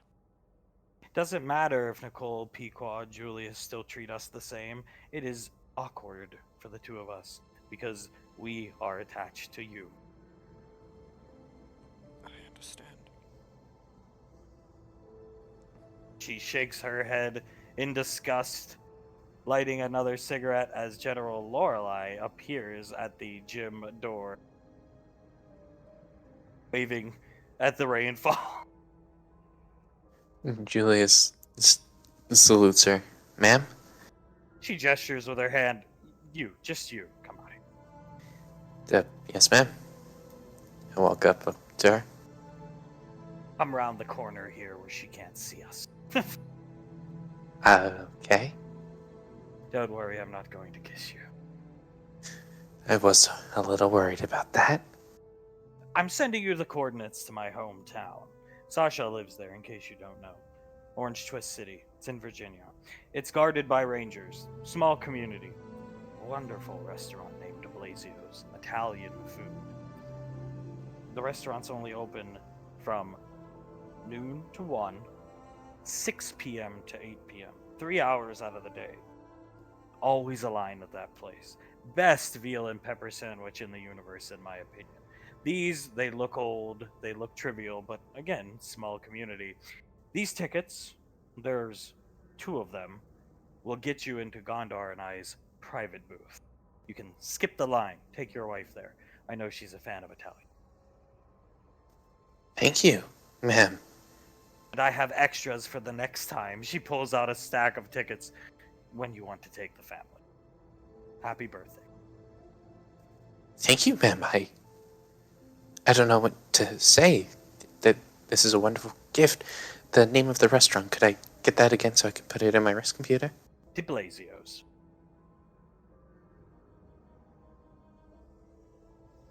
Thank you. Thank you so much. You're welcome. Very good work today. I'll let you to it. What happened? She's looking at the damaged wall. Tommy Wiseau got a little angry. Oh. At who? Sharion, ma'am. She just groans. Yes, ma'am. Yes, ma'am. He looks into the armory, grimaces a bit. Yeah. Why is he wearing a scarf on his horn? She points to. So, the ODM Academy, they're gonna have all the faculty members and staff members wear scarves as like a uniting thing. Krellin doesn't quite understand that you're supposed to wear it around your neck. Right. She's watching Corellidas come out with the busted TV. Busted TV. Lazy-eyed man. Bigot. Bigot. Bad man. Bigot. And he just walks into the kitchen with General Lorelei. Suppose Mr. Wiseau's best friend is one of the grandest spellcasters to ever live. Yes, ma'am, the only reason he's alive right now. Well, that's fine. Enjoy the tickets. Enjoy the weekend. I'm off. Thank you, ma'am. I hope you have a wonderful weekend. She winks at you and leaves, but she does lick her bottom lip as she winks. And you can go back in the. He'll put the tickets in his pocket and walk back in. Hunger, what was the birthday gift? Did she grope you? No, thankfully not. Ah! He chuckles, pats Julius Jr. on the head. Hunk, well, we can leave soon, round up the kids. Pequod, yeah, I have to finish packing my duffel bag for the weekend. I'll be right back. And she's gonna go upstairs. Julius chuckles, looks until he sees her out of earshot. So, are we good to bring the Escalade down there tonight? Icy Sigil's already in place. Thank you very much. I figure we set up a nice bonfire, if you know what I mean, Julius. Oh, I know what you mean. Hunk, yeah, sounds good, on the beach. And that's when we hit her with the Escalade. Hunk, sounds great. Good thinking. Is she okay, Julius? Is she good? He looks at where she just left and looks back at him. I think she's good right now. I could ask her, talk about it a bit more, but I think we've talked about it enough, and we got what we needed to say off our chests. Good. Yeah. Okay, as long as she's fine. As Commander Integra and Ash up here, Ash's wrist computer goes off. He's gonna look at it. It's just a text message. It says which docking bay to report to for your automated shuttle to the frontier. Well, I suppose it's time for me to head out. Commander Integra, you'll need them. She pitches you the pack of cigarettes. Thank you. Appreciate it. I'll put it in his pocket. I'm going to make sure to provide for you two. I would hope so, Ash. I know my daughter better than anybody. She told you she didn't need you. You needed her more than she needed you. Well, now she needs you. You should be happy. You should have not done what you have done. You are right. And the only thing I could do now is actually just be better for once in my life. Actions speak louder than words. As she pulls out another pack of cigarettes and starts unwrapping it. Be gone with you for the weekend. Understood. I'll see you when I get back. Blaze is cleaning up the glass from the mirror Tommy busted down here as you're prepping. He's gonna start getting the suit down. I'll be heading out soon. He turns and looks at you. Any orders while I'm gone? For the armor? Or while you're gone? Just continue the work we talked about. I'd say upgrading that shotgun to be full auto and then just... the attachments. Getting those fitted would be our first priority, actually. Done. Consider it done and dusted. Thank you. You're welcome, sire. He comes to the door, not going to say anything about Mr. Wiseau or the talk with Hunk. Just come back better, Ash. I will. I will. Thank you. He puts his hand on the door. I know I said I wouldn't say anything, but do you know who you're turning into? He turns and looks at you. Who? who drove their family away, who made people feel like pariahs, who's living alone in a bunker. I am turning into her. Different reasons, different roads taken, but think about it while you're out there on the frontier, Ash. I will. Thank you, Blaze. He nods and leaves. Ash gets his armor on. Move the token. I cannot. You should be able to fix it for you. Well, Ash will get his armor on and leave to the docking bay to the frontier. Ash leaves as Pequod comes back down with her duffel bag ready to go. All right, very good. Everyone else set? Siletta, about time. After that freak out from Mr. Wiseau, I am ready to not see this apartment until Monday. She's fighting back laugh. Julius hides a snicker. Yeah, let's let's get going. The Rainfalls will go round up the children to say their goodbyes to the armory folk. Ash, as you were leaving, you did realize everybody had a scarf on, but Integra, Saris, and you. Mm-hmm. And the Rainfalls have made their way to the Nova. I'll get Pequod and the others I need to get. But you're in your casual clothes. Pequod's sitting up here piloting the ship. Julius pats Zanzibar on the back and then Banksy on the shoulder.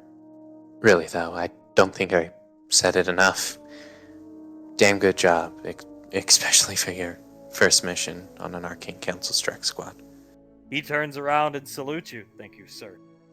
That we are on leave right now, so I can say be a bit more casual right now. I'm trying to do so myself. Hunk, damn right. Loosen up, both of you. Petting Rocco. Davine, with JJ and Soul straddled off of her hands. Icy spinning in the chair. So much better. So not awkward. Pequod finally chuckles. Julius shakes his head, chuckles, and sits in the co-pilot's chair as Davine bounces both Soul and JJ on her legs. Hunk pats Rocco's bum so he goes to Icy. Comes, sits down right next to Davine. Okay, good, Mamacita. Oh, thank you, Daddy-O. Icy. Well, Jesus, Icy, I didn't know them calling each other that bothered you that much. Icy is just amazing. I never thought that guy could do that. He might actually be a great actor. Yeah, maybe that's the kind of direction Mom needs to give him. Just act like Ash said something rude to someone. Oh my god. Honestly, I thought he was gonna like pull his hernia or something when he was screaming. Comes over to Julius. Pull a goddamn hamstring. Oh, my hamstring, Julius, please help.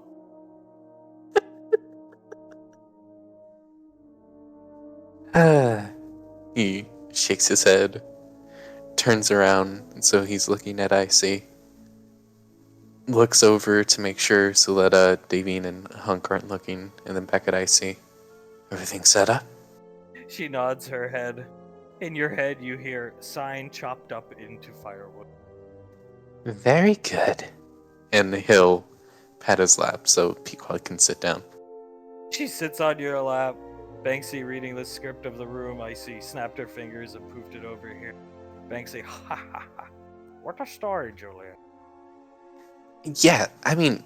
Why does it say Mark in some scenes and Julius in the other? As on groans, Suletta starts laughing. Like, you noticed that too. I thought I was just going like crazy or I was suddenly dyslexic or something. Suletta, let me see. She's gonna pat Memory Ann on the head to come over and start paging through. 2's great, but 3's a crowd. In a few minutes, Was that man just practicing lines for his movie while he scolded a Sherry on Davine tilts her head, hands one of the kids off to Hunk, walks up and reads the script. She hands the script over to Davy. She reads it a bit. Everybody betray me. I'm fed up with this world. I'm fed up with Valorius. By God, I think he did. I think he was. Oh, yeah, leave it to Tommy. I mean, I think what Tommy said was good, but I hope it got through to Ash. It's hard to tell anymore because the whole apologizing 1,000 times. Yeah. Davine shakes her head and flips the script. Well, thank God he didn't use that line. Which line? Suletta looks up. She leans over to Soletta and points at a line. How's your sex life, Mark? Anyway, how was your sex life, Ash? As I scold you. Banksy speaks. Icy starts laughing. Julius laughs. Yeah, thank God he didn't say that. Icy, turn to page, I think it's like 98. Suletta turns. Last line from the character of Johnny. Do you have some secrets? Come on. Is there some secrets? Come tell me. Well, whatever, Julia.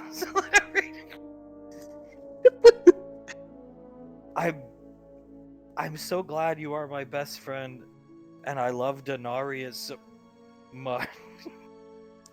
Davine shakes her head. She flips the page. Yeah, see, he even said this. Don't touch me, motherfucker. I see. He walked up to Ash and touched Ash.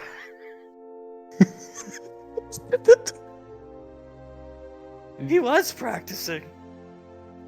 I mean, I guess you get the practice when you get it. I mean, yeah. I think Hunk's gonna come up with the two kids. I think what he was saying is true. He was pissed, but pick and chose his lines very carefully. Because some of those lines I think weren't in. Are they in the script? So let it know the bigotry stuff isn't in the script. He was speaking from the heart. Yes, he was. And yes, most of the things he was saying was very correct. Pequod, Julius, you know I didn't enjoy saying what I said to him, right? No, I know. Don't worry, I know. Yeah, well, hopefully he can find himself out on the frontier, because that's what he's gonna need to do. Because, yeah. Yeah, hopefully. I don't think any of us really enjoyed saying what we said to Ash, but you know, sometimes you gotta do things you don't enjoy. Pequod, no, that's true. But for me, it's just what happened to Saris and Integra. We grew up with Saris, basically. We grew up with Integra as our commanding officer. She wasn't even like a commanding officer the last 3 years. She was just like a grandma. Although she didn't look that old. And now they don't even... Like Sarah said, it's too awkward to even be around us because of Ash. Banksy. I see, I casted haste on him in the battle. He didn't get mad at me. I told you he doesn't hate spellcaster. We know that. He has to learn to think before he opens his fat mouth. That I see. Fine. Julius nods.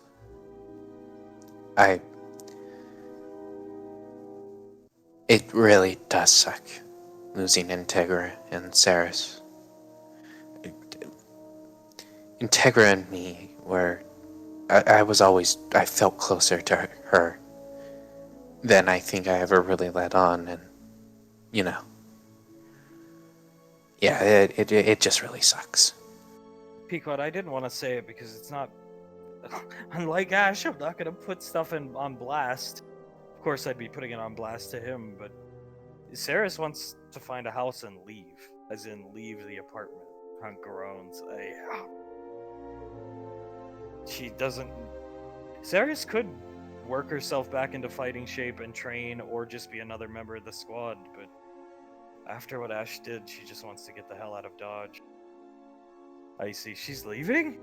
Looks at Pequod, and Pequod, yeah. Davin sighs. Well, I understand why she would. And like she said, or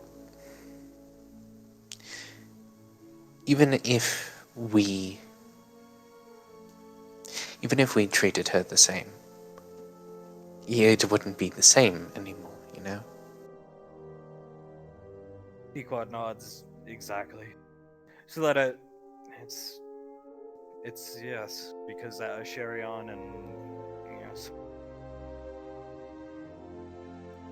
Julia sighs. Yeah. So that I suppose there won't be a dual wedding after all. And kind of groans a little bit. I don't think so. Julius chuckles. No, I don't think so either. You know, if we don't want to talk about it anymore, that's fine. But like you said, sometimes you have to say what you have to say to people. But women are not property, and I don't know. I'm not the only one that noticed it, right? No, yeah, I noticed it. Pequod, girls can pick up on these things, so you're. So that honestly, it took me a long time to really notice, because I wasn't around. I was at the Marauder Academy.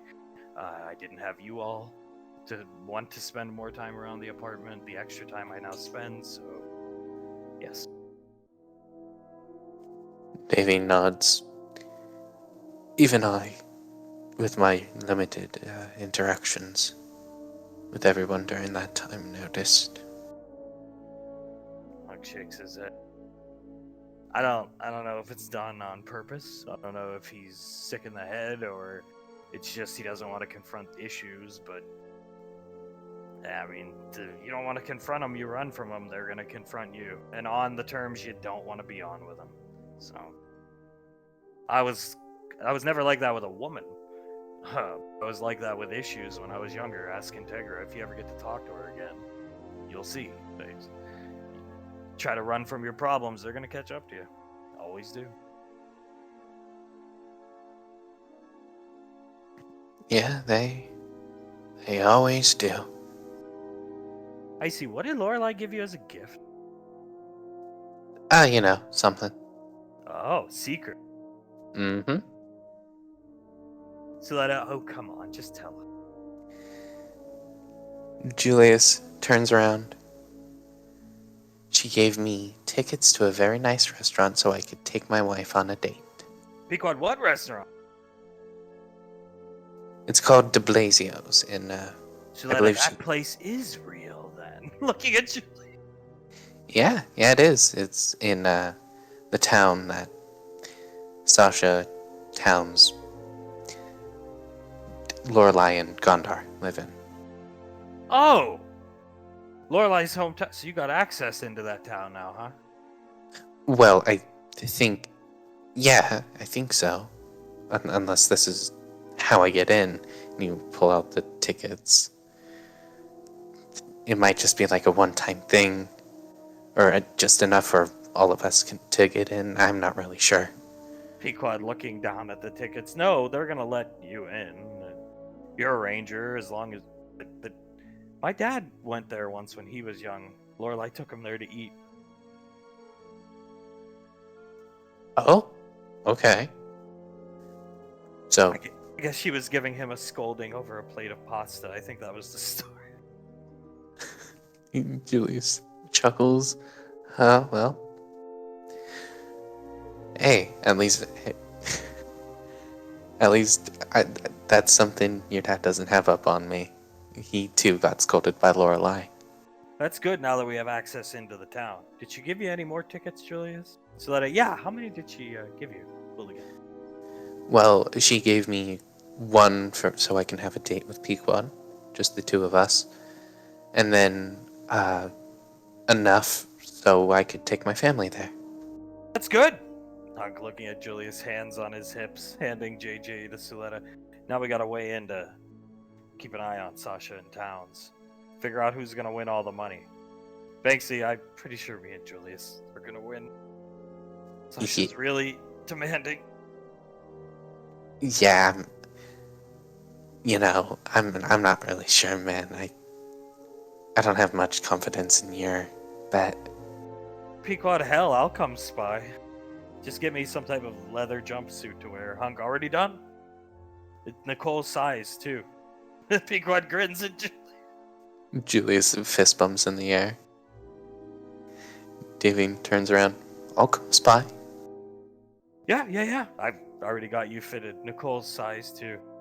I see. I wear like teenagers' size. Hunk, exactly. Davy laughs. Ooh, I'll have to wear it.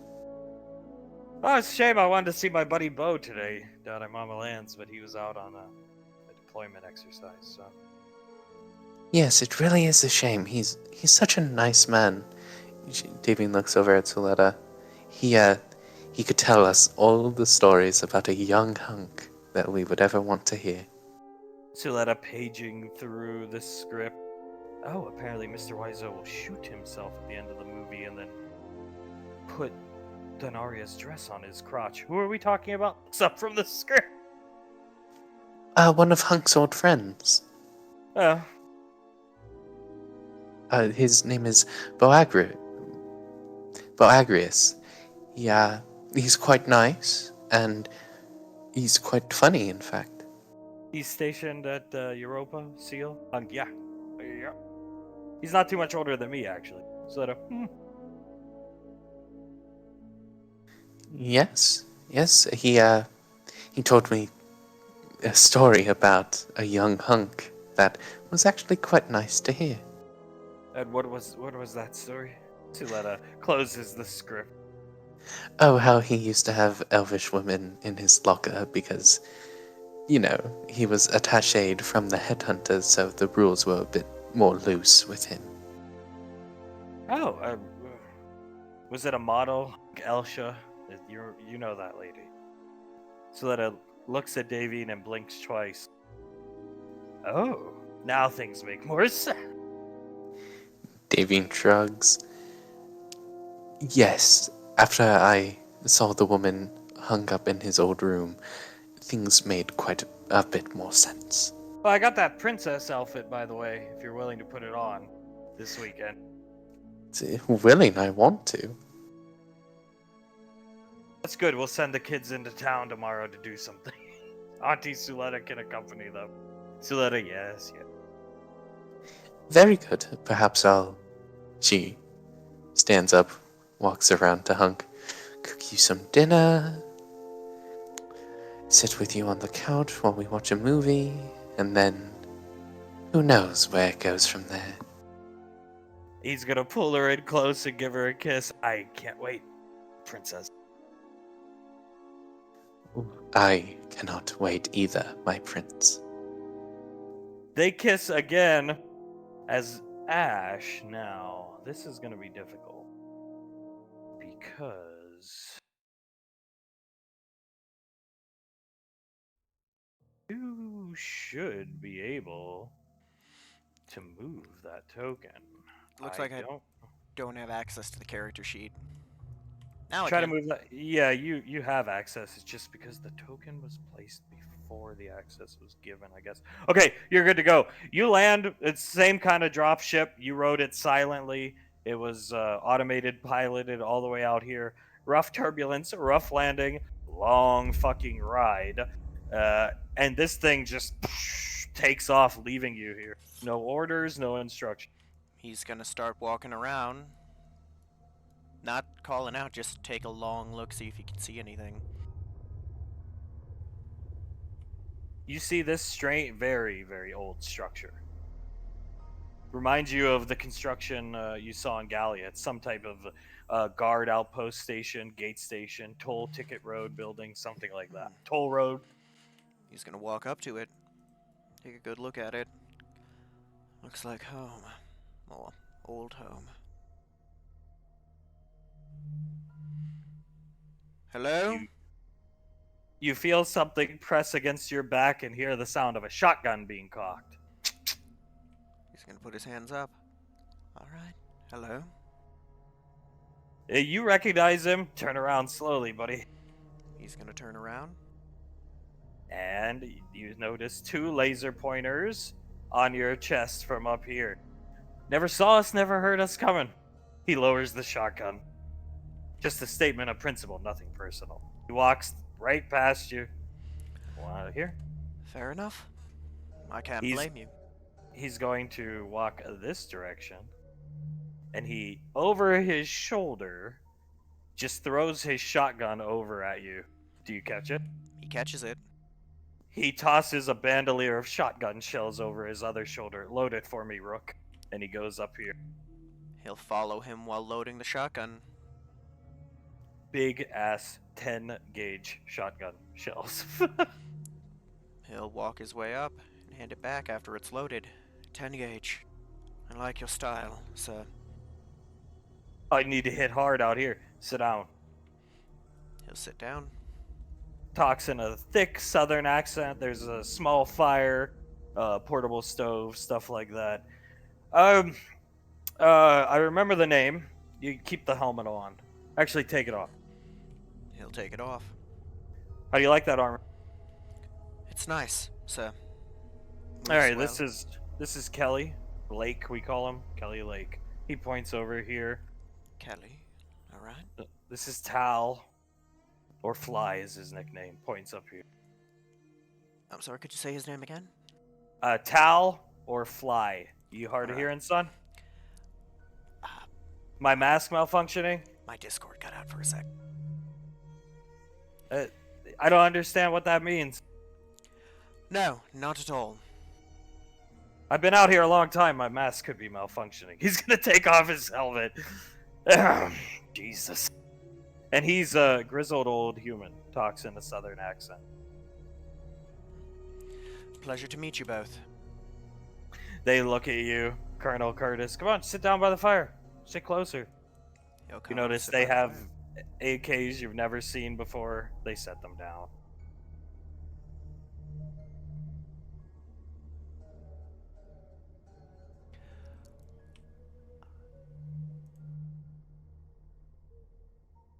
Cat got your tongue? No. Can't carry on a conversation? No, I You can't. You retarded or something? No, I'd like to say I'm not. Apologies. Beautiful Make me a cup of pieces. coffee. Um, He points down and there's MRE coffee packs and boiling water. he's gonna start making it. Very well. Nice pieces you two have there. There's hot cocoa there if you like hot cocoa. You can make yourself one. I'll take you up on that offer, sir. Tal is cleaning his AK. Gonna take his time, make it, and hand it to him. Here you go, sir. Thanks. They're AK 2033s. That's actually one I'm not familiar with. You probably wouldn't be. They're pretty rare. Only get issued to veteran Frontier Rangers. That makes sense, sir. He takes a sip of his coffee. All right, Lorelai sent me out your dossier. I'm gonna go through it, if you don't mind. Tell me a little bit about yourself in your words, kid. As this guy up here racks the slide on the AK, the charging handle, looking at you. My name is Asharion Valorius, sir. I'm a shooter by trade. I came up through the Headhunters and eventually was put onto an Arcane Council strike squad. After that went poorly, I was put onto Alpha 9, where I currently am at the moment. Trained some Spartan kids, and you're an armory master by day, operative by night. Yes, sir. Says here you have some experience living on the frontier. Asterisk, time traveler. You do. Now that I see your face, you look familiar. You're that kid from whatever. Yes, from Gallia, yes. Yes, I was on the frontier, not counting the time on the Majestic. I spent about 6 years on the frontier in my younger years. This guy speaks up, he's cleaning and racking the slide of the AK, Australian accent. Time traveler, mate? Yes, sir. Ah, yeah. so then you must feel right at home. Out here, it's familiar. It reminds me of a guard outpost I used to sleep outside of back when I was on. Common dating suggests this place is 450 million years old. That'd fit where I'm from. I believe Gallia was about the same age. Curtis nods his head. Find a lot of these places out here. Old civilizations. Makes sense. How many do you think were wiped out, Red? Beats the hell out of me. Or wipe themselves out. Don't That get paid enough to know that. Nah. Nervous in the service, son? A little bit, sir. Always nervous to meet new people. It says here you're supposed to be the silver-tongued devil. Officer. Hallmark of a good officer. At least that's what they say. He just stares at you. Normally I am. I suppose it's probably just nerves being on the frontier again, sir. It's been a long time, and last time I was out it wasn't the best of experiences. You was with Malcolm? Yes, I was. Hard time? You could say that. He, well, you've read the dossier, you know how much he hated me. Colonel Curtis passing the file on his wrist computer to this guy. He's just reading it silently, looking down at his wrist computer. But, being on the Majestic wasn't the hard one. It was, the first time back on Gallia. You're, completely alone. It does things. I don't think people like humans really are meant to be 100% alone. Colonel Curtis paging through on his hollow computer. He speaks up. I see. Yeah. Trouble on the home front, asterisk. We'll get into that, I suppose. So you got issues with spellcasters? No. Is what I see here. You No. got a problem with spellcasters, mate? He's looking right at you! No. No, Here, feel the weight. He throws his rifle into you. Do you catch it? he catches Feel it. the weight, mate. He catches it. He's gonna feel it. You got a problem with him? Not at all. He's gonna pick up the shotgun. I'm gonna be completely honest. I first got here only having had one bad experience with a spellcaster, and I took the words of somebody I shouldn't have to heart. I don't believe that anymore. I think spellcasters in many ways have it harder than I ever have. And they are... Most of us owe our lives to spellcasters. I do too. And, some of us, this guy looking up at you, are. He's staring right at you. Yes, I understand that, and I have nothing against spellcasters. I said some stupid things because I listened to the wrong people, but I have nothing but respect for what you people can do. What you can do is so far beyond anything I can.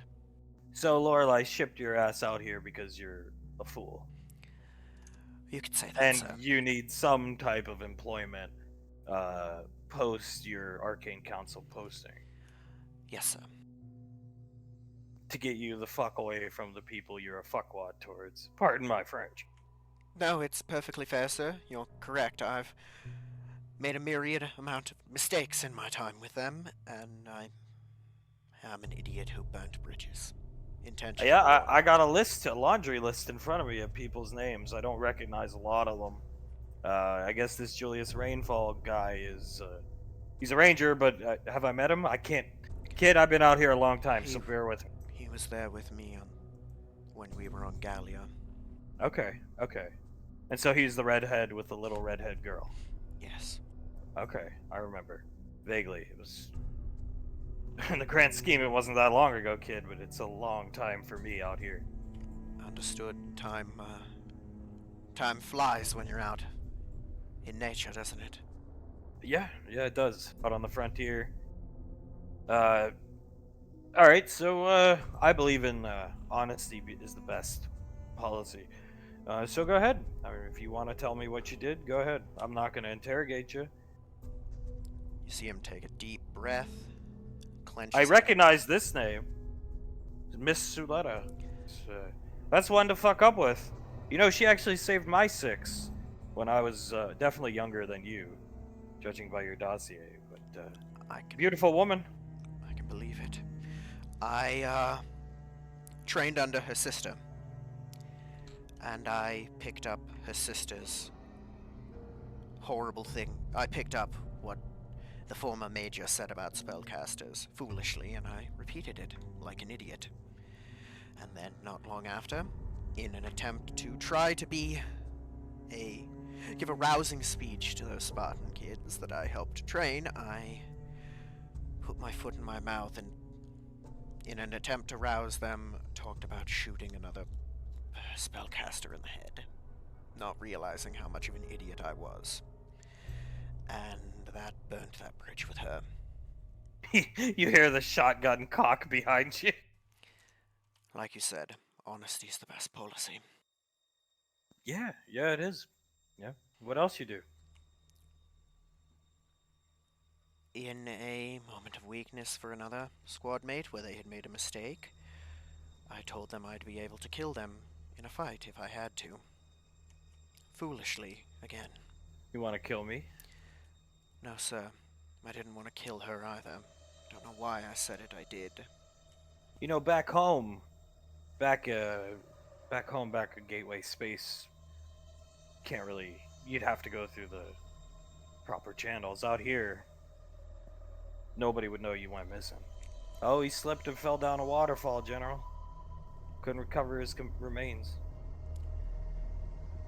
Fair enough, at this point I probably deserve that, sir. You don't threaten your squad mates. No, You you don't. you had to be he shakes his head, takes a sip of coffee. Okay, I've had worse. Trust me. At this point I find that hard to believe, no. Offense, sir. And then anything else? I mean, I gotta know what I'm working with, because You, if you're gonna join my squad after your in, time in Niners done. in an attempt to, again, try to give advice to the Spartan children, I used somebody else's relationship as an example, and in a joke with other people, trivialized it, and it was foolish, and Shotgun cocks again as you keep talking.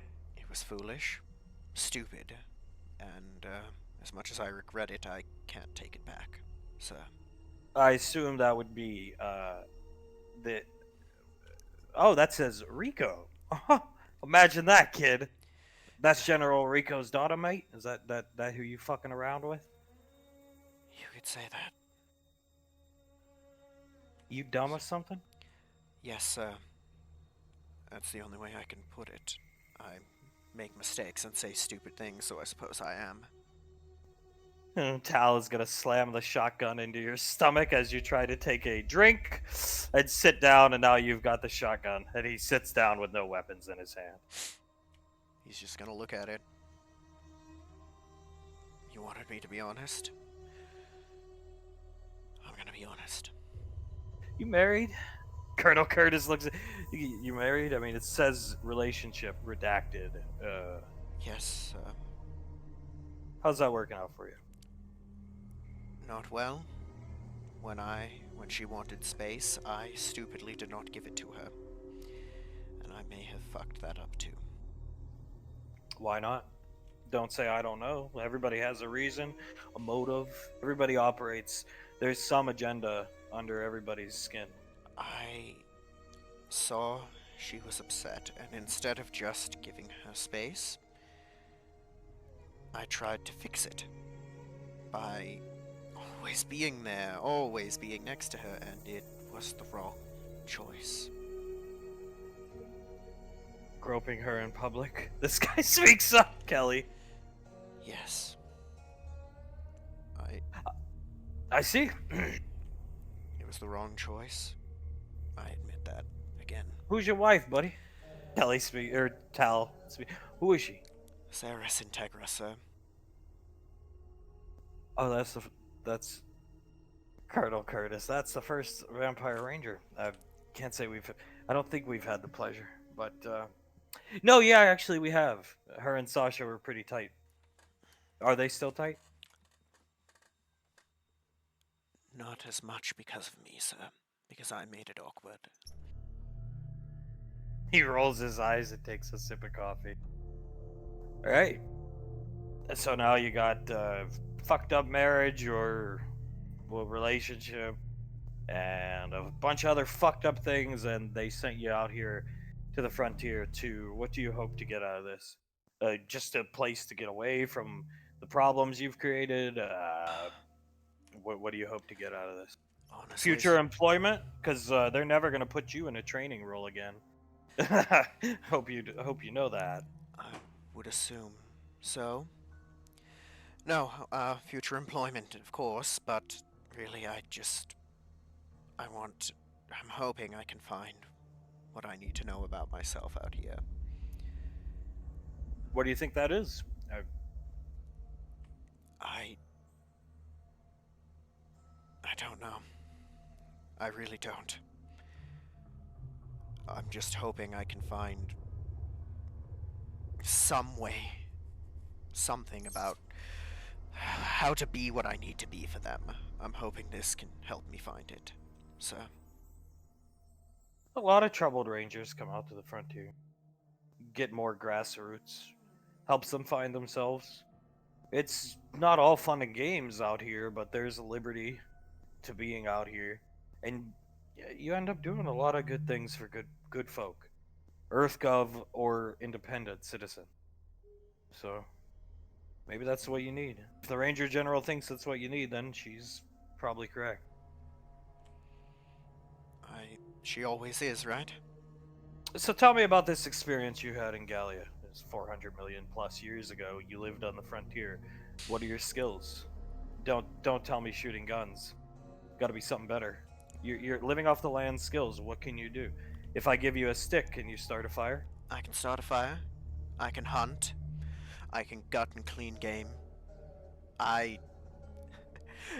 if you call cooking making something halfway edible, I can do that. Although you're probably not going to want to eat it. We'll Uh, teach you how to cook if you can stick it out here. Thank you. I can track. Um, about other than that, I can make simple shelters if I have to. Nothing extravagant, a lean-to or an A-frame. How long were you living on the frontier? And tell me about some of the experiences you had out there on the Galleon frontier, if that's the word. He's gonna sit back and think. I started living there when I turned 18, and really only got off of it when I was about 26, 27, so 8 to 9 years I was alone. Never saw another soul? I came into town. There was a city named Gallia, and I could go into the lower rings. It was a tiered city. Low rings were the slums, higher rings were the higher, richer people, you understand. I could go in to get supplies, and I got work from the local bounty hunters guild. Okay. Simple work. There was one occurrence where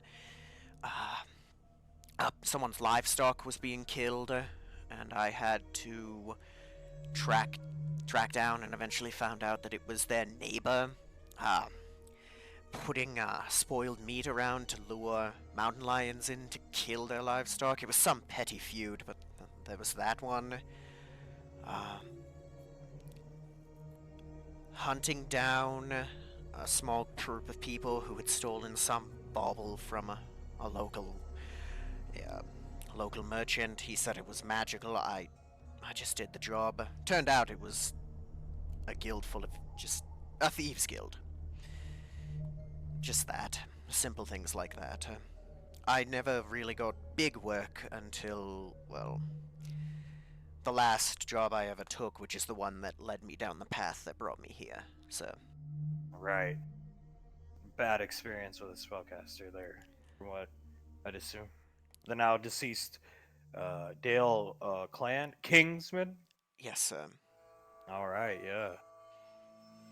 He, Sounds interesting. What did you eat most of the time you were out there? How'd you scrape by when you weren't in the cities? What were you killing? What were you cleaning? there, of course, deer, rabbits, and squirrels if I had to. On a few occasions, I was lucky to find wild cows and wild pigs. You see him think for a sec. On one occasion, I was able to bring down a young, what was it, umber hulk, and tried to eat that. If you ever come across one, don't. It's horrific. I had basilisk at one point. You killed a basilisk all by yourself with the. What'd you kill it with? You box it to death? Pistols, so they were my specialty at the time. How many shots did that take? You see him think for a sec. 3 whole loadings of the pepper box, so 18. Thick You hide. you ever been to bars? I've been to bars. Yes, that's Some scary basilisks that roam the plains of Mars. really. They call them greater basilisks, yeah. Never got to see one on the occasion I went to Mars. They can summon thunder. Really? Watch out. Yeah, you need more than a couple pistols to take one of those out. Well, Especially nowadays, with Mars being, liberated. yes. Well, that's certainly more dynamic than the ones I was used to. The ones in Gallia were, they were able to petrify you, but as long as you kind of looked away when you shot, you were fine, and with how big they were, you didn't even have to look once you knew where they were to hit them. He nods his head. Okay. So experience on the frontier, perfect fit, I suppose. I mean, it goes more beyond that, personality-wise. If you can work on a team, which clearly you struggle. Yes, sir. Yeah. I'm not gonna deny that. I've messed up with that a lot, so. What's your MO? Why do you think before you speak? Or why do you not think before you speak? Do you like being the center of attention? Must you be the one at large and in charge? Do you want to just look the coolest? Because people that are all talk and no game out here, they end up eaten by something. And all talk and no game, we ain't risking our neck to save those type of people.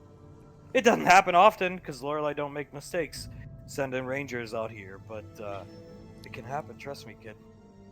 No, it's not that. It's I just how do I put it?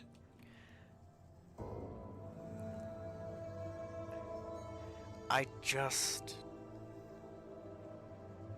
don't always know the right thing to say, and I suppose I just say something as opposed to nothing. Me mom used to tell me if he got nothing nice to say, don't say anything. He's playing with a knife, sharpening it. That's good advice. Advice I wish I'd gotten. She's kinda gonna look away from him. You're right.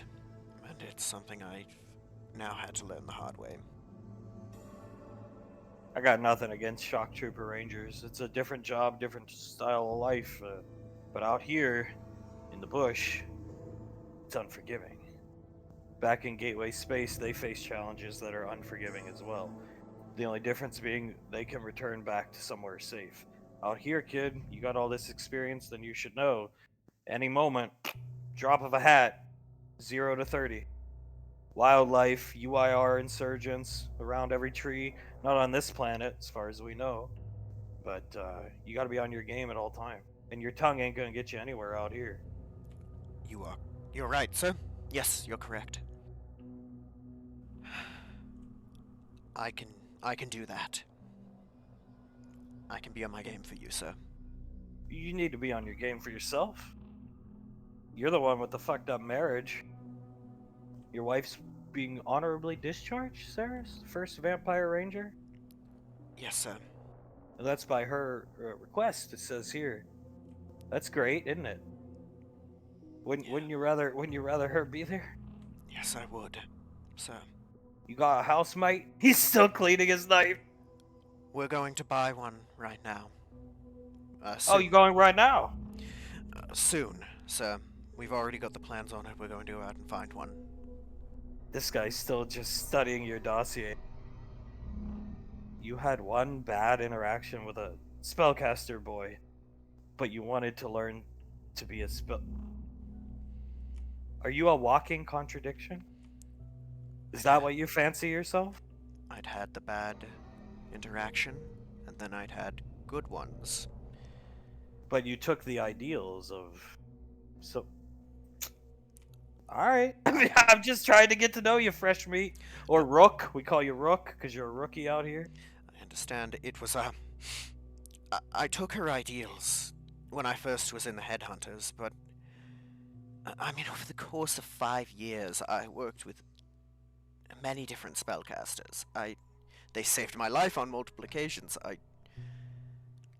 I stopped believing what she did a long time ago. It just still bites me in the ass now that I said it then. You ever try to come out? Oh, never mind, mate. He just goes back to playing with his knife. Well, now you're out here. Colonel Curtis looks at you, so you'd be surprised. A lot of Rangers come out here 40 on, 40 off, and they choose to stay. It takes like I said, compared to the shock troopers, it takes a special type of person to live their shoes. Takes a special type of person to live out here in our shoes, and I think our shoes has the problem of being addicting. If you catch what I'm pitching to you. No, I can understand that completely, sir. One of the few good things I remember during that time is, freedom. You could go where you wanted.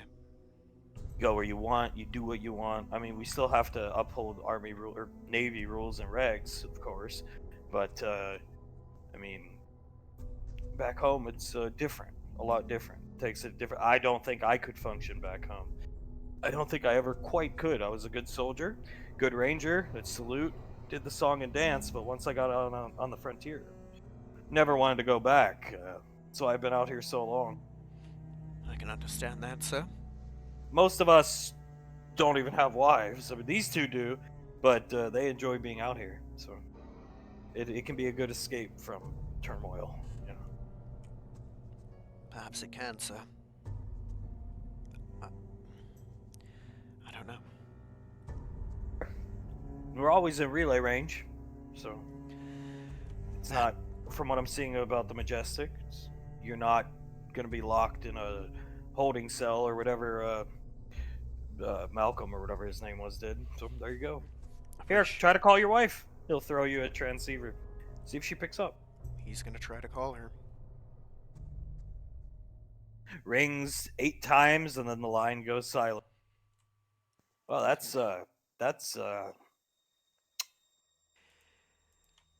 Yeah.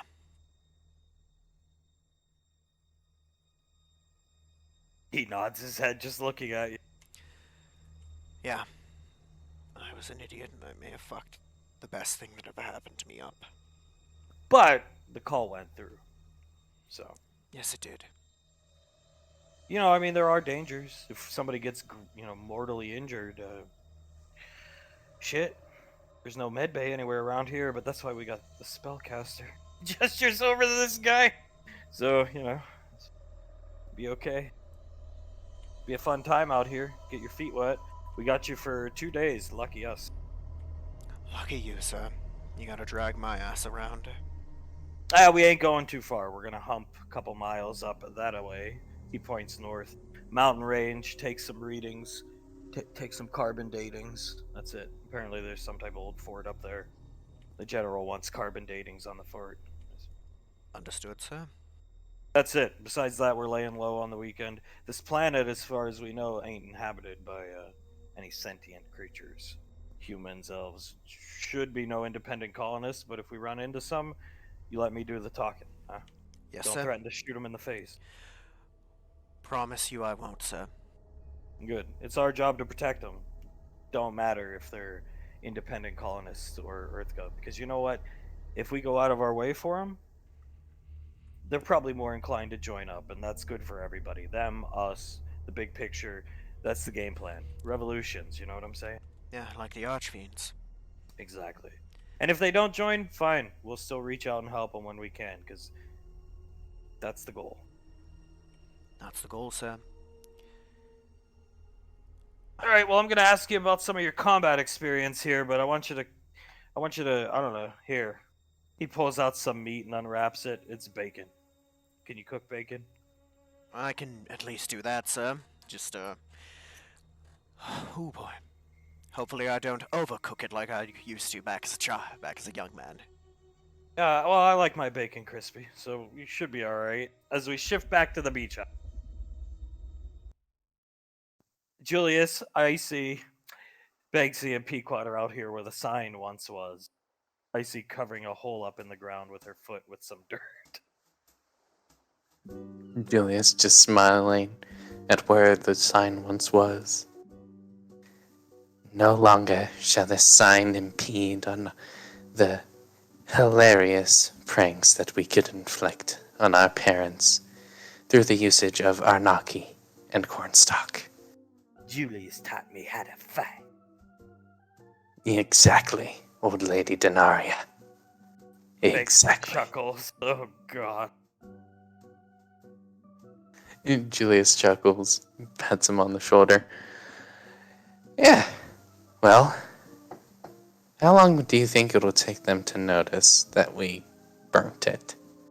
Banksy, Nicole made me chop it up real good, so they won't notice it when it's burning in the fire. I hope. Yeah, good. Yeah. He bites his lip for a second. No, yeah, it'll be cool. He pats Banksy on the shoulder. Again. You sure you chopped it up real fine? Banksy, it's barely considered firewood, I think, by my standard. Tinder, really? Like, he chuckles. Well, hey, tinder is what is needed to make a real good fire. I see, and now I can polymorph into Tommy and do the Pequot. You know what? I don't think you'll do that. Running into the house, jumping onto the couch, screaming like Tommy does. No, I suppose I can just use cornstalk. The sign said no cornstalk, no. What was the other thing? No Arnaki. Oh, Arnaki, creepy ash. Right? I mean, sorry. No, yeah, it's, we all know what it really was. It was creepy ash. Arnaki, Pequot says, blinks her eyes seductively at Julie. Julius bites his bottom lip. Arnaki. Come on, let's go inside. He picks Pequot up. Sure. You go. Oh, you disappeared. Oh, there you are. Okay, there you go. Banksy and Icy are going to come in. Davey and Stiletto are sitting down. Hunk's making some tea. Davine is just whistling, uh, trying to do something on her wrist computer. I'm sorry, sometimes it is a bit difficult to understand. Why does it... It won't load, Letty White, isn't it loading? What are you doing? Yeah. Julius leans over. You need to... Just be patient, Mom. Davine shakes her head and leans over to Soletta. I'm trying to buy some, something nice to wear for a date I'm planning to ask Mark on. Oh! Stiletto looks at her. Where are you planning to take him? Isn't every day date day for you? Well, yes, but I want to take him nice, and, well, one, I'm trying to buy something nice to wear, other than, a hoodie and an old dress that I have.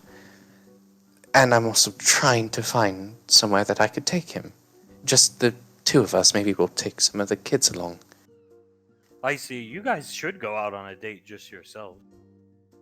Yeah, I mean, why not He thinks for a second. There are those places where, like, couples can get up and dance together. If they so choose after they eat or before they eat. You can get, like, a dress. You know what he would like? A dress like the one you wore in Spider Chance. I see. Oh yeah, you were sexy in that like Chinese Japanese dress, Pequod. Yeah, you did look really good in that. You looked really good. Davy nods. I'll have to keep that in mind. She types on her wrist computer a bit. And a place where we can dance together, but also have a nice dinner, not like a club or anything. And Julius shakes his head. No, not like a club. I've heard about them. I've never really been able to find one. Maybe. You see her start to think. Yeah, maybe someone else has a better clue, or we could just look one up. We can help with setting up the the date. Don't worry. I might know a place.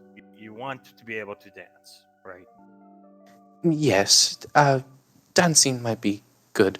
I I've been wanting to have a little dance with him for a while. We actually haven't yet. What about Amos? Amos. Amos is. I weren't you there, Julius? She turns and Patricia, Nicole. It was before your time, Banksy. She points at Banksy and I see that place Lasley used to take us. Pequod, where I had one of the most awkward dinners of my life. Oh, that place where she slammed the table and all of our food went everywhere. I mean, we weren't even really eating it. You guys. But Amos is a block over. I don't think you've actually been there, but you've been close. It's a block over. The same place you met the Saint. It's a block down from the mall. And then there's the place where, didn't you meet Master Yen there the first time, something or other? Yeah, the first time we met with Master Yen to join an Arcane Council strike squad. Amos is a block over. It's not the same place, but it's close. I haven't been there in years. It's Mediterranean, something like that they call it. Greek, Turk, Lebanese, all the food he likes. She points over his shoulder. Davy nods and types that out. Yes, that seems like it would work, and it's like a whole dancing thing, like Julius was describing. Friday nights and Saturday nights they open the dance floor. Slow dance only. My parents used to take me and you know who there when we were young. I never ate there in adulthood. At least that I can remember. It's been a long time. Davy nods. Then I'll have to, and she types a bit more on her wrist computer. Amos. Yes, I'll have to take him there. Or at least invite him there. See if he's up for it. Pequod, we could go shopping. Looks at Julius. I see, yeah, thanks we can buy me stuff. There you go. Yeah, we can go down, go shopping. Auntie, you could join us if you want to. Gilletta, there are other good restaurants in the vicinity. Or we all know we'll probably just end up spying on Davy and I see. No. Not on a private date. Gilletta, good. Glad to see you're growing up. Icy starts laughing. Julius chuckles. Yeah, there are limits to what we will spy on. Pequod, there's a lot to do in the city. I've always wanted to go back to that mall. See the site where the menace first impacted our lives. Julius laughs. See the site where we first obtained the holy artifacts. That was our first, like, real date. Julius looked very handsome dressed up. Yeah? Maybe we should all dress up. I'll get a nice suit and tie, roll up the collar, and a nice wrist piece, just like I did all those years ago. Pequod starts with her hand waving it in front of her face, looking at Julius. Banksy, Oh, do I have to dress up? I see. You can keep the helmet on, but you can wear a suit. Okay. It looks. Oh dear Jesus, you are like Dad. What? He looks like you. Nothing. Nothing. Julius clears his throat. I wonder, can you polymorph some sunglasses onto Banksy's helmet? Icy nods. Absolutely. And does. Julius just starts laughing. I think he should wear some sunglasses. Do I A look nice. good? I think you look awesome. Pequod, oh yeah, trust me, you're the coolest looking 17-year-old. Suletta. You're 17? Oh, you didn't know that? No. Did you? She looks at Davy. Davine is like looking through her wrist computer at this point, frozen a bit. No, darling, that can't be correct. Banksy, I'm 17. I was the youngest member of Crimson Squad. I wouldn't here. He pulls out his driver's license. Davine rubs the back of her neck, leans over to Soletta. Letty, we hit him, and I threatened him at one point, I believe, while he was lying for us. Suletta, oh dearest Banksy, gives him a hug. I'm sorry. It's okay. Davine also stands up and gives him a hug. Better to be in your favors than not. You are a wonderful boy, Banksy. And she pats him on the back. Didn't know you were such a cougar. Suletta looking at Ice. Pequod, that's what I said basically, right, Juliet? I think that's what we both said. Suletta shakes her head. Icy, not a cougar. Suletta, I was. Yes, he was younger than I, too. He had turned. No, he was 17 when we met. But 17? 17 and like 2 quarters. So, yes. It's different for spellcasters. Once you meet them, you know. And age be damned. As long as they're, not like under 15. Julius laughs. Yeah, I mean, like, I think if he was like 16, I think it would be a bigger issue, but he's good. He's good. Hunk's gonna come in with the tea, hand one to Suletta. What are you looking at on your wrist computer, honey? Hands one to Davy. Davine quickly switches over to one of the dresses. I was helping Letty choose a dress. She wants a dress so she can dress up. Oh, good. My buddy Bo, you just call him Bo. He'd love to meet you. Suletta. Suletta, why would he want to meet me? Looks at Hunk then Davy. Because he's The mobile suit, Icy speaks up. Suletta, fine. yes. Yes, he wants to learn more about you and the mobile suit. Well, I was a fan of Mama Land's. Zap's wife is an excellent cook, I must say. So, we can go back. Next time, call ahead. Make sure your buddy is there, Hunk, your old war buddy, and I'll sign some autographs for him. That's not the only thing you'll sign. Shoot, what? Looks like nothing. Davine chuckles and elbows him in the thigh. Who knows? Who knows what he... Zanzibar, what is he doing? Icy looks over his shoulder. Talking with Monkey Boy. Julius shakes his head. Classic Zanzibar. Hunk, alright, Nicole, hit him with it. She snaps her finger and a birthday cake appears. Boom. He chuckles, looks down at his feet, and then back up. Thank you. He's gonna hand you and Pequod a cup of coffee. And for good measure, Icy. Happy birthday to you, Julian. Happy birthday to you, Julius. Happy birthday, dear Julius. Happy birthday to you. Yeah! Oh, fuck. Julius starts to laugh. That has to be the best Tommy impression singing Happy Birthday I've ever heard.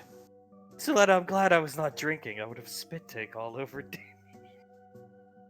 The scream at the end gets me. Damien starts to laugh. Hunk will start cutting up the cake and passing you first, then Pequod. Thank you, guys. This is the first year I've had a real family to celebrate this with, and thank you for being here for me.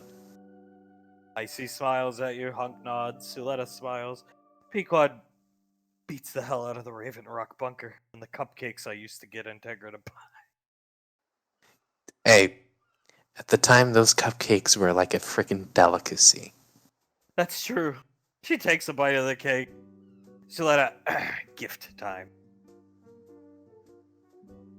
Oh, more gifts. That's okay.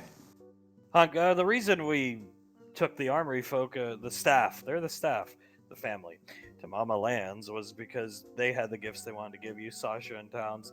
We wanted to wait on our gifts. Who wants to go first? Suletta, I'll go first. She's gonna get up and start reaching into her pocket for something. Julius will just patiently wait. This belonged to my mother. Her name was Luna. She holds it out into her hand. It's blessed. Moon Maidens. My mother was a spellcaster, like I. Julius looks at it, looks at her, and looks at it. Your mother's ring? Yes, not a wedding ring, of course, and you can wear it. I've bought a chain. You could just wear it around your neck. You don't have to wear it on your finger. It needs to be in contact with your skin. It will help you. It will protect you. And I want it to protect you. She's gonna give you a hug. He gives her a big hug back. Thank you, Auntie. I love you. I love you too. And I know you've heard it a million times, but I think it should mean more coming from me. I am very proud of you. Yes, that means quite a bit coming from you. You know, he starts to laugh. The person who spanked me at one point. It was enjoyable. She lets go. Lorelai is quite jealous of me. She fixes her hair and walks over here. Julius laughs even harder and puts the the ring around his neck. Pequod, I'm surprised Lorelai never spanked Julius. So that she could if she wanted to. She did grab my ass at one point. Pequod, when? It was during a mission briefing. Or was it during a mission briefing, or was Ash briefing her on what we did? Either way, she walked past me and grabbed my ass while you weren't looking. Pequod starts laughing, looks over at Banksy and Icy. Banksy, I just want you to know I got chased by a Drook for you to have this. Okay. Here comes Icy and Banksy come over. It was great. He was not in danger, Julius. Don't worry. Then she snaps her fingers and a strange pulsing orb appears. He tilts his head.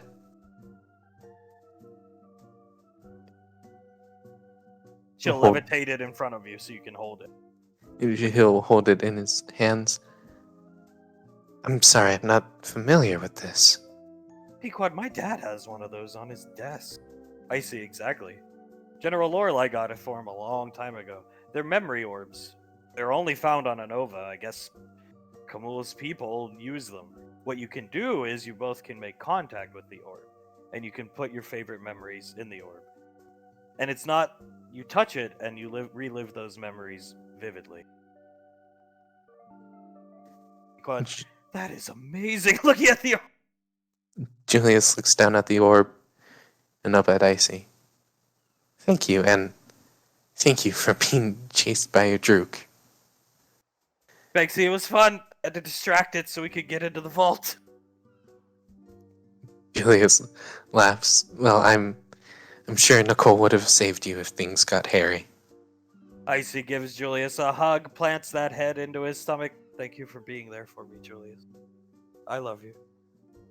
I'll always be here for you, no matter what. And he'll give her a hug back. Love you too. Pequod. Banksy crying? Pequod, shut up. Looks up at me. Or looks up at Banksy. It's just nice to see things work out, that's all. Pequod clearing her throat. Julius laughs, releases the hug, and puts his hand out to Banksy. He shakes your hand. Hunk. Alright, you want me to do it or you want to do it, dear? Go ahead. See, we'll step away. Alright, Julius. Here. He's just gonna come up to you. Put your hand up. He does it. He plops down the two dinkiest looking little keys into your hand.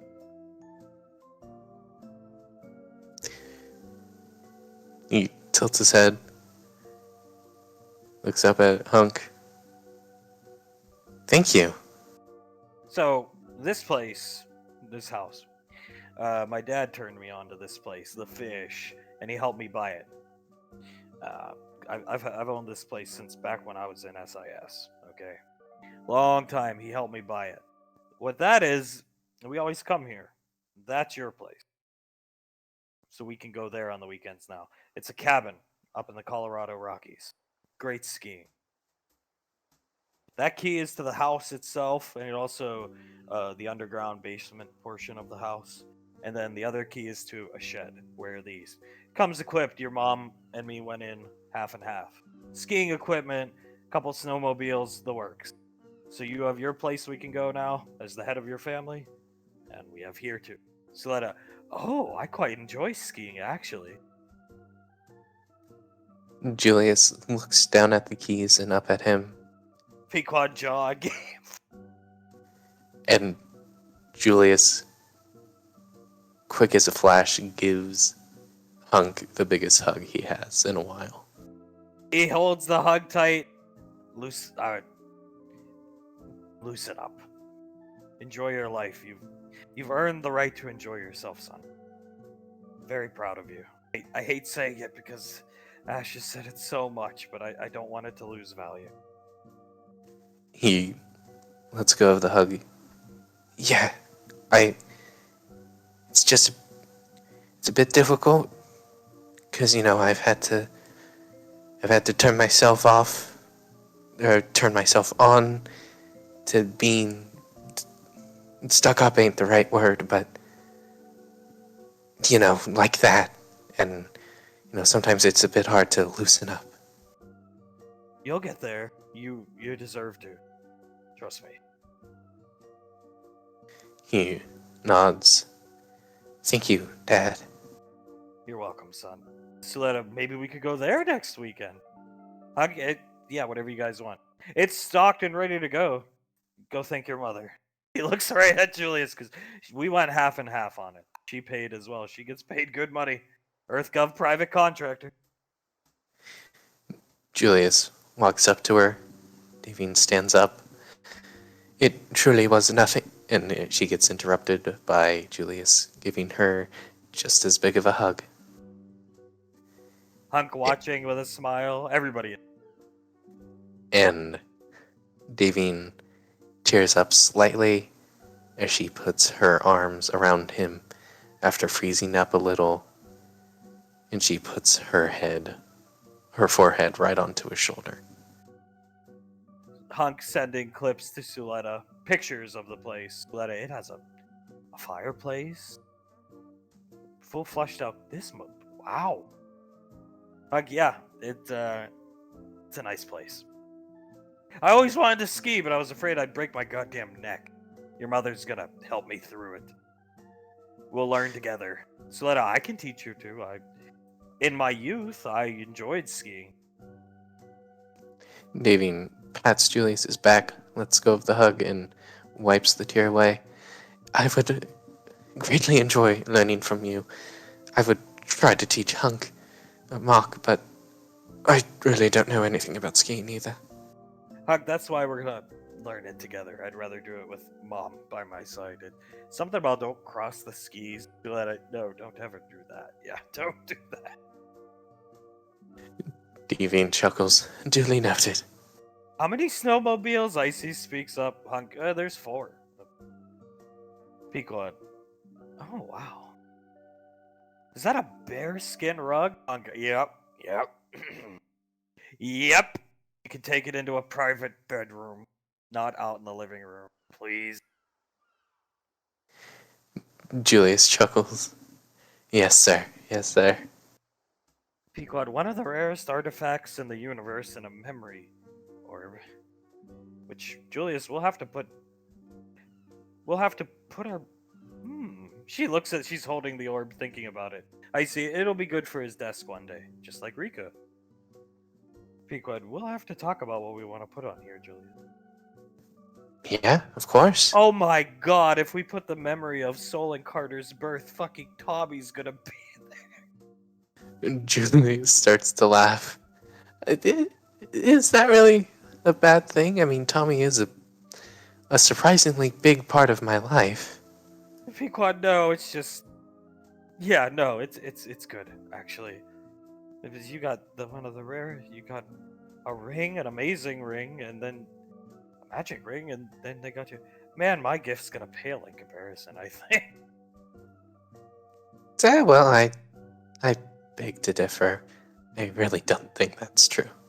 You being with me is always gift enough.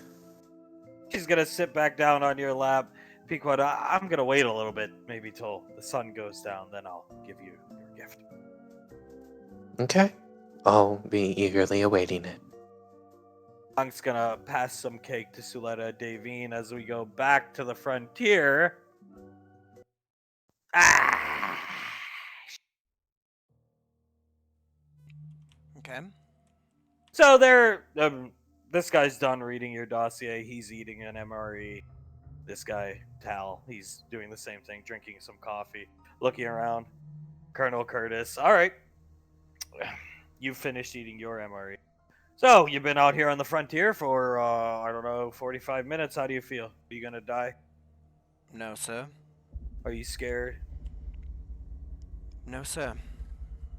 Malcolm around the corner? No, he's not, sir. Yeah, all right. I think you're okay then. You're okay then, buddy. So, uh, those guns you got. What do you got? Well, I brought some guns that I think you'll be interested in. First things first, he's gonna pull up Shatter. There's this one. You see, he looks at. What the hell? Looking down at. You like it? I can see from here. Range of make. Yes, it is. A gift from my captain. He's gonna take it from you forcibly. He just takes it out of your hands. How the fuck? He starts laughing. She's nice, isn't she? Your captain or the gun? Both. Probably, right, mate? Yeah. Both. Yeah, it's Colonel Curtis looking at it. So she must be friends with some rangers to have that done. There's no way. Yes. Yes, she is. Okay. Yeah. It's a hell of a gun. Is this your mainstay? Yes, it is. I can do things with bullets that I call them trick shots. I can do some stupid shit with it. The flash hider allows me to use those trick shots on a rifle when I normally wouldn't be able to. Okay. So, this is your main piece. Yes, it is. Well, I think it'll be mine for the weekend, mate. You can, use the AK-2033. Alright, if you'd like to use it, go ahead. Hey, feel the weight again. He's gonna feel the weight. Top low. Colonel Curtis, like a P90, if you're familiar with a P90. It's not like your traditional Magwell AK. Okay, that's interesting. You don't see very many top loaders around anymore. No, you don't. I mean, that design is. I mean, they're still produced by Ranger Armory manufacturers, like the guys on Gateway, but they're only issued to veteran Rangers. So. Okay, makes It's sense. like a status symbol because the armor is a status symbol, but you get that when you join the Frontier Rangers, right? So the veterans to stand apart beyond the grizzled visage of my armor, as you could tell. He points to multiple dents in the helmet, the gun. Like the sequoias that Arcane Council Strike Squad captains get. Yeah, actually, yeah. Alright. Well, I've got another one to show you if you boys want to see. Sure. He's gonna pull out Ravage. This is Ravage. The name is one I gave it a long time ago. Nice piece. It is. You know, every gun's got a story. This one has got a hell of a story to it. You shoot some spellcasters in the face with it? No? Well, yes, but not for that reason. No, I built this. I built this as a primitive revolver back in Gallia, where I came from. When I came here, I had that and a pepper box. They were worthless, even if they'd been brought up to modern standards. Why would I ever bring those instead of 1911s or SOCOMs, right? But Blaze, a dear friend, helped me turn that old revolver into this, and this thing has saved my life. So Blaze built it? Him and I together built this. Who did most of the work? You a gunsmith by trade? Not to this level, no. He did Then most of then it. Blaze built this. Get your story straight. Apologies. Unless you just like stealing credit from people for clout. No. That's Every not. gun has a story. Liars don't make it too far out here, Buster. He starts chuckling. You're a piece of fucking work. You are a piece of fucking work. That's a cool story. So 400 million years ago, he melted it down. He did work. You did work. It's his craftsmanship. I see his hallmark here in the barrel. He's inspecting it. Yes. You So who built this? He holds it up. Blaze did. Not fair. He spins the cylinder, and you like the versatility? Is that why you still carry it? Versatility, reliability, yes. Hits like a truck, and I can put pretty much any type of ammo into it and it works. And you can one-hand this baby with something else? Yes. What do you prefer in that other hand when you're using this piece? Depends on the situation. I have a few different ones. I have a silenced pistol that I got from SIS. I have a Mauler that I use. I have its partner, Vala. But I also have this, and he'll pull out the Void shotgun. This I use along with it at times as well. Why is it glowing like that? Void energy. You safe to touch with a bare hand? Perfect. He'll take his glove off and touch it. Perfectly safe. All right. He takes it and flip cocks it. From the Majestic days, or We had one on the Majestic. It went down with the ship.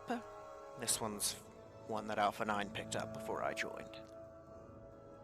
lose it in the armory when it crashed into whatever hellhole?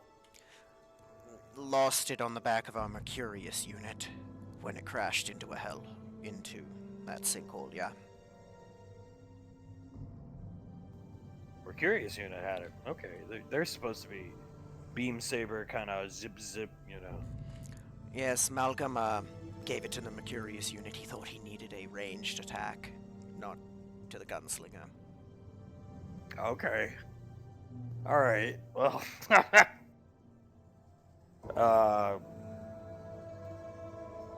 I would ask why, but I don't think I'd get an answer I'd like. So. The simple answer to anything to do with Malcolm Chance and me is he hated me. I see. I don't know why, but But he did. Did he always hate you? From the first minute you met him? From the moment he laid eyes on me.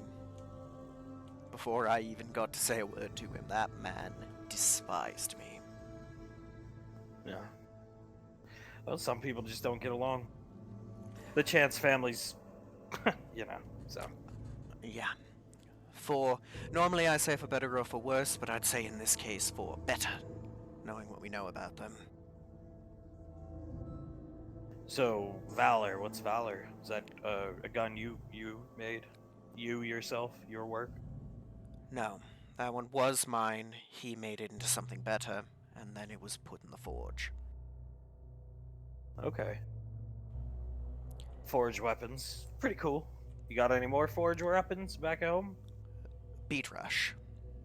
It's a pulse rifle. You know, the Forge is a collective of some of the greatest spellcasters from back during the Calamity Wars, and they gave their life essence to make this thing so that there was weapons that could actually beat these things that Lorelei 1v1'd one of them. Yes, I understand. So every time you fired your dinky little pistol there, you know. And Beat Rush, what kind of gun's that? Who gave that to you? Your wife who doesn't answer your calls? My captain. You got a smoke? Looking at you. Cigar or cigarette? Cigarette. Cheap stuff. I hand him the cigarettes. It's gonna light one up. Start smoking. Beat Rush nice. It is. 99 round magazine. It's tooled specifically to fight xenomorphs. Gives acid resistance to those around me once I start hitting a xenomorph, and does more damage to them. Underbarrel grenade launcher hits like a truck when you actually have grenades for it. When you were on the frontier back in Gallia, hard living, but did you feel compelled to go back into town, or did you only go out of necessity? You know what I'm saying? Necessity. I went. So you enjoyed partially probably being out on your own. Yes, sir, I did. Part of it was me, running from possible law enforcement, but it was mostly that I liked having freedom for the first time in my life. Okay. And what would the law be chasing you for exactly? You beat up some old lady? I was a slave. I killed the man who owned me, and then I slaughtered an entire camp of people who were selling slaves. They were normal bandits, but when they're selling these slaves to the rich people, you'll get in trouble for killing them. But so you did the right thing. I did. It took me a long time to reconcile with that because a couple innocent people got caught in the crossfire. Okay. Well, that's no good. You can't have that happening out here, but I trust it won't. It won't, sir. Trust me. How many men you take down on your own there with your archaic bang-bangers? No counting Gargano, the man who owned me. He's gonna think. I got the jump on them and I had a veritable armory with me, but 15 before I lost count. It can't have been much more than that, though. The rest ran away. So when you want to get something done, you can get it done. Did you talk to them while you were killing them? Or did you just focus up and do what you needed to do? For the longest time, I didn't even remember exactly what happened. It was that amount of focus. It just happened. I wasn't taunting, I wasn't talking, it just was. So, when you need to get something done, you can get it done. Yes, sir. Without relying on... He points to his mouth that seems to get you in trouble. Yes, sir. Okay. Well, there's something to work with there, I guess. Yes, there is. You smoke both cigarettes and cigars? I prefer cigars, personally. Yeah, looks good. That cigar there. Yeah. Give me one. He's gonna hand it to him. He takes it from you. He's looking at it. Expensive brand. A gift, again, from my captain. I don't smoke. He hands it back to me. I just wanted to see how expensive it was. Expensive, sir. You got the expensive taste. Mm. That's good. You have to have expensive taste in some things. You should. You need to treat yourself. Ain't Yes. nothing wrong with smoking a cigar or two. Thank you, sir. I enjoy them. Calming. I didn't start until I was already well into the headhunters. Yeah. So back in the headhunters, let's see here. Uh, there's no wrong answers. What was the most? What was? You did a lot of missions. What mission did you face the most adversity on? You know what that word means? Yes, sir. All right. Go. There's two answers to that question, sir. Okay. Physical adversity, it was an early mission. We were sent to retrieve Max Tech scientists. Me, Julius, and Saris went in. We fought through some... That's your wife, right? Yes, sir. So you knew her all the way back then too. Yes, sir. Okay. We went in. We burnt through some Max Tech commandos, but by the time we got to the end of the area, I watched as... how do I put it? It was a nanomachine automaton of some sort, sir. Incredibly powerful, resistant to damage. It cut her arm off and severely injured her. Nothing I could do did anything to it. Julius was barely able to take it out with a key blast, and I was barely able to keep Saris alive by letting her drink me. It was a very harsh physical mission for everyone around me and me. If you're talking mental adversity, that would be much later in our careers. We were sent to guard a prototype, a prototype ray unit that had been created by EarthGov. It was being transported from one testing area to another, and we were there on the ship to guard it. It was attacked by, I assume you know who Tawaz is. It was attacked by him and members of the group we are currently fighting. They tore through our men and took the ray. Right before he was about to kill Julius and I, Pequod, Miss Rico, came in on the vertibird and tried to stop him. He shot her down, the ship blew, and we were trapped for days. I don't even know how long it was, but on a raft. Everyone... She was seriously injured. Everyone barely hung on long enough to be rescued. Those days on that raft, although they blended together, they still sometimes haunt me at night. How'd you get out of that situation? Picked up by our captain. Before she was our captain. She's a spellcaster, though, right? Yes, sir.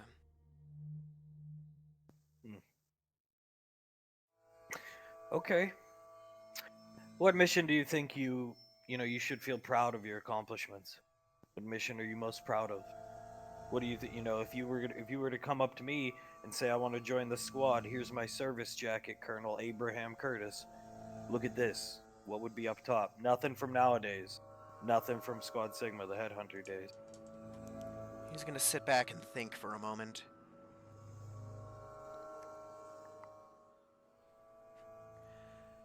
It's not gonna sound like it, but... It's gonna sound stupid to be so proud of it, but it was a mission with Sasha Browse. It was her... Yeah, Sasha, we know her. Ranger General 6, probably going to be calling the shots someday to us. I was with her on her exception mission, her cadet mission, the one to become a full-fledged ranger. Right. We went to a Max Tech island.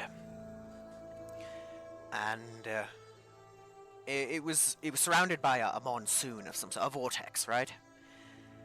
We got on, our ship wrecked, but on the island it turned out that they had been cloning dinosaurs. Velociraptors, I believe the name was. All right. We got attacked by them. Sasha, she tackled one off a cliff and into a waterfall. She was fine, of course, because she's, well, the Ranger General's successor for a reason. Pequod had come with us. She got bit on the leg, and Julius and I managed to drag her to the MaxTech facility on the island. We got surrounded by raptors there. I had Julius stay there defending them while I ran off to blow the generator that was powering the mechanism keeping the monsoon going. I was able to, and it was just in time that Rangers were able to come down and pick us up. Sasha had met back up with us by this point. I'm proud of that because although everything went completely wrong in every way possible, we got out with very few casualties or even injuries. Aside from Pequod being bitten on the leg and Sasha getting banged up, we made it out almost completely okay. Despite everything going wrong. So I'm proud of that one. Says here Rico's daughter was bitten in the shoulder. Both. See, I think for a second, I could have sworn she was bitten in both. Yeah, but definitely was bitten in the shoulder too. So they close call. Do you guys know whose daughter she was back then? Or would you shit your fucking pants if you found out on that mission? Oh God, Stoney. Icy gave me a heart attack. Nearly gave me a heart attack once. I probably would have had one there if I'd found out. Yeah, but you got out. You did what you had to do. That's good. I can see why you're proud of it. Yeah. Dinosaurs. I've seen one or two. There's MaxTech. These motherfuckers. Never seen a raptor, but you ever see the rah like T-Rex thing? They call it King of the Lizards or something. Never a living one, but I saw a zombified one. Okay. I mean, hey, you're gonna see some weird shit out here because a lot of these planets are like what we're sitting in. There's ruins everywhere. This planet was inhabited by elves. At least the skeletons we found, elves. Makes sense. That's planet number like 12. That's like solely just elves. It's crazy. It's very interesting to just see, this. It both reminds me of home. Original home. Of Gallia, but it also is different. Its own twist on the same architecture. What mission would you say that you learned the most from? What mission helped shape you into that lieutenant promotion? He's gonna think. In the Headhunters? My first encounter with... Headhunters and Malcolm. Dual answer. Let's hear them both. My first mission with Hunk. Okay, what'd you learn? We know him. We know the name. He's got a hell of a rep. We hear he's got a gorgeous wife nowadays. He does. The responsibility to know when to give off that responsibility and actually fight something hard. He had us go forward and left me in charge while he fought, I refer to them as cultist champions, but somebody who is very powerful with that void energy. He left me to be in charge of Julius and Icy as we went forward, and although, again, I nearly had a heart attack, it taught me a lot in what's necessary to, one, be willing to delegate that, and two, have to step up when the time comes. Called the Shrike, I see here. So tell me, did you single-handedly defeat it by yourself? For God's no. Julius did something to it. I'll be honest. My weapons barely scratched it until Icy powered me up. She's the one who killed it. That's part of what EarthGov's about. That's the whole point. You have these ridiculous mecha robots that come down, start slaughtering everybody. People start working together. Boom. We win. It's been the motto all along. Don't matter if they cast spells, don't matter if they're black, Hispanic, you work together. Or you die alone. Agreed. And that's what what's gonna happen to her. To, the former major. That's her problem. Who? Lazuli. Well, what? Why is she relevant? Because that... I what I didn't know ask about about her. her. What I know about her, apologies. I know her quite well, and that applies very much to her. Sorry. You still got? Was she like your girlfriend or something? My first... Your side piece, side hoe? No. Uh, she trained me when I was first in the Headhunters, and I thought of her as an almost maternal figure, and it was wrong to do that, and I was wrong. This Blake speaks up. She left EarthGov. Curtis. Oh, I think Lorelai was screaming something about that. Yeah. So let me get this straight. She left or something. She's like your sister to you or something. Mom. Yes, sir. Okay. And you're more worried about that dumbass bitch than clearly something being wrong between you and your wife. No, sir. Oh, you had to been because she's not picking up your calls. You're right. You like to? Here, you want to call her again? Pull out the device. Prove me wrong. He'll pick it up and call her. No answer. As I thought, he'll take it back from you. So there's these things in adulthood called priorities. Okay, and you need to learn what they are. Because out here, you gotta have priorities to survive. I think you probably know what they are. Because if you survived all that time in Gallia without the. Look at these guns you got. Look at that armor. You know, imagine how much easier it is with this stuff, right? I'm not saying our job's easy, but you didn't have these luxuries back in Gallia, right? No, I didn't. Okay, but now you have them. Okay, you can make a nice career out here, kid. You really can.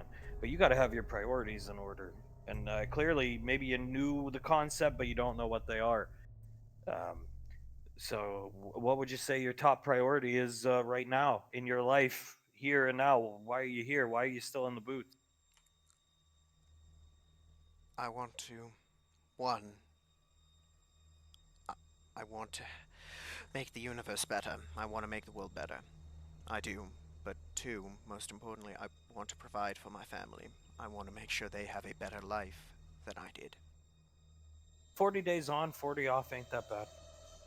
If you decide you want to stay out here longer, you can. But I ain't gonna twist your arm and say, no, you're staying another 40 days. You don't get to see waifu. You know what I'm saying? 40 days on, 40 off. Hell, I'll probably come back. I'm ready to go back, get a few beers. It's been a while, but Yes, sir. I appreciate that. you gotta have your priorities, you know. And I think if you have your priorities in order, you won't slip up and fuck things up. Julius and you were close. I've got your full dossier. I've just been leading you along the whole conversation to see how much of a liar you are, or idiot. We Thin were. line between those two words. We were. Uh huh. And how do you feel now, kid? I fucked that relationship up. Maybe. I don't know. I fucked it up. We're not as close as we once were, and maybe never will be again. So what's your game plan? You gonna go back and apologize 1,000 times? No, I'm just going to fix the Keep your problems. priorities in order. Help him out. Help the squad out. Do your thing. Yes. And if you win back favor, good. If you don't, you live with it. And he's Life. looking you right in the eyes. You get to wake up every morning thinking about it. Yes, sir. That's life. Or yeah, or you could take the easy way out. That shotgun there might help. Looks at it. No, sir. A lot of people do it. They make their choice, opt out. But either way, he shrugs at you. Not gonna happen. Not a chance. Did the rank get to your head? Because I mean, you got a lieutenant, and it just seems like you fell off at the seams. With minus, the fact that the bigotry stuff, which nobody cares if you don't think it. Saying it and then somebody reiterating that you said it. How about I burn you at the stake? What would you think of that? Or your wife? Not that I would, but I think you'd probably have strong opinions if I said, well, I hate vampires. They're all sluts and whores, and they're living blood artillery machines. Would you be angry at me? Yes, sir. You're correct. It coming from a place of ignorance is not an excuse. It was wrong to say then, and I deserve the consequences of saying it now. So did the rank get to your head or something? Is that what happened? I don't, I mean, nobody's out here. Nobody at this house you live in, apartment, it says here, can hear. You can speak freely. That's part of the reason she sends you out here. Did the rank get to your head? Are you a sick fuck who just wants to live in his own fantasy world and pretend your wife is a doll you can, fuck up on every night? What's your deal? Tell me the truth. He's looking you right in the eye. I. You see him thinking hard about it. I don't. It's not the rank. It's not that. I don't. How do I put it? I don't know. I. I try to make the right move. I try to do the right thing and pick the right words. And it just feels like I always end up picking the wrong ones. So it's not the rank and it's not maliciousness, it's just I don't know. So And so maybe it's a little bit of a mix of things. You like to be the center of attention. You like to be the one who talks. You like to have that spotlight on you. You're a movie star. Somewhat pretentious in some of your performances, right? I mean Is that right? He starts looking at you, lowering his head, taking a sip of the coffee. I mean movie star not by choice, sir, but I did enjoy some of the Little, acting. little posh. So, you don't know. It's probably the answer I was gonna get, no matter what. But and when it comes to your wife, you just can't imagine a world where she didn't want your hands all over you. Her. Or just you don't know any other way to react. So that's what you did. Instead of trying to talk it out or That that would be it, sir. well, out here you're going to face a lot of adversity, a lot of challenges, and you're going to have to find unique ways to solve the problems. It's not as easy as tying your shoe. So I can see why Lorelai sent you out here. You're going to have to learn how to troubleshoot, but not troubleshoot like a computer or like our RISC computers. Troubleshoot life. Can't get a degree for that, but we can try our best. Yes, we can, sir. I mean, you can't tell me you're sitting here and you're happy. Maybe you're happy to be here, but you can't tell me you're happy with the way things went back there. I could just tell you're miserable looking at you. You're almost crying. I mean, I'm not happy about what happened, sir. But there's no going back. I can try to fix it by just doing better, letting my actions speak, being a good squad mate, helping save the universe. but that is all I can do. Other than that, look forward, fix yourself. How'd you get to be a ranger? How? What made you want to become a ranger? And is this the discipline you always wanted to do, or did you want to be a shock trooper and Lorelai kind of, your ass is going out there in her Lorelai way? I wanted to be a ranger from when I was in the Headhunters. I wanted to hit the Arcane Council to further my career at the time, but I wanted to be a ranger from the moment I saw them on that mission with the Raptors. Okay. As for which type of ranger, I'll be honest, I didn't know. I wanted to help people, and after a talk, Lorelei thought me coming out here was for the best, but you guys get to really help people quite a bit, and I think that may be better for me as well. Yeah, we do. We do. I mean, it's not. Honestly, I think the shock troopers get to help people more because active deployments, going out fighting, protecting people, sometimes you're going to be on a planet like this, and we're going to be doing the menial tasks of taking carbon dating, cataloging fossils, finding fossils, and then the Navy eggheads will come in, Army Corps engineers will come in, dig them up, blah blah blah. And then other times, yeah, it's a different form of helping people, and then defending EarthGov settlements. Have you ever been to a settlement where you're seeing any rangers guarding the place? Yes, sir. A few. One was, I'm not sure if you met him, but it was a bounty hunter, former bounty hunter named Ruger, who was in charge of it. We went there to Okay. help solve a murder at one point. Okay, okay, but then so you've seen the duties. It can be Yes. pretty boring. It can be pretty mundane, but at the end of the day, there's a lot of freedom to it. You're Yes. waking up in new places. You're going to new places, seeing new things. Yes, sir. So on the Majestic, going back to my question here, what mission did you learn the most from? Just gonna sit back and really think about that. It's hard to say, sir, because a lot of them, it was just being under Malcolm, but in a weird, twisted way. It was our first encounter with Max Tech power armor troops. Our squad walked into an obvious ambush, and instead of trying to talk and give us time to build some sort of response to it, Malcolm threw us into it immediately. And because the squad did not function as a squad, they were picking us apart until we were somehow able to stabilize and pull through. And I suppose you could say that that taught me how not to lead a squad. To have a plan, to not just have everyone do their own thing and rush through and ignore each other. There was a point where not ranger like you, she was a woodsman style ranger. She ran around a corner, but still within view sight of someone who was shooting us, healed herself, and then got shot by the power armor cultist who was still looking at her.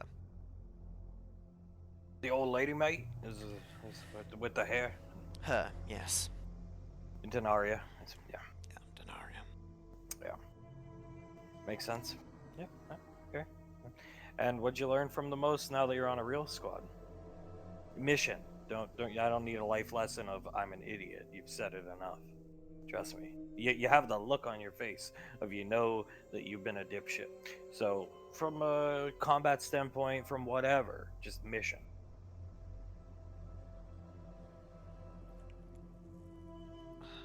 He's real. Again, he's taking a second to think. It's harder because now you're on a real squad, right? They don't stand out as much. No, you're damn right, it's harder. And when you're in the headhunters, it's just you and your partner, and Sasha on some, maybe other people. But yeah, it's good. That's actually a good thing that you can't instantly think of something because it means you have a good squad. Yes, it does. You see him really thinking hard about that question. Our most recent encounter with xenomorphs probably taught me the most about working on a squad, leading and fighting in combat.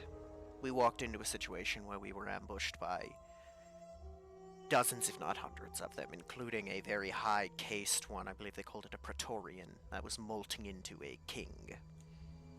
I've seen the files. We're supposed to watch out for them, but never seen one. So, and I don't want to see one. And yeah. Count yourself lucky. You'll never forget them once you do. Seeing them on a holo isn't the same. In person, they are... Well, you could call them the perfect organism, sir. But we had to get power cells to a Max Tech armored transport to fire its cannon up to actually hurt the king, and we had to work as a group while being constantly encroached on and swarmed, sir. And with very dangerous enemies at that. So your wife fought alongside you guys. Yes, sir. You, you know how many people are deployed all over the universe that don't even get the luxury of seeing their wife for like almost a year. So you had your wife fighting with you. That's like the dream for a lot of dudes, you know. Yes, I agree. Are you gonna be able to cope when, from my understanding, from some notes I have here, she wants to apparently leave the Gateway Station. You gonna be able to cope? Are you gonna flunk out from a psych eval? No, sir. It won't be easy, but I will keep going. Is are is it gonna compromise things out here for us? That's my next question. Because first you're squad, because it's your main duty. Here you're just on a long weekend with us. Um, No, sir. When it comes to a mission, you put your any personal feelings, any misgivings you may have to the side, and you get the mission done. yeah. Okay. I mean, it's on deployments like this, it's pretty easy. Like I've been saying, you'll have a good time. We sleep. It's chill, bro. Was that what the kids say? And back home. I suppose. I wouldn't know. I mean, built-in night vision, thermal, whatever you want in that helmet of yours. You'll learn how to use it. We'll teach you. It's pretty simple. Beyond that, I mean, we don't sleep like 2 hours on, 2 hours off shifts. Fuck that. 6 hours on at night. So, and you just rotate. I will take that any day over 2 hours on, 2 hours off. That's, on the few occasions back in Gallia when I was working with others on a job, that's how we did it. Gods, is it shit. And I mean, it's not. We're never gonna starve. We got tons of MREs here. You ate one. We're eating one. When we can find food, game, yeah, of course. But you gotta watch what you eat out here. The biology of some of these planets is pretty fucking wacko. Makes sense. Just because something looks similar to an edible plant or animal from home doesn't mean it is. Exactly. Yeah. There was I forget what they were called. I never learned the name, but there were two types of berry bushes back in Gallia. One was, not too dissimilar from, blackberries, right? You know, prickly thorns on the bush, you could eat those safely. There was another that looked almost exactly the same, but was about as deadly as nightshade. And the only way to tell the difference was the safe ones had leaves with 4 prongs on the sides, and the dangerous ones had 3. And if you weren't observant, you weren't waking up the next morning. Yeah. I mean, part of the job too is cataloging that kind of stuff. So our risk computers can tell a lot. Scan anything before you eat it. Yeah, that's good advice. Didn't have that risk computer back in Gallia. Here you got it. So Yeah. The, Yeah, I really wish I had. There was sometimes I ate plants and they turned out to be, either not ripe enough to eat, so it made me sick, or just I shouldn't have eaten it in general. It happens. you gotta learn the hard way. Seems to be the going trend with you. Yes, it does. Oh, that's okay. I think you'll do okay out here. I mean, I think you'll be fine. I appreciate the vote of confidence, sir.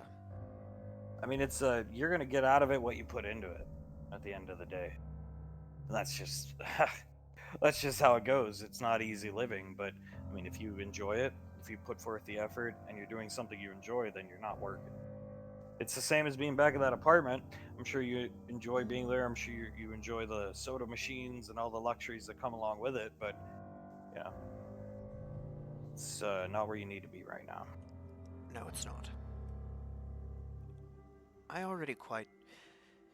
It's hard to explain, but it's just calming to be out here, sir. Well, because you've been here or similar places and you're far away from the royal fuck up you've created. Yes, sir. That's why she sent you. That is why. I mean, tell me something. Wouldn't you like to do this for maybe not this, but do something for the next upteenth years, and then one day have the cushy jobs and relax and always be home and have everything you've wanted. But you're into guns. Have your private collection. Be an esteemed armory master. Wouldn't that be great than just not having a plan? Yes, it would, sir. It would. I mean, you got to cut your teeth to get there, though. You have a dual captain squad. Okay, and this little girl, Nicole, she didn't go through basic training, but she cut her teeth. She's well respected. As I said, I've just been leading you on to see how much of a liar you are. You can tell a lot by the way a man lies. Whether you lied or not, or you just misremembered, that's meh. Either way, she cut her teeth with Rangers, well respected among the Rangers, so I would avoid making her look bad. Armory Master. Yes, sir. That will not happen again. Little sister, mate, why are you fucking up? It looks at you. I don't. I wish I had the answer for that. If I did, I'd, have a lot easier of a time fixing it, right? Yeah, yeah. The name of the game, your eyes should be on the prize of course, winning, beating the cult. Honestly, I don't care because we're not going to be involved in it. That's up to you guys, the heroes. That's what you guys are. We're the boots on the ground guys, and we're happy to be there. Okay, but that's your duty. Number one, win, save the universe like Lorelai wants, and we want. But your priority beyond that should be being a good husband. You're probably gonna be a daddy if you want to be. You want to be a daddy? I do. Ooh, ooh, ah, ah, gaga. You want a baby? I do, sir. Well, you want to be a good daddy. You want to be a good son to grandma. Headhunters, Integra, is that her name here? Yeah. Yes. So, your priorities should be there and then living comfortably. Not talking about other people's secrets or dirty laundry and not trying to keep the spotlight on you. Or, you don't have an answer, so I'm going to assume what I think is the reasons. And I think it's a mix of reasons, and none of them are good reasons. So, now it's your time to cut your teeth. You think you cut them in Gallia? Don't care. I'll tell you right up front. Look me in the eyes. He'll point to his eyes. Don't care. It's impressive, yeah, sure, whatever. I don't care. I wasn't there to see it. I didn't fight alongside you, so I don't care. And neither do these two. He points to both of them. That's perfectly fine, sir. I'll just have to, You had chances to cut your teeth and earn your rep, and you fucking make your captain look like a fucking moron. People think, oh, she promoted him because he's like a big brother to her. That's why. And that makes her look fucking stupid. It does, sir. It's not about you. Points at you. If you care about people, it's about them, not you. I think your fucking problem is you think it's all about you. What you want, what you think, how it needs to be for you. I won't make you call her a third time, but because we all know she ain't gonna answer. But when you make it about you and what you want, this is where you end up. Only instead of you ended up fucking murked, thrown into the tree line by Tal here, we're gonna try to teach her sorry ass. Thank you, sir. I appreciate it. You can make a fire? Yes, sir. Good. Okay, you'll have first watch tonight. 6 hours. You're on, up all night. You see anything? You spot anything? You call out. We're gonna go loud. You can what? You're gonna use that AK. So you get used to that. Load it. Play with it. Enjoy it. If you don't fuck up, one day you'll have one for your private collection. We get to keep those. I have one. I just prefer my shotgun. Lorelai gave me this years ago. That's why I carry this. My AK's back there in the tent. Yes, sir. We'll be done. You're gonna take watch up here on this bridge. All night. No falling asleep. Nothing. You want coffee? He throws a bunch of MRE coffee packets onto your chest. Those are for you. Drink it cold, heat it up, heat up the water if you want it hot, cold. That's how you stay awake. Yes, sir. In a pinch, you can just pour the powder in your mouth and pour cold or hot water down, and you'll be wide awake in probably under 3 minutes. Sounds delightful, sir. Then, after that, we're going to wake up after we sleep, because we haven't slept in a while. We had to hike all the way back here to meet you. We're going to hike up that mountainside. He points behind him all day up that mountainside. We're going to do some carbon dating. We're going to teach you how to do that. We're going to teach you how to use these stupid things. He throws a little ball drone to you. Same kind of things that were the centaur people, right? Yeah, the asinines, yes. Same type of those are the same type of equipment. Scan the ground, look, take readings, boring stuff. Then we're gonna set up camp up there, and from there we got 3 other places we gotta hit, and ideally 4. But we're gonna have all those places hit, done, scanned, readings sent back. Boom. Come Monday. So it's gonna be a long weekend for you. Are you up to it, or I could call that dropship back? No, sir, I'm perfectly up to it. It sounds like an enjoyable weekend. Good. He'll stand up and push his chair he was sitting on over to you. You can sit. You don't gotta stand. Relax. Light and noise discipline. No playing on your wrist computer at night. Nothing like that.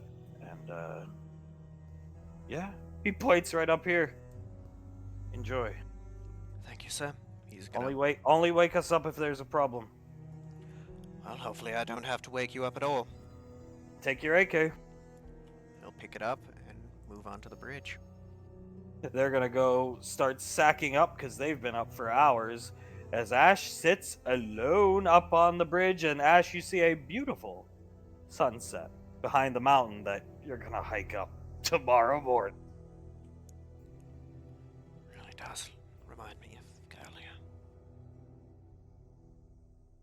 Back here at the beach house, the rainfalls have all moved outside except Pequod has went to get Julius's gift. Icy has started a beautiful fire. Hunk holding Davine in his lap, who's holding JJ. Hunk, you really make a good mother. Oh, thank you. I try my best. She gives JJ a kiss on the head. I can't wait to. We need to get this thing with the cult done and dusted. He looks at Julius. And Julius looks at Hunk. Yeah. Don't worry, Dad. We'll get it done as soon as possible. And then we'll give you a little brother. What would you prefer? Icy, I don't care. Anything. Brother or sister. And Julius shrugs. Yeah, anything, really. Davine looks up at Hunk and whispers in his ear, I would prefer a girl, to be honest. He chuckles, whispers, why's that? Kisses the side of her temple. Well, to be honest, I just don't think I'm very good at raising boys. I can connect easier with the girls. Hunk nods. You did a good job with Julius. And hopefully I'll do a good job with JJ. Oh, you will. You will. Trust me. He's gonna give her a nice kiss on the cheek. She giggles, gives Hunk a kiss on the cheek, and pats JJ's head and lays her head against his chest. Great firewood. Banksy, thanks. Looking at the fire. Yeah. Julius just looks at the fire, smiling. Wonderful firewood. I see. Over there, and points this direction. Right here. And snaps her fingers. See? Very good. He pats Icy's shoulder and then rubs her head. Thank you very much. Where is Pequod? What is she doing? Julius shrugs. She said she was getting me my present. Oh, okay. Fine. We'll give her some time. Where'd you get the firewood? Did you chop this, Julius? No, actually. Banks chopped it. Suletta's squinting into the fire. Davy notices she's squinting into the fire. Hmm? Davy looks over at Suletta and just mouths over to her. What are you doing? Eyes playing tricks on me, I suppose. Oh, what did you see? I swear I saw lettering on one of those pieces of wood. Davine starts squinting into the fire. Davine most definitely sees AR before it burns up on one of the pieces of wood. She stops squinting at the fire and looks over at Julius, who is whistling up into the air, and then at Icy. She is sitting. She goes and sits right on Banksy's lap and just starts looking into his eyes, whistling. Hmm. Yes, the classic Rainfall thing of whistling while looking at nothing. Definitely not suspicious. I see me Krellin inspecting helmet. The stars look beautiful tonight. What can I say?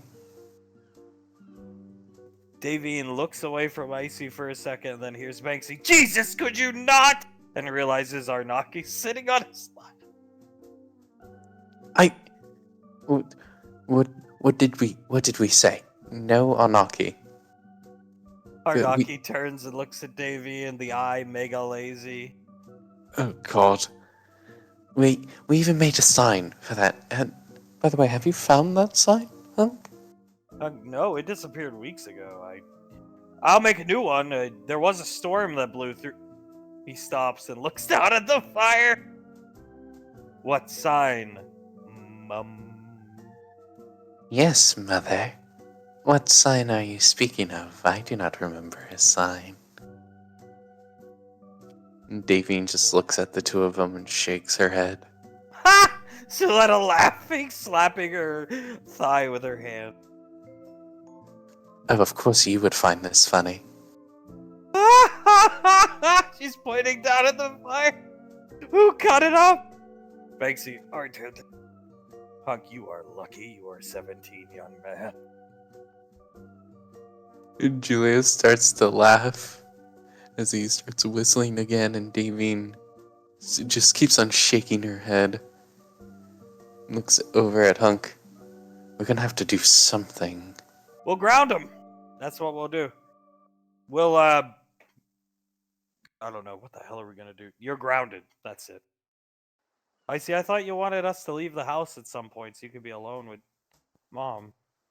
Hunk, you're grounded. You have to go into the city for 4 hours. She, whatever. Yeah, that has to be the worst grounding I've ever received. And he looks out over at Icy and just shrugs. She puts her hand up for a high five. Yeah, high fives her. Hunk, you see, that's how you discipline him, dear. Very good, dear. Very good. She gives him a kiss. Suletta, yes, Auntie Suletta will take them out. Grounded. Maybe we could go to Tommy's bakery. Oh. Julius. Julius shakes his head. I mean, Auntie Suletta getting to take us out, even with us grounded, man. I don't think she'll even let us, oh, I don't know, play at the beach for a while. What do you think, Icy?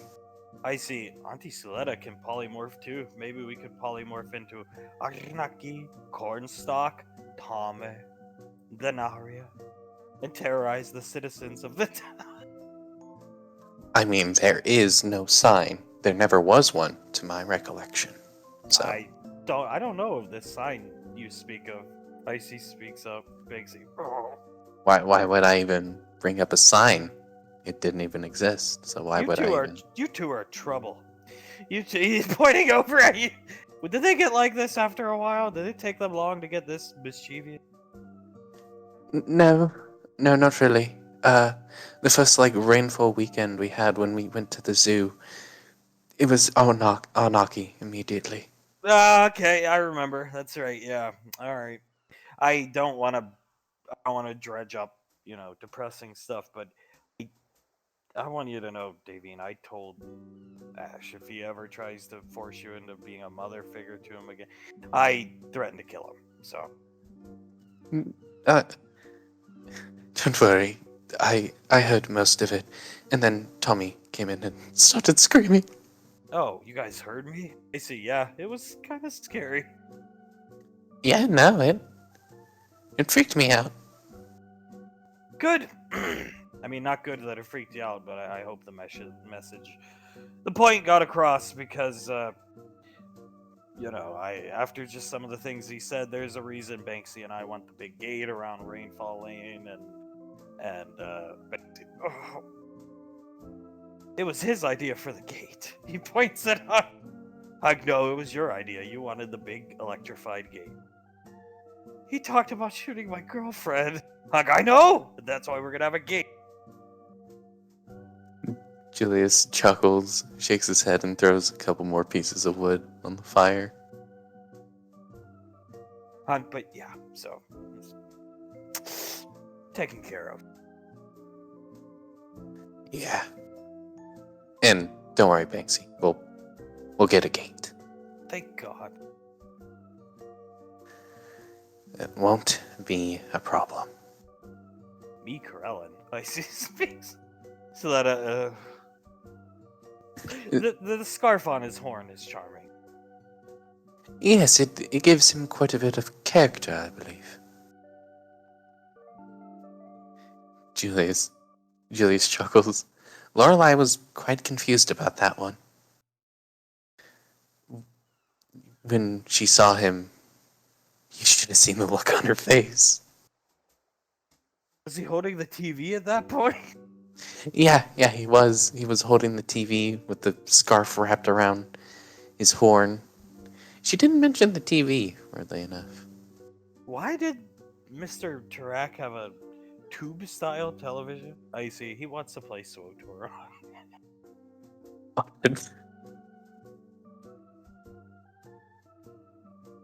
Well, I guess fair enough. I don't think that would be the best thing to play it on. I see. He said something like, "This is the best way to play it." Something like, "This is the true way you get yourself a tube television, Chili. I'll buy you one." Well, hey, he knows more about SWTOR than I do, so it's fair enough to me. Like, we're gonna have Zap's wife, the penguin lady with all the ice cream. We're gonna have one hell of a mean cafeteria. Yeah, best food in EarthGov at the ODM Academy. That alone will probably get some people to sign up. I vote that I don't think they would be insulted, but I think they are proud to do their own thing, and they're kind of attached to Lorelei. But I vote Sasha and Towns come and go as they please. I was always fond of Sasha, and I kind of understood Towns' plight when he was first around. As I said, SIS agents like to work alone, and you could tell that guy did not want to be around any of us. But when the chips were down, he saved Saris's life. So Julius nods. Yeah, I happen to agree. I think Pequod would absolutely love to have Sasha come down every once in a while. I remember we said something like a family dinner or something like that, spaghetti dinner down at Rainfall Lane. Suletta, Patricia is a good cook, a very good cook. She doesn't do it often because we have a laundry list of talented cooks at the apartment, but yes. Yeah, I would argue to say she's about as good as me. Spaghetti dinner sounds wonderful. Let us start daydreaming about. I see, yeah, Sasha and Towns. I think Sasha's gonna take it really bad when Saris leaves. Makes you, oh no. Oh, God. I see, it's not like they weren't close or anything. Out on the frontier, Saris was doing joint ops with Sasha when you guys were still in the Headhunters. And it's. We should probably make sure Sasha isn't around. Ash, Julius! Isn't that right? She changes into her Malcolm voice, but her voice is starting to crack. Yeah, Malcolm. Yeah, It's a great idea. Oh god. Suletta, I never considered that myself. Davine inhales sharply through her teeth. Yeah, maybe that's when me, Pequod, Sasha, and Towns just so happened to go out for a dinner date, a double date. Icy nods. It's been mentioned before, but when you guys were stuck with Malcolm, the four of us were living in the apartment because the old Alpha 9 all lived Earthside with their families, except Gulchin, who lived at some buffet restaurant. God rest his soul. But anyway, yeah, but Sasha and Cirrus are close. They were away a lot. General Lorelei demanded them often. Banksy, oh, Oh god. maybe she'll take it well. Banksy, maybe she'll be very happy to see Ash. Banksy, oh. Yeah, she has always been the most mature out of all of us. Maybe she won't take it that hard. Oh, what am I saying?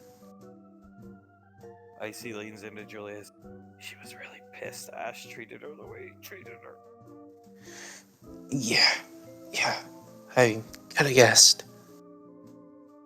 Suletta, well, if I'm not there, feel free to record.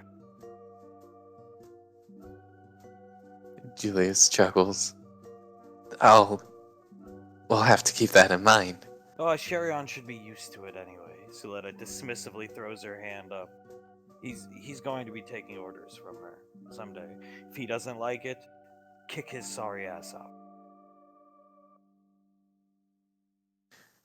Yes, ma'am. He'll take it on the chin. He's good at that. He's good at taking it on the chin, but never learning his fucking lesson.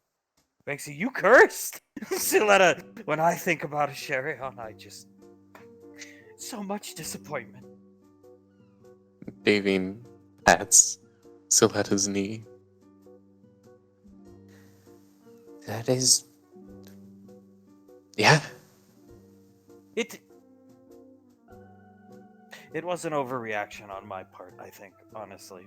She wipes her nose a little bit, but my feelings remain the same. When I saw him sobbing over my sister, I couldn't hold back I can only overlook so much. I'm human. I might be able to cast spells, but I am just a human, a woman. I know what you mean. Not about Ash, really, but yeah. It's hard to overlook things. Sometimes. Davine nods. I am not a spellcaster, but I too know what you mean. Suletta, what's your example, Davy?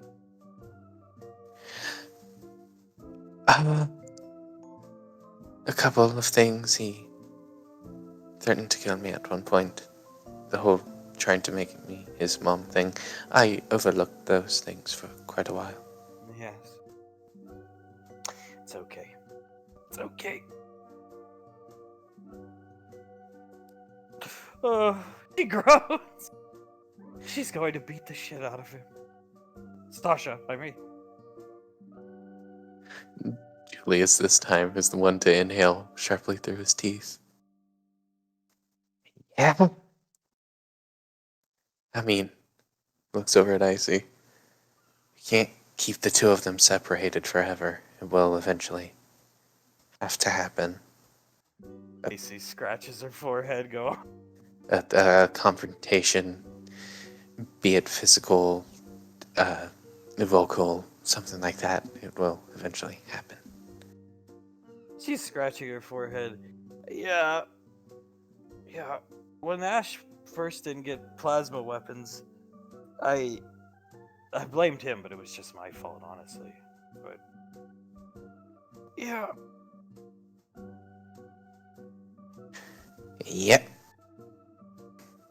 I overlooked it. She puts her finger up. Maybe that's the problem. Maybe we should have been more upfront. I see. I don't know if that would have changed things, though. Julia shrugs. No point in thinking about what we could have done. No point in not polymorphing into our Naki. That is true. You are. You always have been the brains out of the two of us. I see. Sometimes she takes a drink of her soda. Sometimes it's a lot easier just to do my thing, cast spells.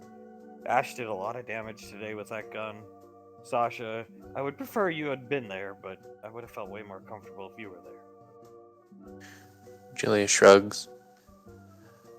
I mean, from what I saw, Sasha was more boots on the ground than usual. Ash was there, and he does have a pretty good mind for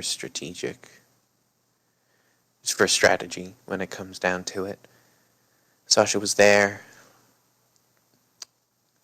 I think it was good. If you still wanted me there, thank you. I appreciate it, but I definitely trust Sasha to handle things like that. So that when do they? She's been honorably discharged. When do they plan to leave? I see. They want to find a place to live, like a house on Earth, here somewhere. And Ceres wants to move there and try to make the best of things with Ash. And Integra's gonna go, like we were saying earlier. So once they find a place, Ceres said she's gone because life at the apartment's just too weird for her now. So that, oh boy. Well, it will take time to find a house. I see Tommy's gonna help them. So that, or not. Or not. You really think he's gonna help Ash find a house after today? So that he'll probably be willing to help his wife, yes.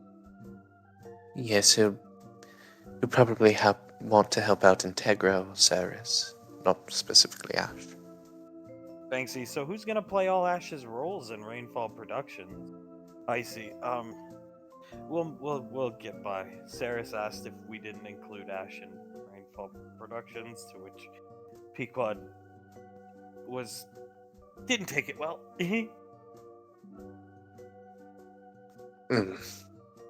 Yeah, we'll figure something out. I'll take on the role of acting as the villain in some movies if the need be. Banksy, I gotta say it was cool to learn from Ceres. I mean, hand to hand. Just I never saw her use a lot of her abilities, but learning from her was cool. Learning from a vampire, learning about vampires. I honestly thought they were a myth until I got into the academy and found out they were real. Icy starts chuckling at him. Siletta, we will potentially never see her or Integra again. Icy. Yeah. Julius groans and rubs the back of his neck. And now you see why Pequod took it so badly. I see looking at it. Yeah, I definitely see it now. Pequod wanted Commander Integra to be there to see the kids graduate. Banksy, stop. See Carter and them learn how to drive. Stop. I see. Yeah, never mind. Julius starts rubbing his face and groaning again. So lets out a sharp breath and the fire flares up.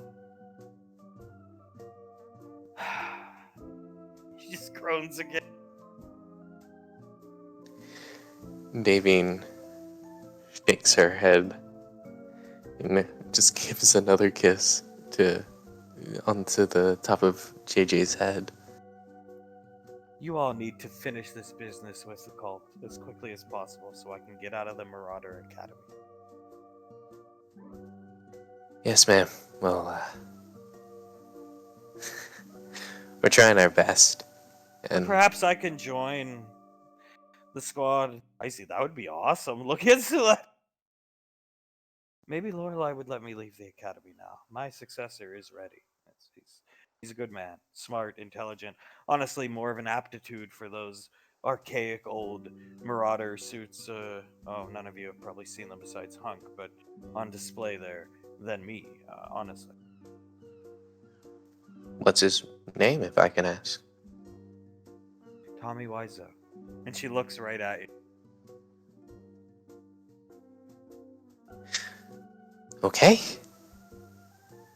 You see her Julius, smile starting to crack. Julius leans back and chuckles. His name is Cole. Cole Willis.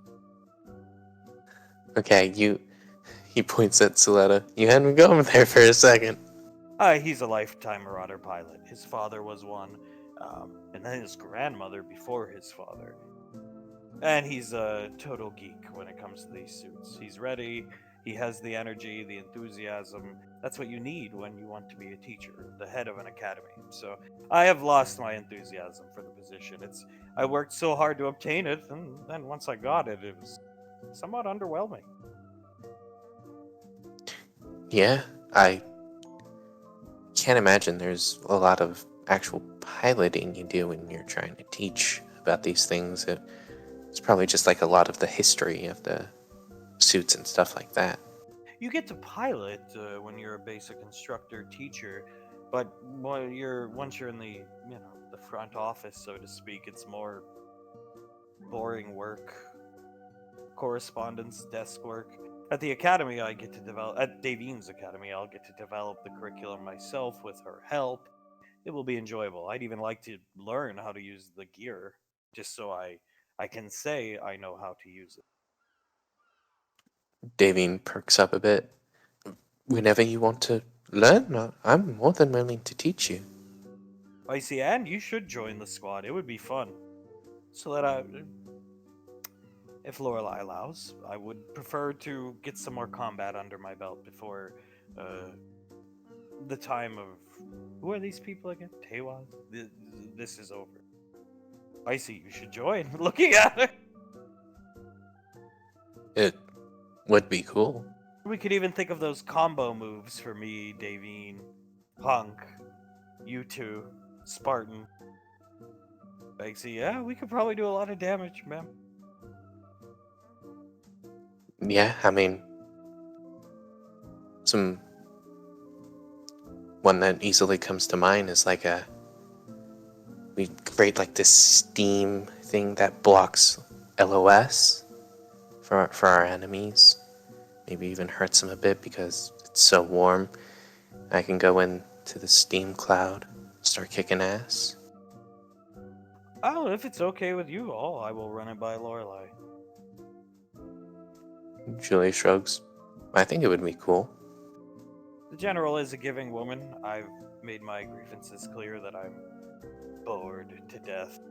As she says that, and then Julius, you're looking at her, you see her eyes widen. Julius starts to sit up in his chair, get a bit more defensive, and he turns around. Siletta, Hunk staring at Pequod Banksy. What the? Turns around, Icy clapping.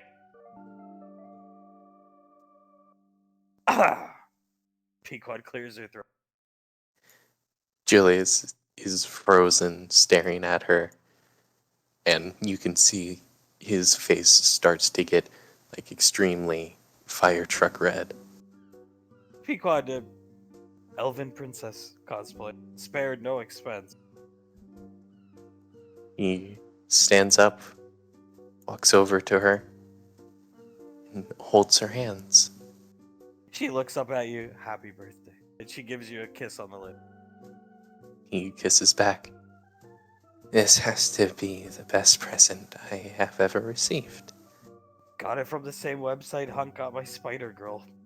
Spider female colonel outfit. Except the ears, she turns her head, these were custom made. Julius chuckles. With or without the ears, this is amazing. Hunk, they beat us to the goddamn punch. These kids, they're good. I'll give them that. Pequod's gonna wrap her arms around your waist. She even has the flowers headset thing, tassel thing on. Even Zanzibar's looking at her. Just stop. I see. Escalade. Pequod, God bless you. What? You have allergies? I see. Oh, yeah, sure.